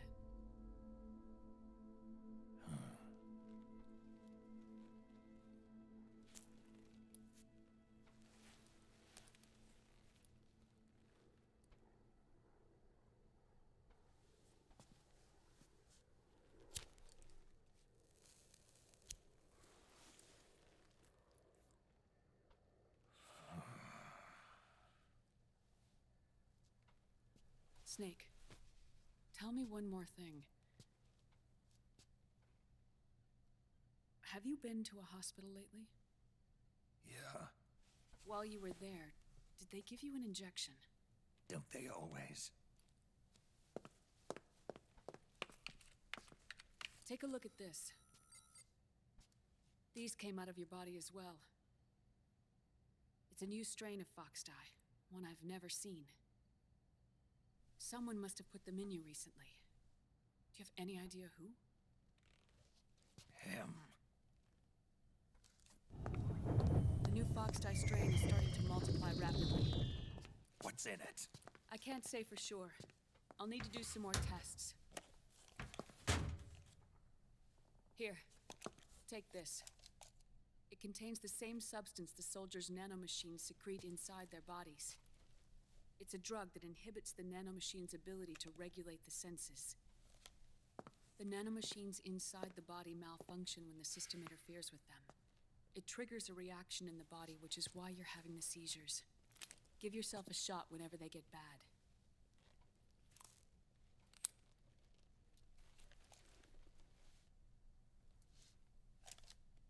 It's potent, so use it sparingly.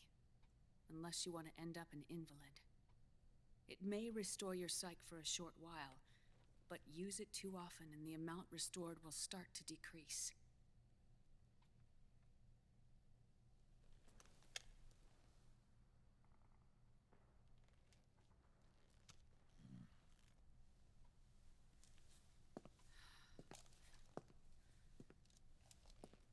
I've been a fool. I let myself drown in my nanomachines, and now I'm trapped by them. You said yourself we mustn't allow ourselves to be chained to fate.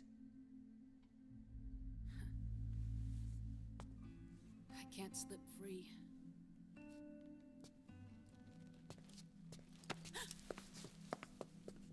Then I'll free us both. Where's Liquid? I can't tell you yet. Not until you free me. Do you even know? Liquid left here last night. Where was he headed? Those are my terms. I can't leave this place of my own will. What are you talking about? I'm being watched.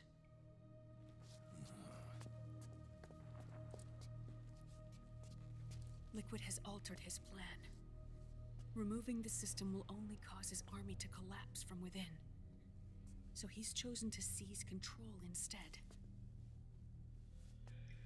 Liquid's objective is to hijack the SOP system.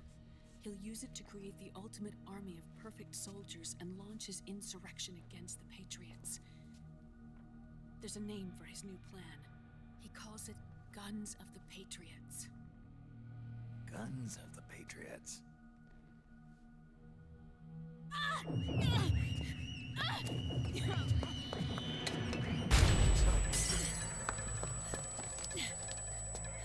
This place isn't safe. Come with us.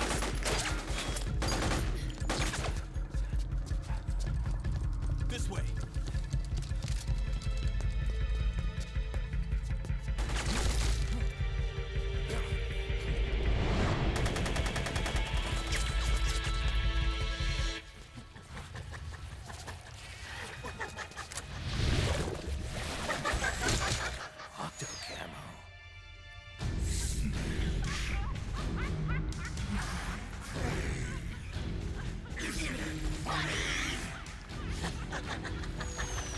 Laugh and grow fat?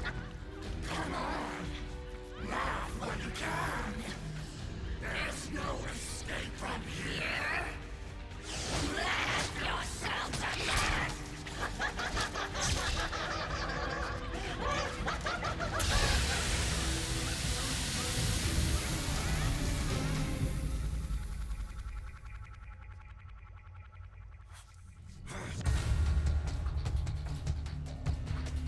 And this is, I mean, so it's fine here. Snake, you'll have to break through to go after Naomi. Take out those enemy soldiers and clear a path. Oh, I suppose actually it's not fine here because we're killing guards, not the boss. But this is one of those cases where the game like whops you with the lethal gun, and if you're not paying attention, you can very much accidentally. That's regain. I'll take that. Thank you. You can very much accidentally cap one of these ladies by mistake.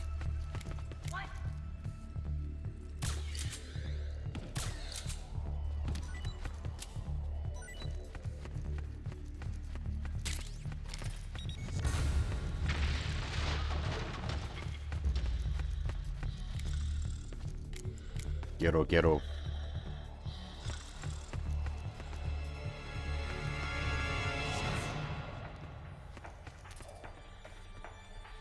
Never trust a Frenchman. Oh, dear. Poor Sam.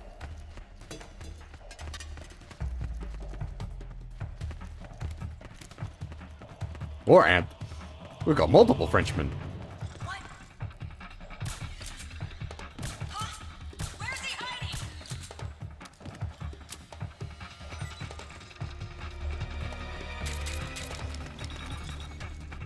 Nom nom nom, delicious P90s.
big.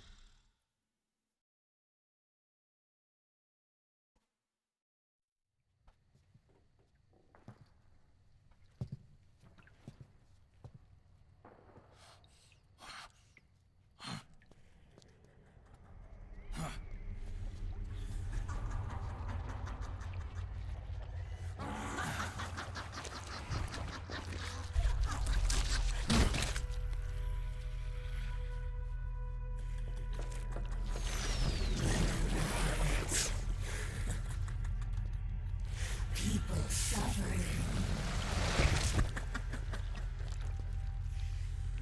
People hurting. People dying. It's all so fucking hysterical.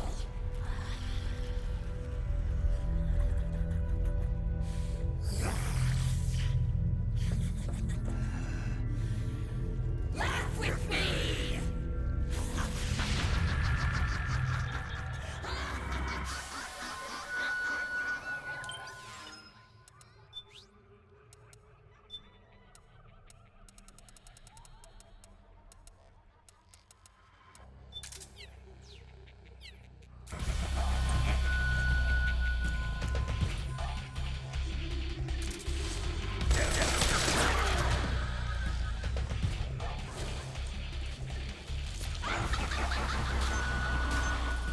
Yeah, it's the switch out can be annoying.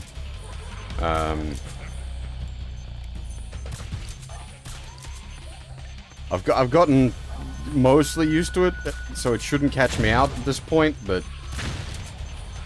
in the case of the boss, it's not too bad because like you'll smack her one, which is unfortunate, but then you'll realize. Whereas like against the regular guards. Like, if you ventilate them, that's it, you're fucked.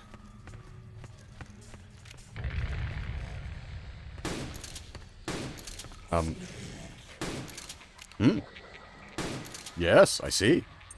You are immune to bullets.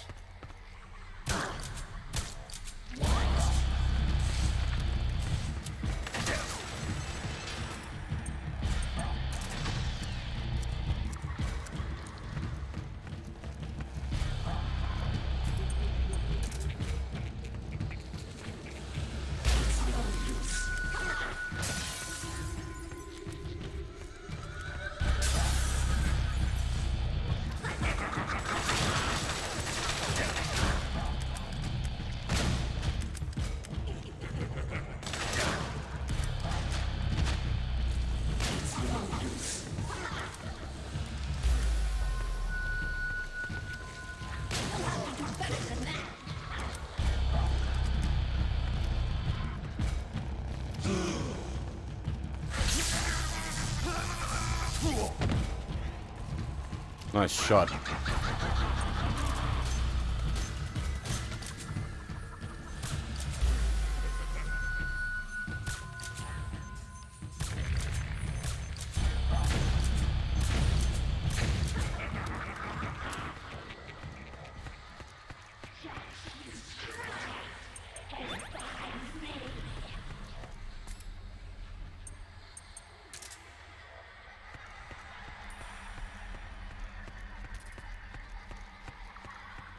The hide and seek can be fun. Like, she's got a bunch of fun tricks.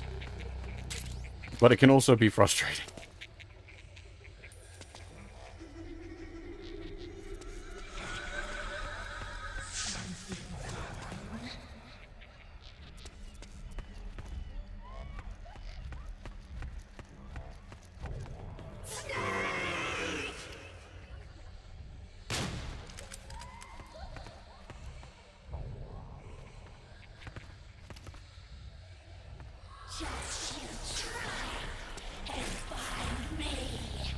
You, oh. Say, you up on the roof? Because I checked everywhere else.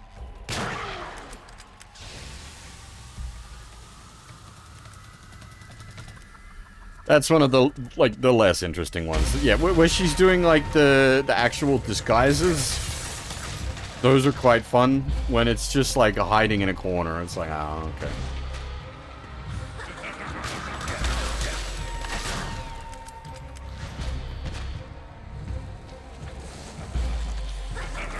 Uh-oh, roller derby.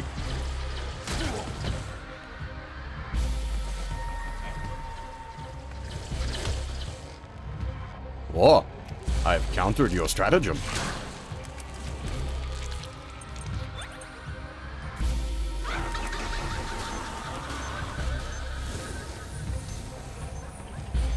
Hmm.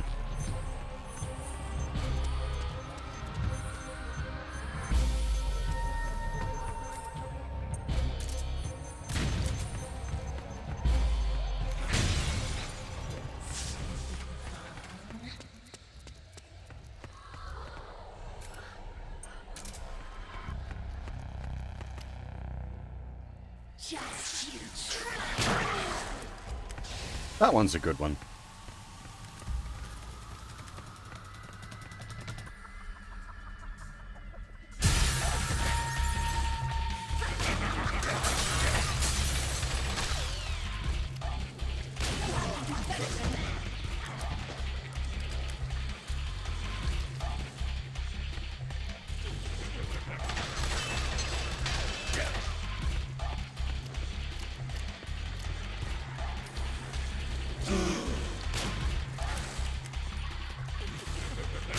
I was a little worried it would go through the wall. Yeah, this is decent boss music.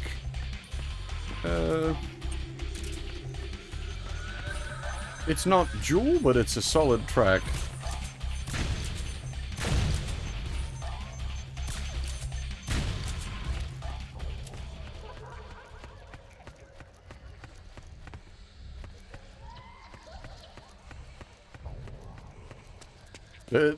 The Metal Gear games' problems is that they're competing against other Metal Gear games.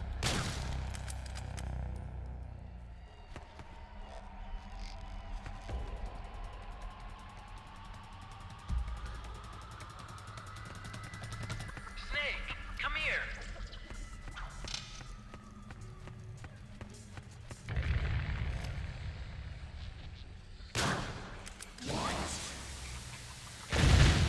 Another good one. The giant Mark II disguise is fun.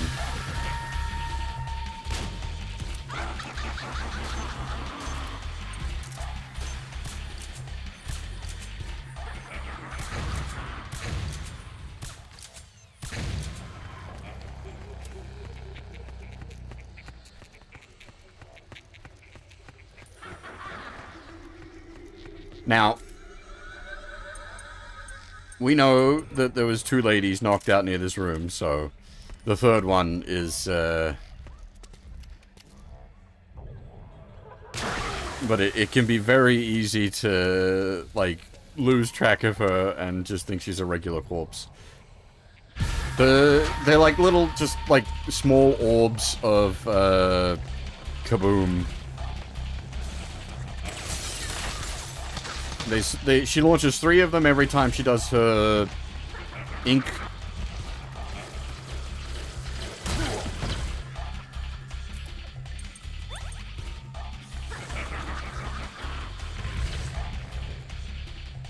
And they just chase after you. They go for a little while, but they will explode after a bit. Like, even if you don't shoot them. It's just usually easier to shoot them because you don't have to. Naomi? Why? Snake.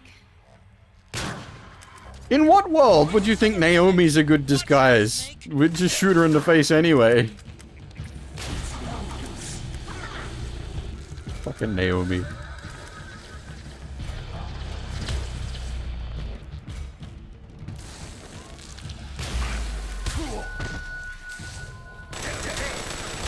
Ow, pain. Don't take a P90 to the chest at point blank range.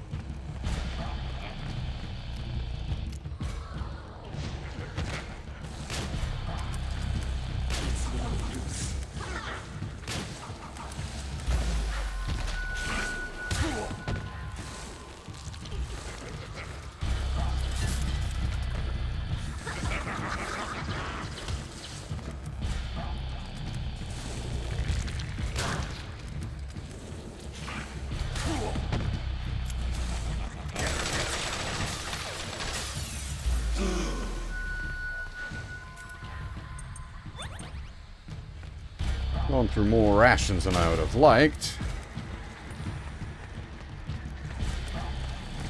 But she's nearly done.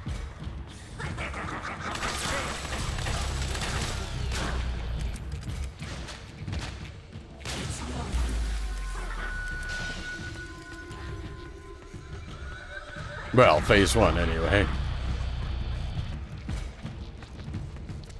Things get a little weird shortly. I wonder if I can, like... Ah, nope, I cannot.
I am an octopus. An 8-legged beast. These tentacles are beyond my control. Their will is the will of the battlefield.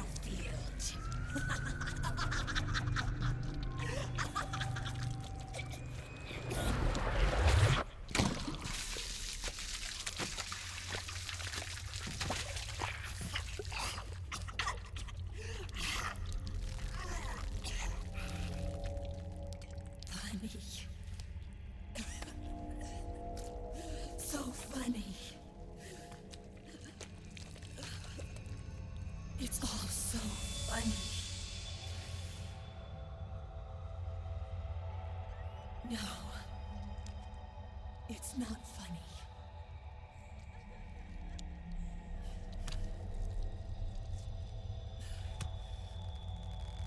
Nothing is funny.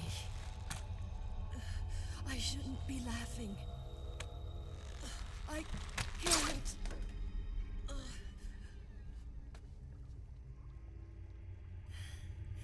The truth is, I'm not laughing.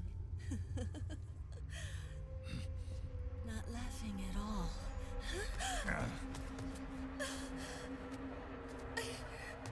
I shouldn't be laughing. I'm scared. I'm really scared.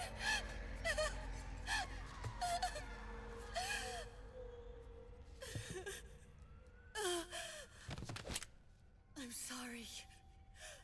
I'm sorry. So sorry I laughed. I'm sorry. I won't laugh anymore. I can't.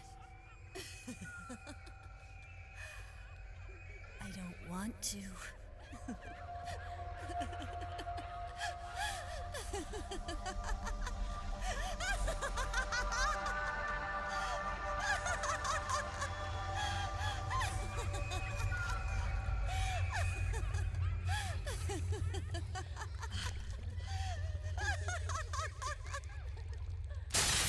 Snake, she's shed her suit. Who knows what she'll throw at you next? Watch out!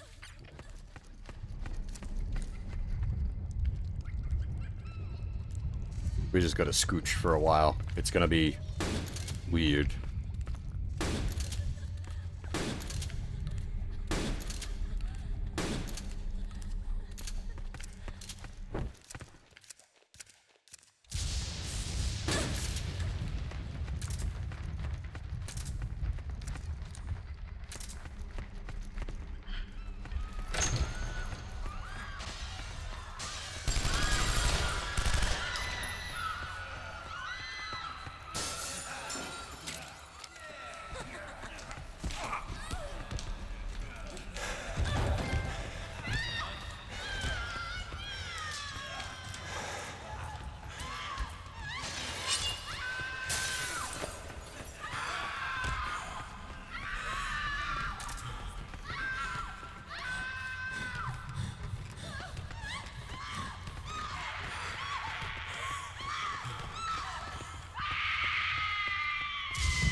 unfortunately, I've just never really, like... The B&B cores never really worked for me. Even, like, on the initial playthrough of the game, they just... They didn't land for me.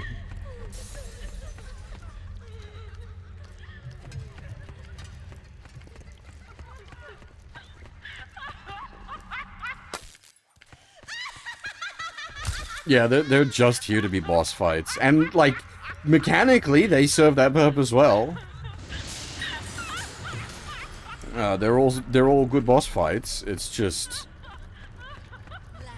There's no... They try to push them on you so hard, and it just doesn't... Like, the way it's delivered is just pure exposition.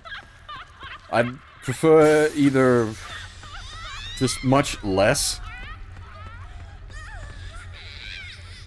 Don't, like, they over-explain them so hard, and it's just like, for what they are in the game, they don't deserve that level of over-explanation.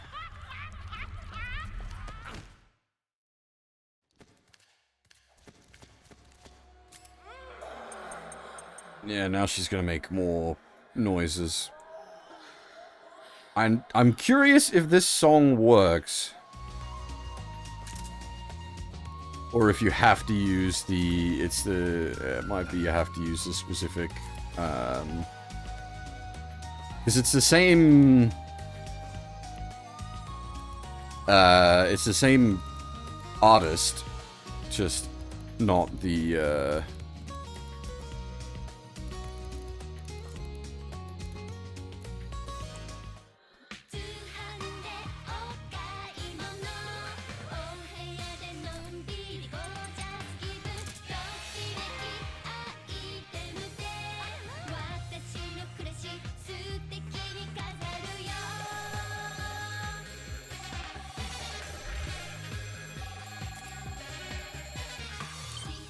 and the other one I always show off. Wait. Hey!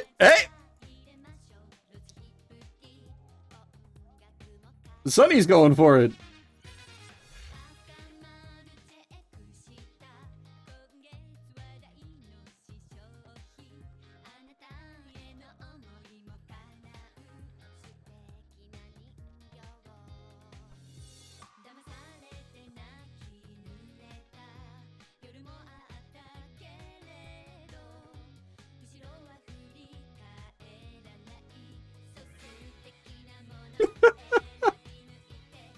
Yeah, it's real good.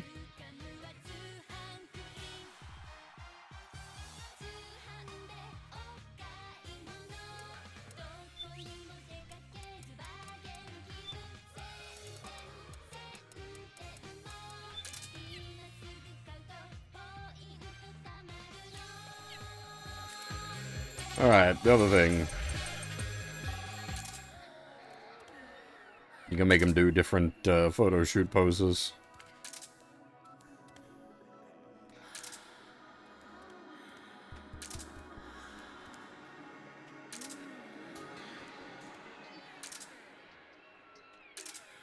And then you just blast them with a shotgun.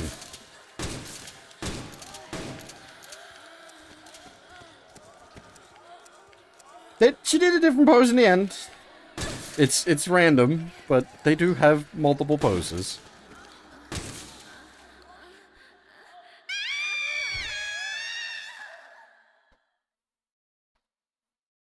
Make him dance, take some photos, shoot him with a shotgun.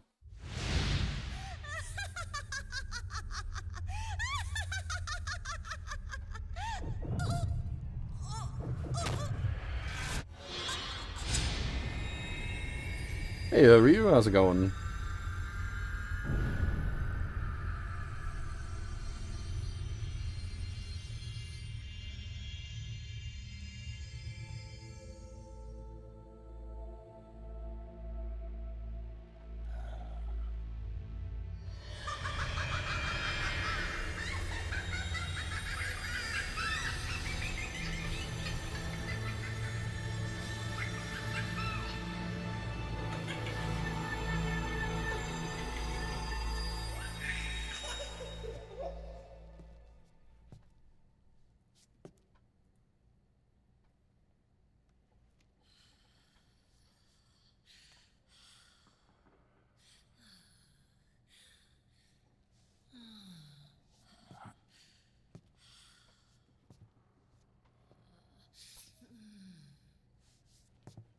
killing them with the non-lethal method lets them have a EP.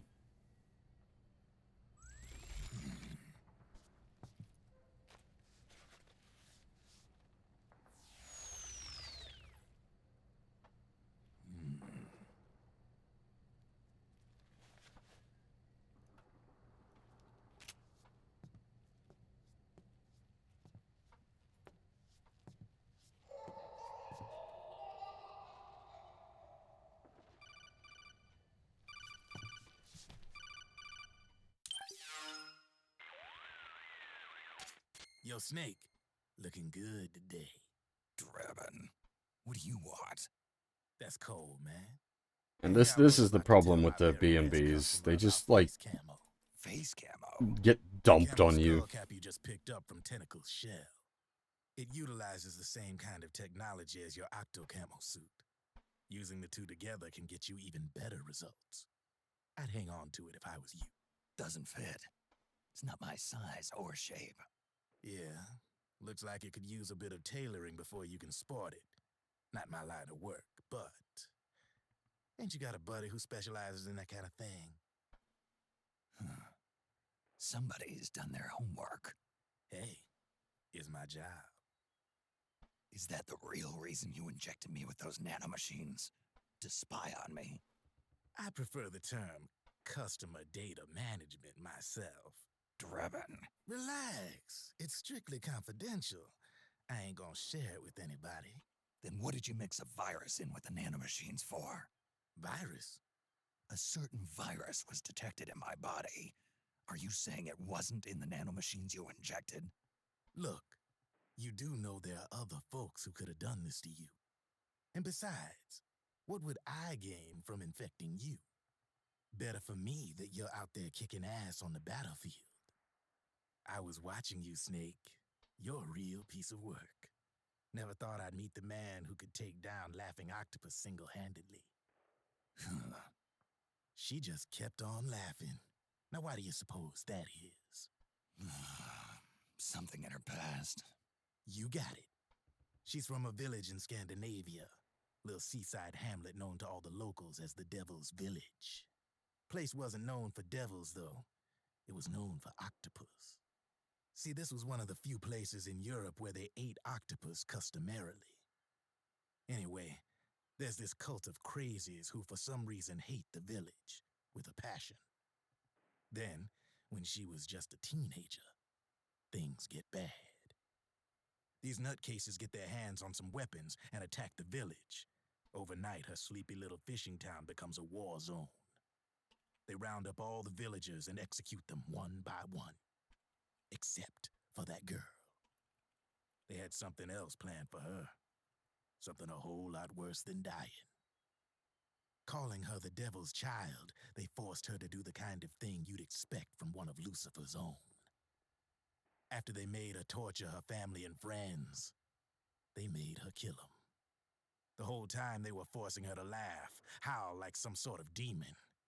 Like she was enjoying it. What was she gonna do? Say no? They'd kill her too. So she let fear take control and did exactly as they told her. She butchered the bodies of the ones she loved and laughed while she did it. And as she bathed in their blood, it gradually turned from deep red to jet black. To her, it looked like the ink of an octopus. The experience scarred her deep. Ever since then, she hasn't stopped laughing. Only, that ain't really laughter. Why are you telling me this? You expect me to feel sorry for her? Nah. I know you got no room for that stuff in your world. And besides, this is war. Right? In a way, though, I guess it was the right thing to do. What was? Fighting you cleansed her mind. All right, enough chit-chat. There's other beasts out there in them woods. Watch your back.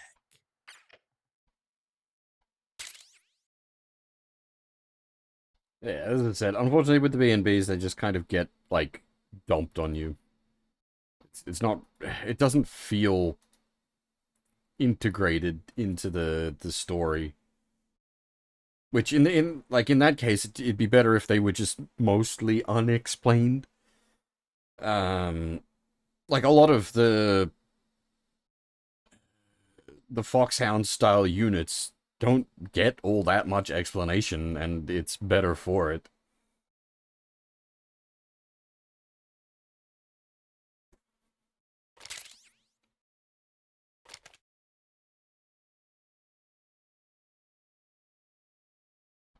But yeah, Drebin, when he's initially introducing them, calls them the B&Bs and then explains the Beauty and the Beast.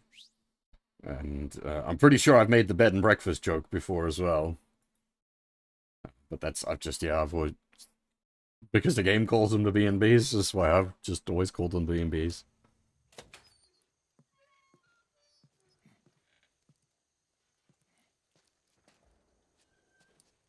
B&B, like, being a common term for what is bed and breakfast a thing in BR land? It's like an overnight stay hotel kind of situation. This is a business model type.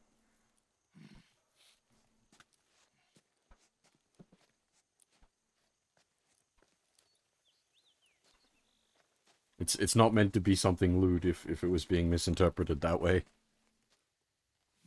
It's a thing.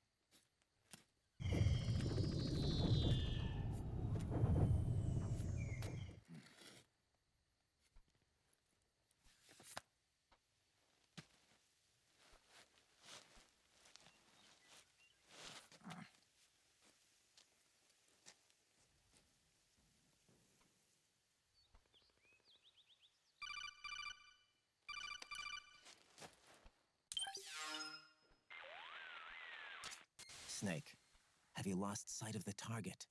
Whenever something moves, it leaves a trail behind. Track and find Naomi's trail. I'm not like Big Boss. Tracking isn't my strongest suit. When did you get so good at it? After saving Sonny, I drifted around the globe. In Alaska, a tribal elder taught me some scouting techniques. Drifted? You never went back to see Rose? Rose? She doesn't exist. No. Rose and I live in different worlds, different times. Her world has no place for someone like me. My place is here on the battlefield. Huh. Listen, Snake. Scouting is based on the principles of hunting. There are two fundamentals: awareness and tracking. Awareness? Awareness refers to locating a trail by paying careful attention to your surroundings. Tracking means to follow that trail. Your target's trail could be footprints, a branch they broke along the way, bent grass trampled underfoot. You need to feel for clues using all your senses: sound, smell, touch, the direction of the wind. Watch how the animals move. Listen for unusual bird calls. These are signs that someone may be disrupting the environment nearby. You sound like a ninja. Exactly. Ninja are the ultimate scouts. If your enemy is a skilled scout, they'll be doing the same thing. You may be the hunter, but you are also the hunted. To avoid enemy detection, move slowly, little by little. Don't disturb the air around you. Try to make as little noise as possible. Your pursuers will be doing the same, trying to sneak up on you without a sound. If you can't pick up the trail with your naked eye, switch the solid eye to infrared mode. That will enable you to see Naomi's footprints and any enemies lying in ambush. Switch the solid eye to infrared. Got it. But the sound it makes while engaged could end up giving your position away. So don't leave it on for too long. All right. Listen to your heart. Trust your senses as much as you can. And you will find Naomi's trail. I'll give it a shot.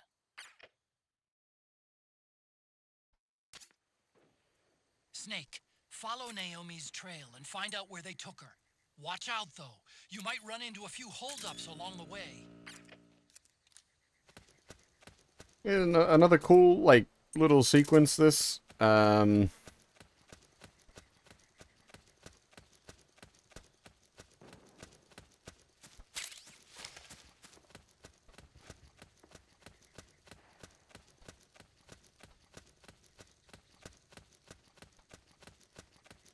I don't really have much more to add. It's Snake, the trail splits up into multiple fine. directions. Look closely at the footprints. We'll try to head to some of the outer paths. I can't remember which one goes where.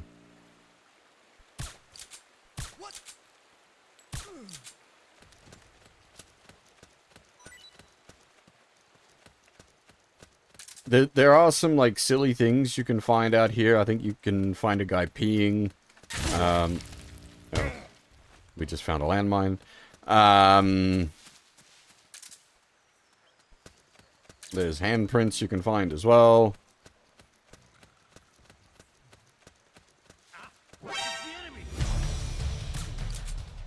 No, it's not. EP time. I've just never, like, sat down and committed to memory where all the weird shit is.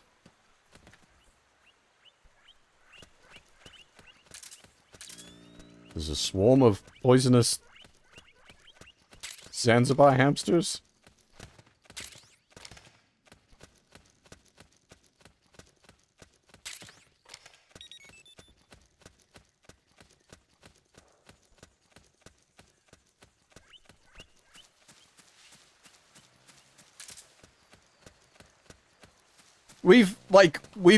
Over the years, we've seen all of this stuff. It's just, I can never remember, like, which way to go for all of it, so... You think that could be Naomi's? It's just a matter of, like, basically what I walk into is what we get to see.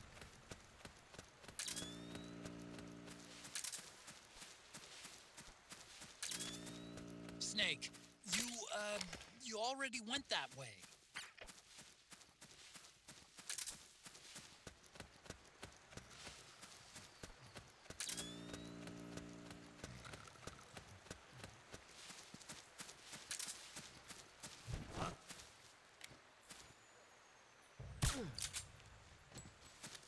Also, it's like, you already went that way, yes, but we were at a different angle, which is why we were able to get an extra ration out of it.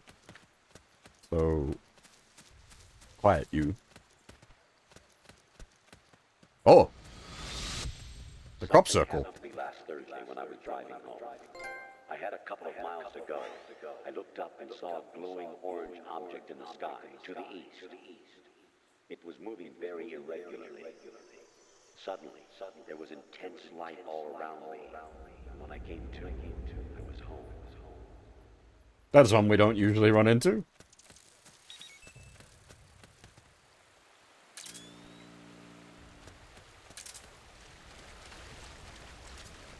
Huh? That's weird. Naomi's shoe prints just vanish. But just hers.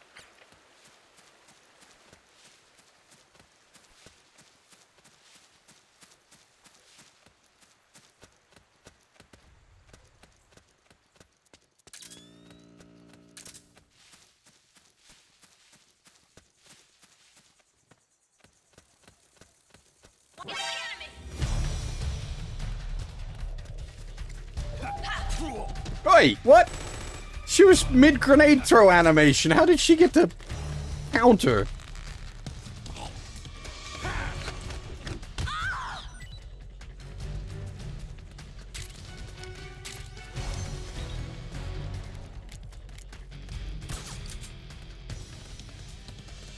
Ha! Indeed.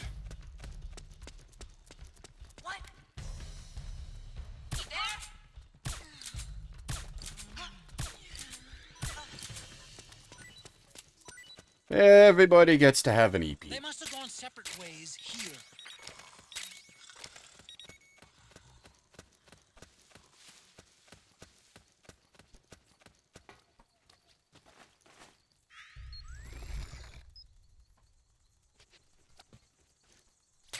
The developer handprint camo.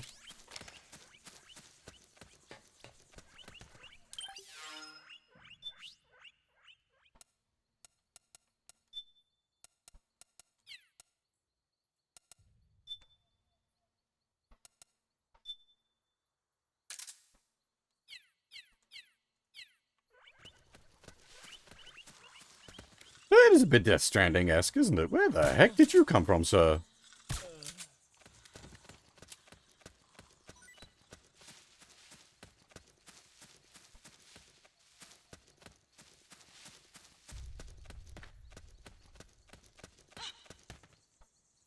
Who's there?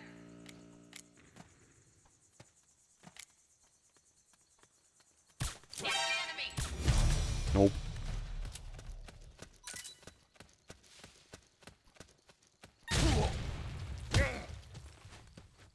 A landmine.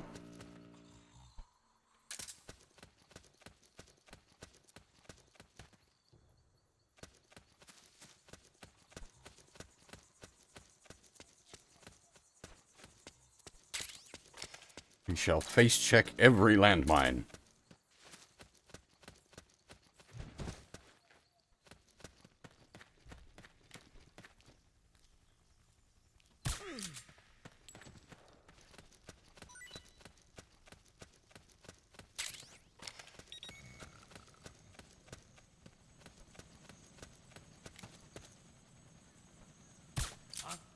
We're under attack.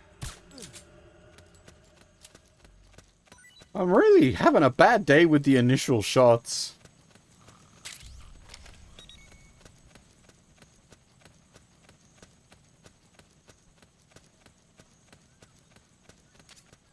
I'm noticing more footprints now. Security's getting tighter. We could be getting close to Naomi.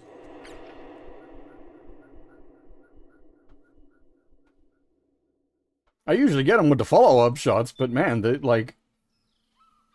Huh.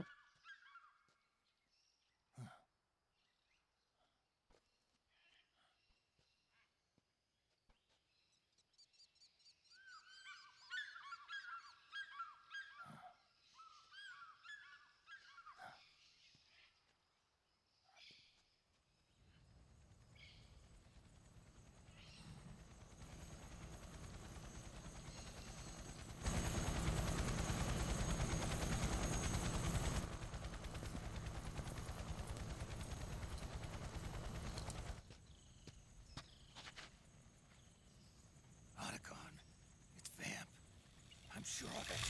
Yeah, and they're taking Naomi away.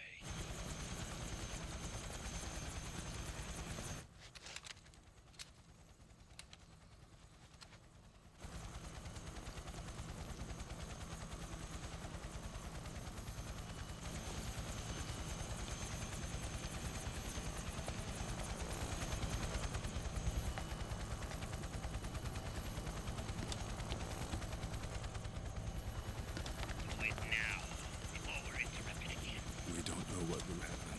Remember the last time. I'm willing to make a few sacrifices. As you wish. We'll begin shortly.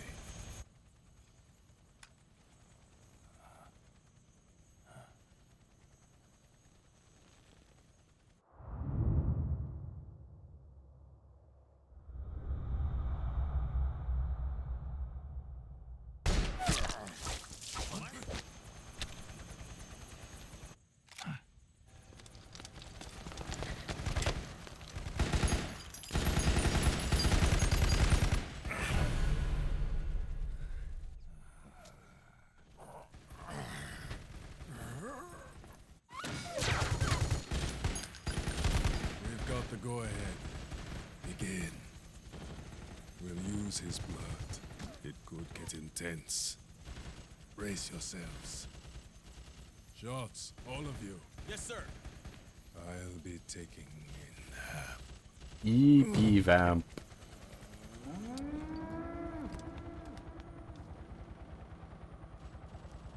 Did we still have sick flip phones in 2014? I guess we hadn't, like, we had sort of hit the smartphone era.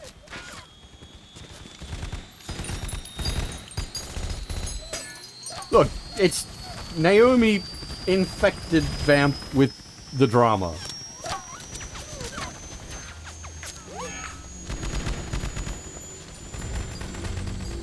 Vamp is all her fault.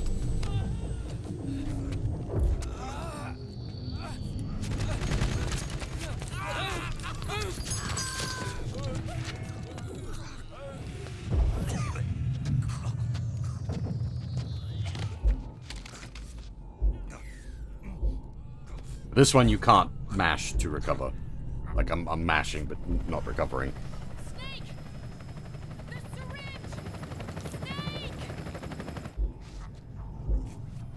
Basically, the ones that it's, like, actually in his head, you can mash to recover.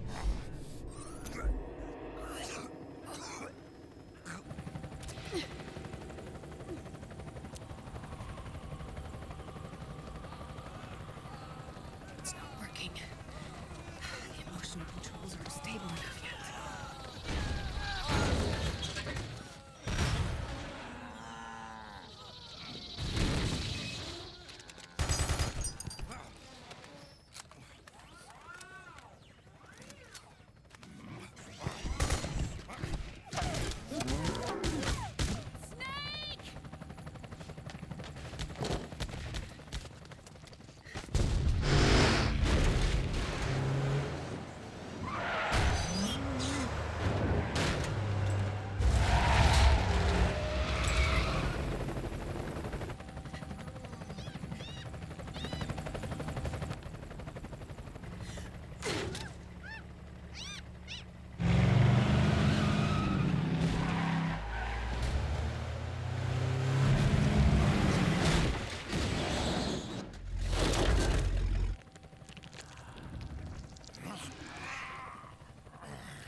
Need a lift?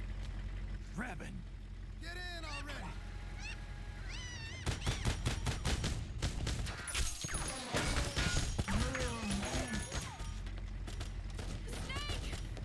Nail me. Jump. Walk.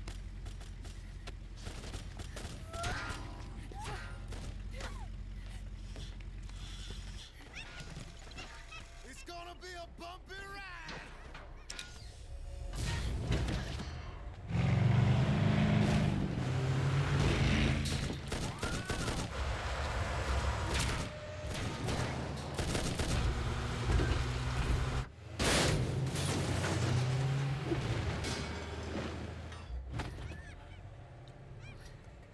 Okay. Thanks.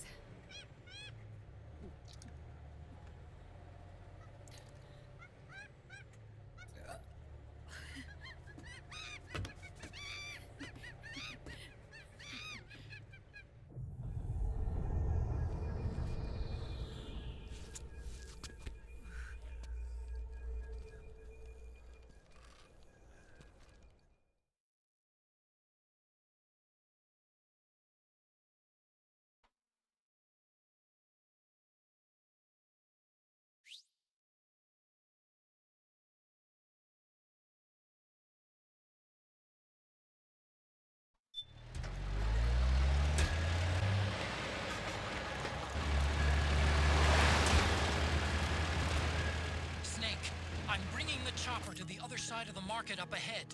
That's as close as I can get. You've got to make it to the market somehow.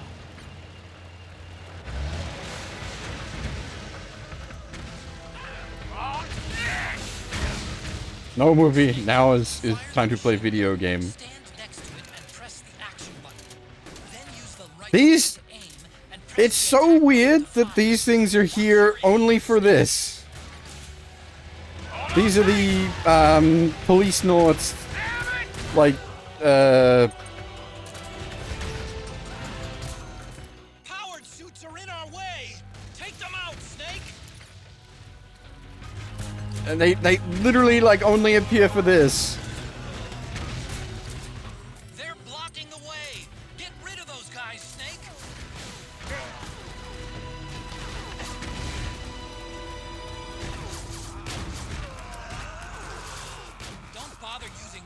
guns. You'll have to get up close and personal to deal with them.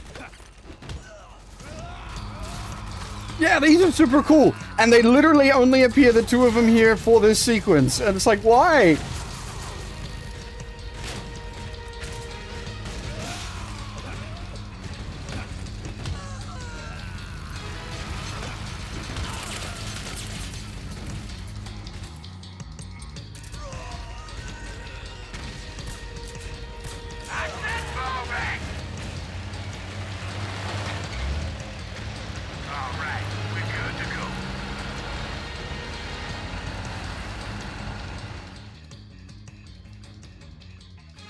I wonder if it's a case of just someone on the development team put them together, and they didn't really have a place or where to use them. They must really like him.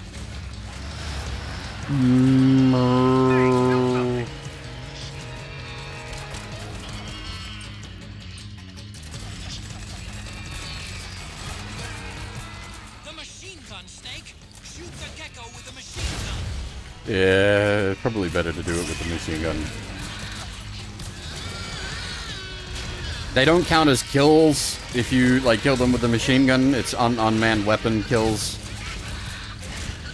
Or unmanned weapon destroyed. Those gecko will try to ram you. Don't let them get too close.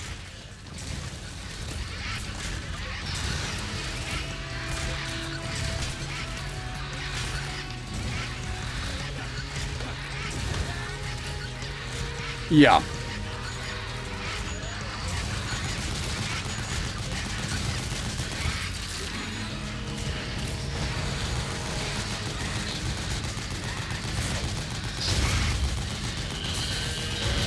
At least as far as, like, turret sections go, this is much better than the bike section from Chapter 4.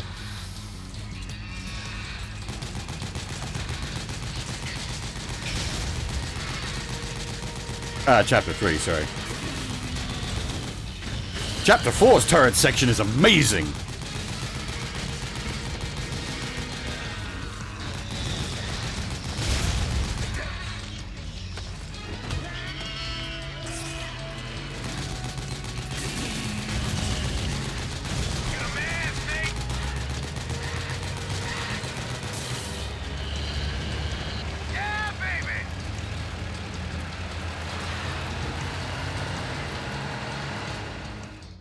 Drebin can GTA them, it doesn't count against us.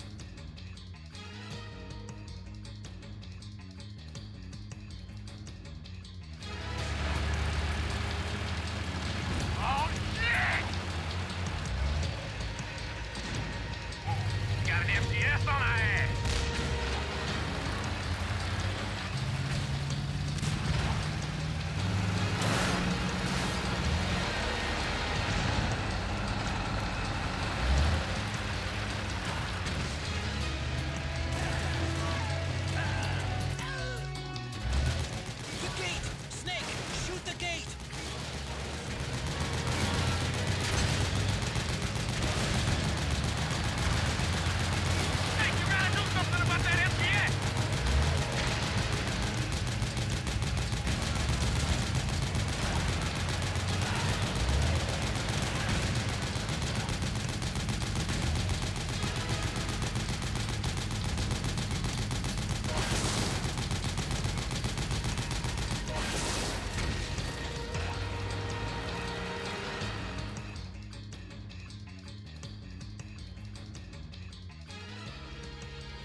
What's the turret gunner in there doing? He's just like firing off shots randomly.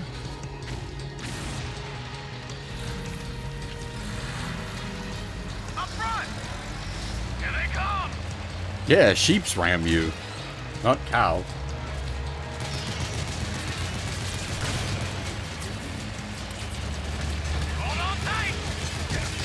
That joke doesn't quite work if it's not written down.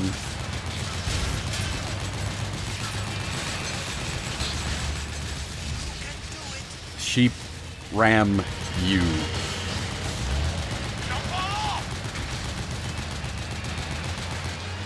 I fear I may have to explain this one. Male sheep being a ram and a female sheep being a ewe. Alas, that kills the joke.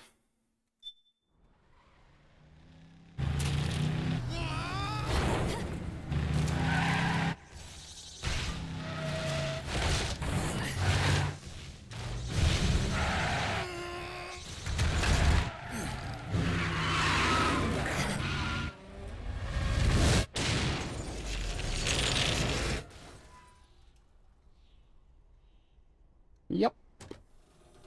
That's why the joke works when written down, but not so much when spoken. Come on, Naomi. Stay with me. One of my uncles owned a farm, so I spent a lot of time, well, not a lot of time, but I've spent time around, sheeps. Up you go.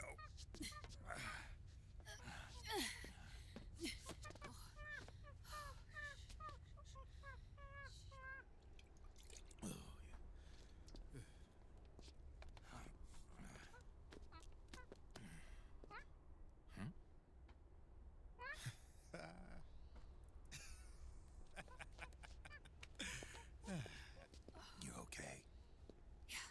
Oh, shit.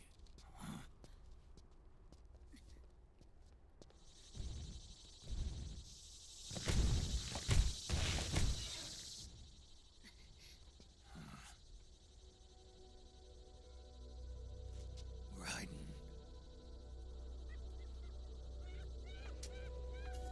Oh yeah. Da boy is here.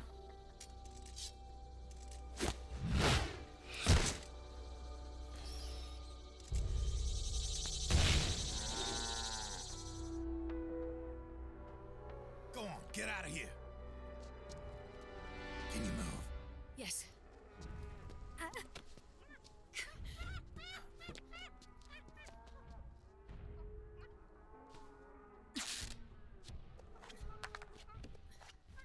Let's go. Here they come!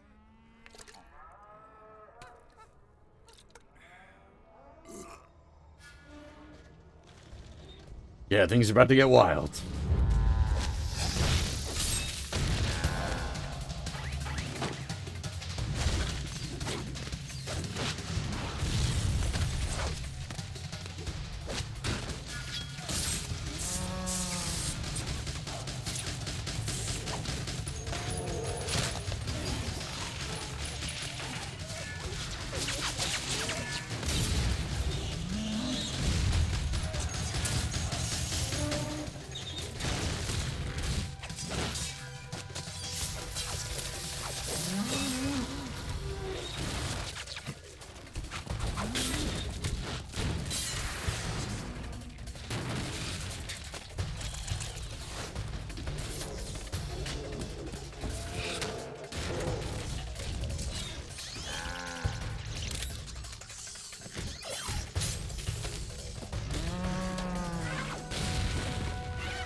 Snake. It's my turn to protect you.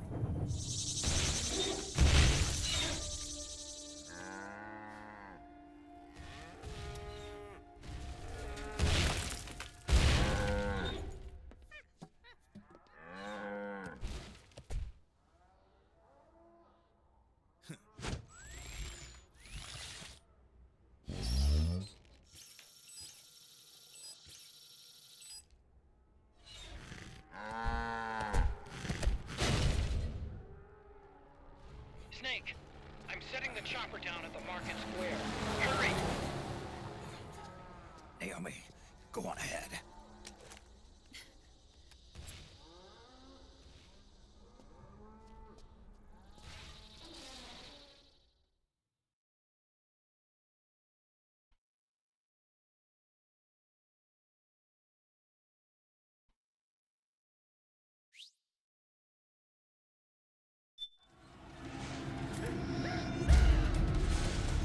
I've still got the silly hands disguise on. Snake, there's no time to take on the gecko. Just ignore them and get out of there quick.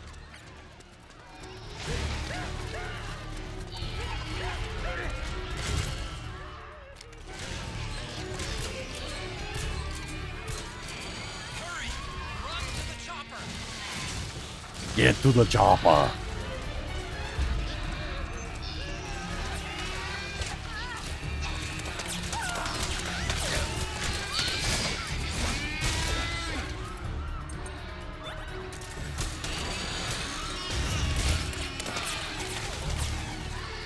I can see you! Just a little farther! Run, Snake, run!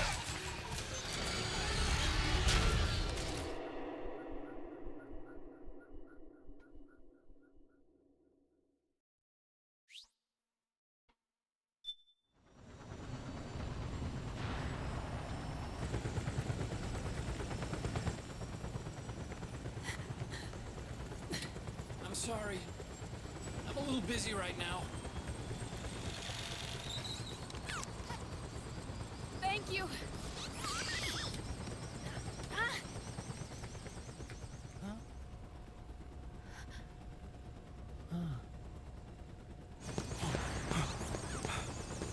Don't forget the Mark II.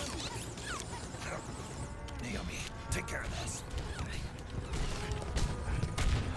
Otacon, get us out of here.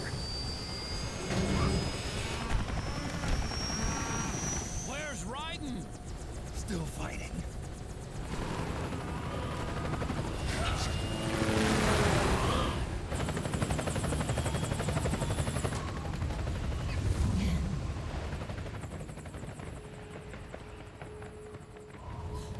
Vamp!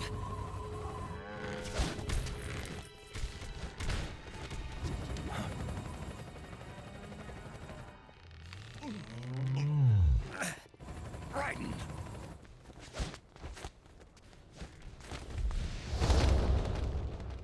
I'm for dance off.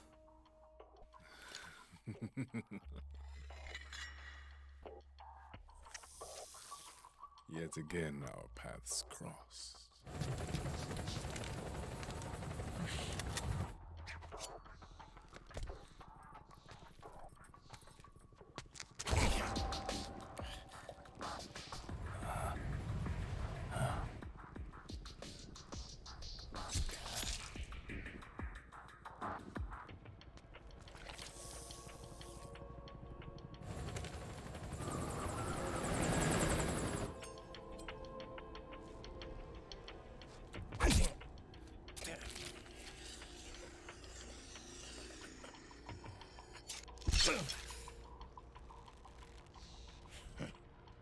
You too, immortal.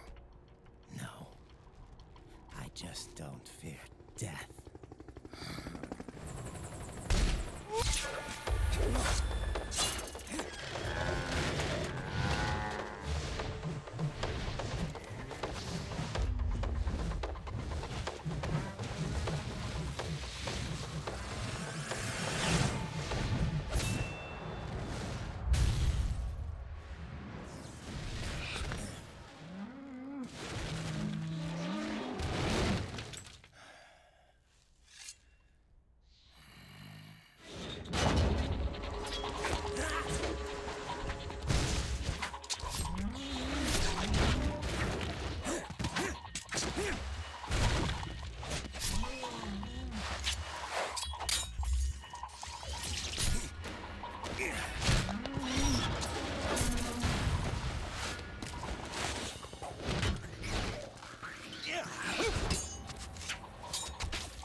Could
you be the one to finally finish me?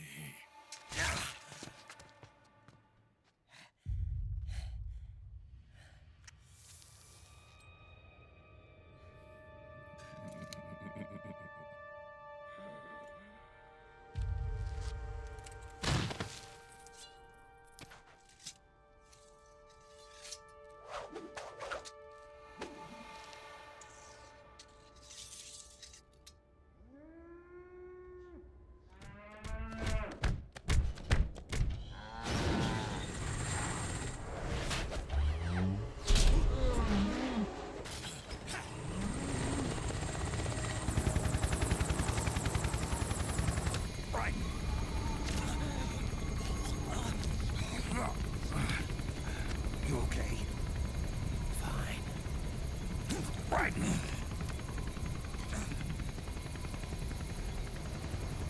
You're...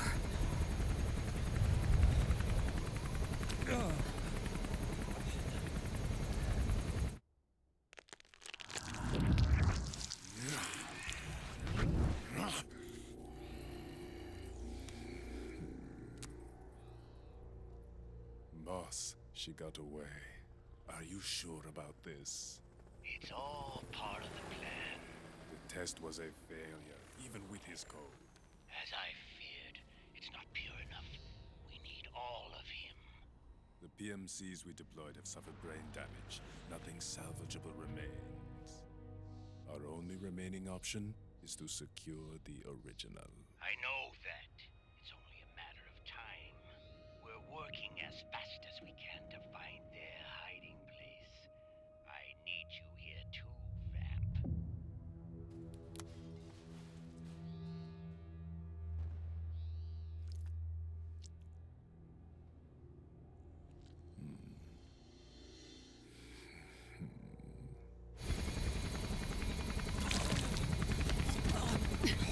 Hang in there!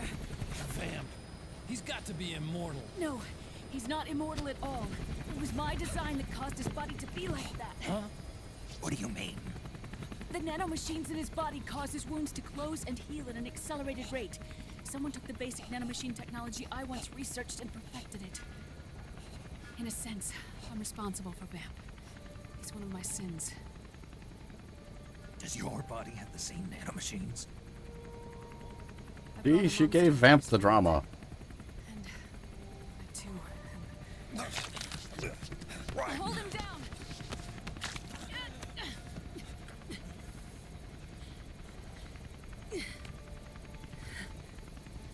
He's losing too much blood. Can you save him? I don't know. He needs a blood transfusion. No, an infusion of artificial blood. Snake, right? Europe. Go meet Big Mama.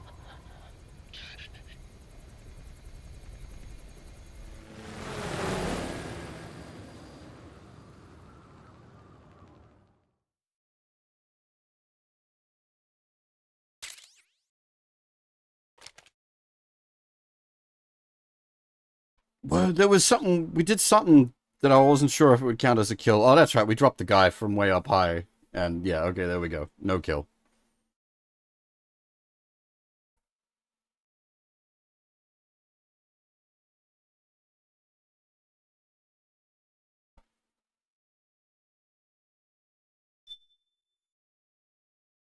Again, I didn't think it counted, but I wasn't certain.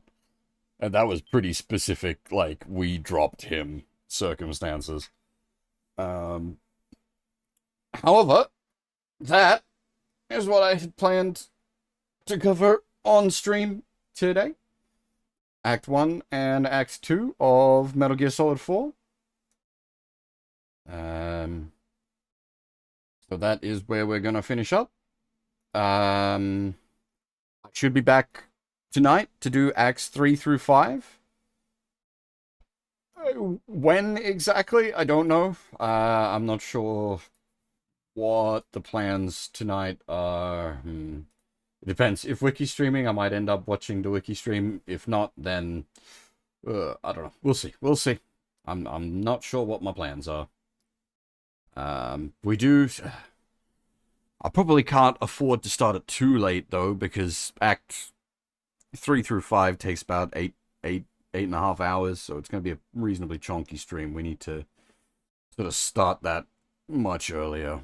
Anyway, I'll have a think about that and see where we're at.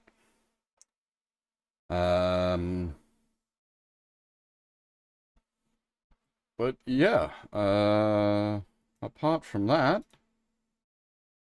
we're done for today. So yeah, for now, that is all. Thanks for watching, everyone, and hopefully I'll see you all next time. Bye-bye.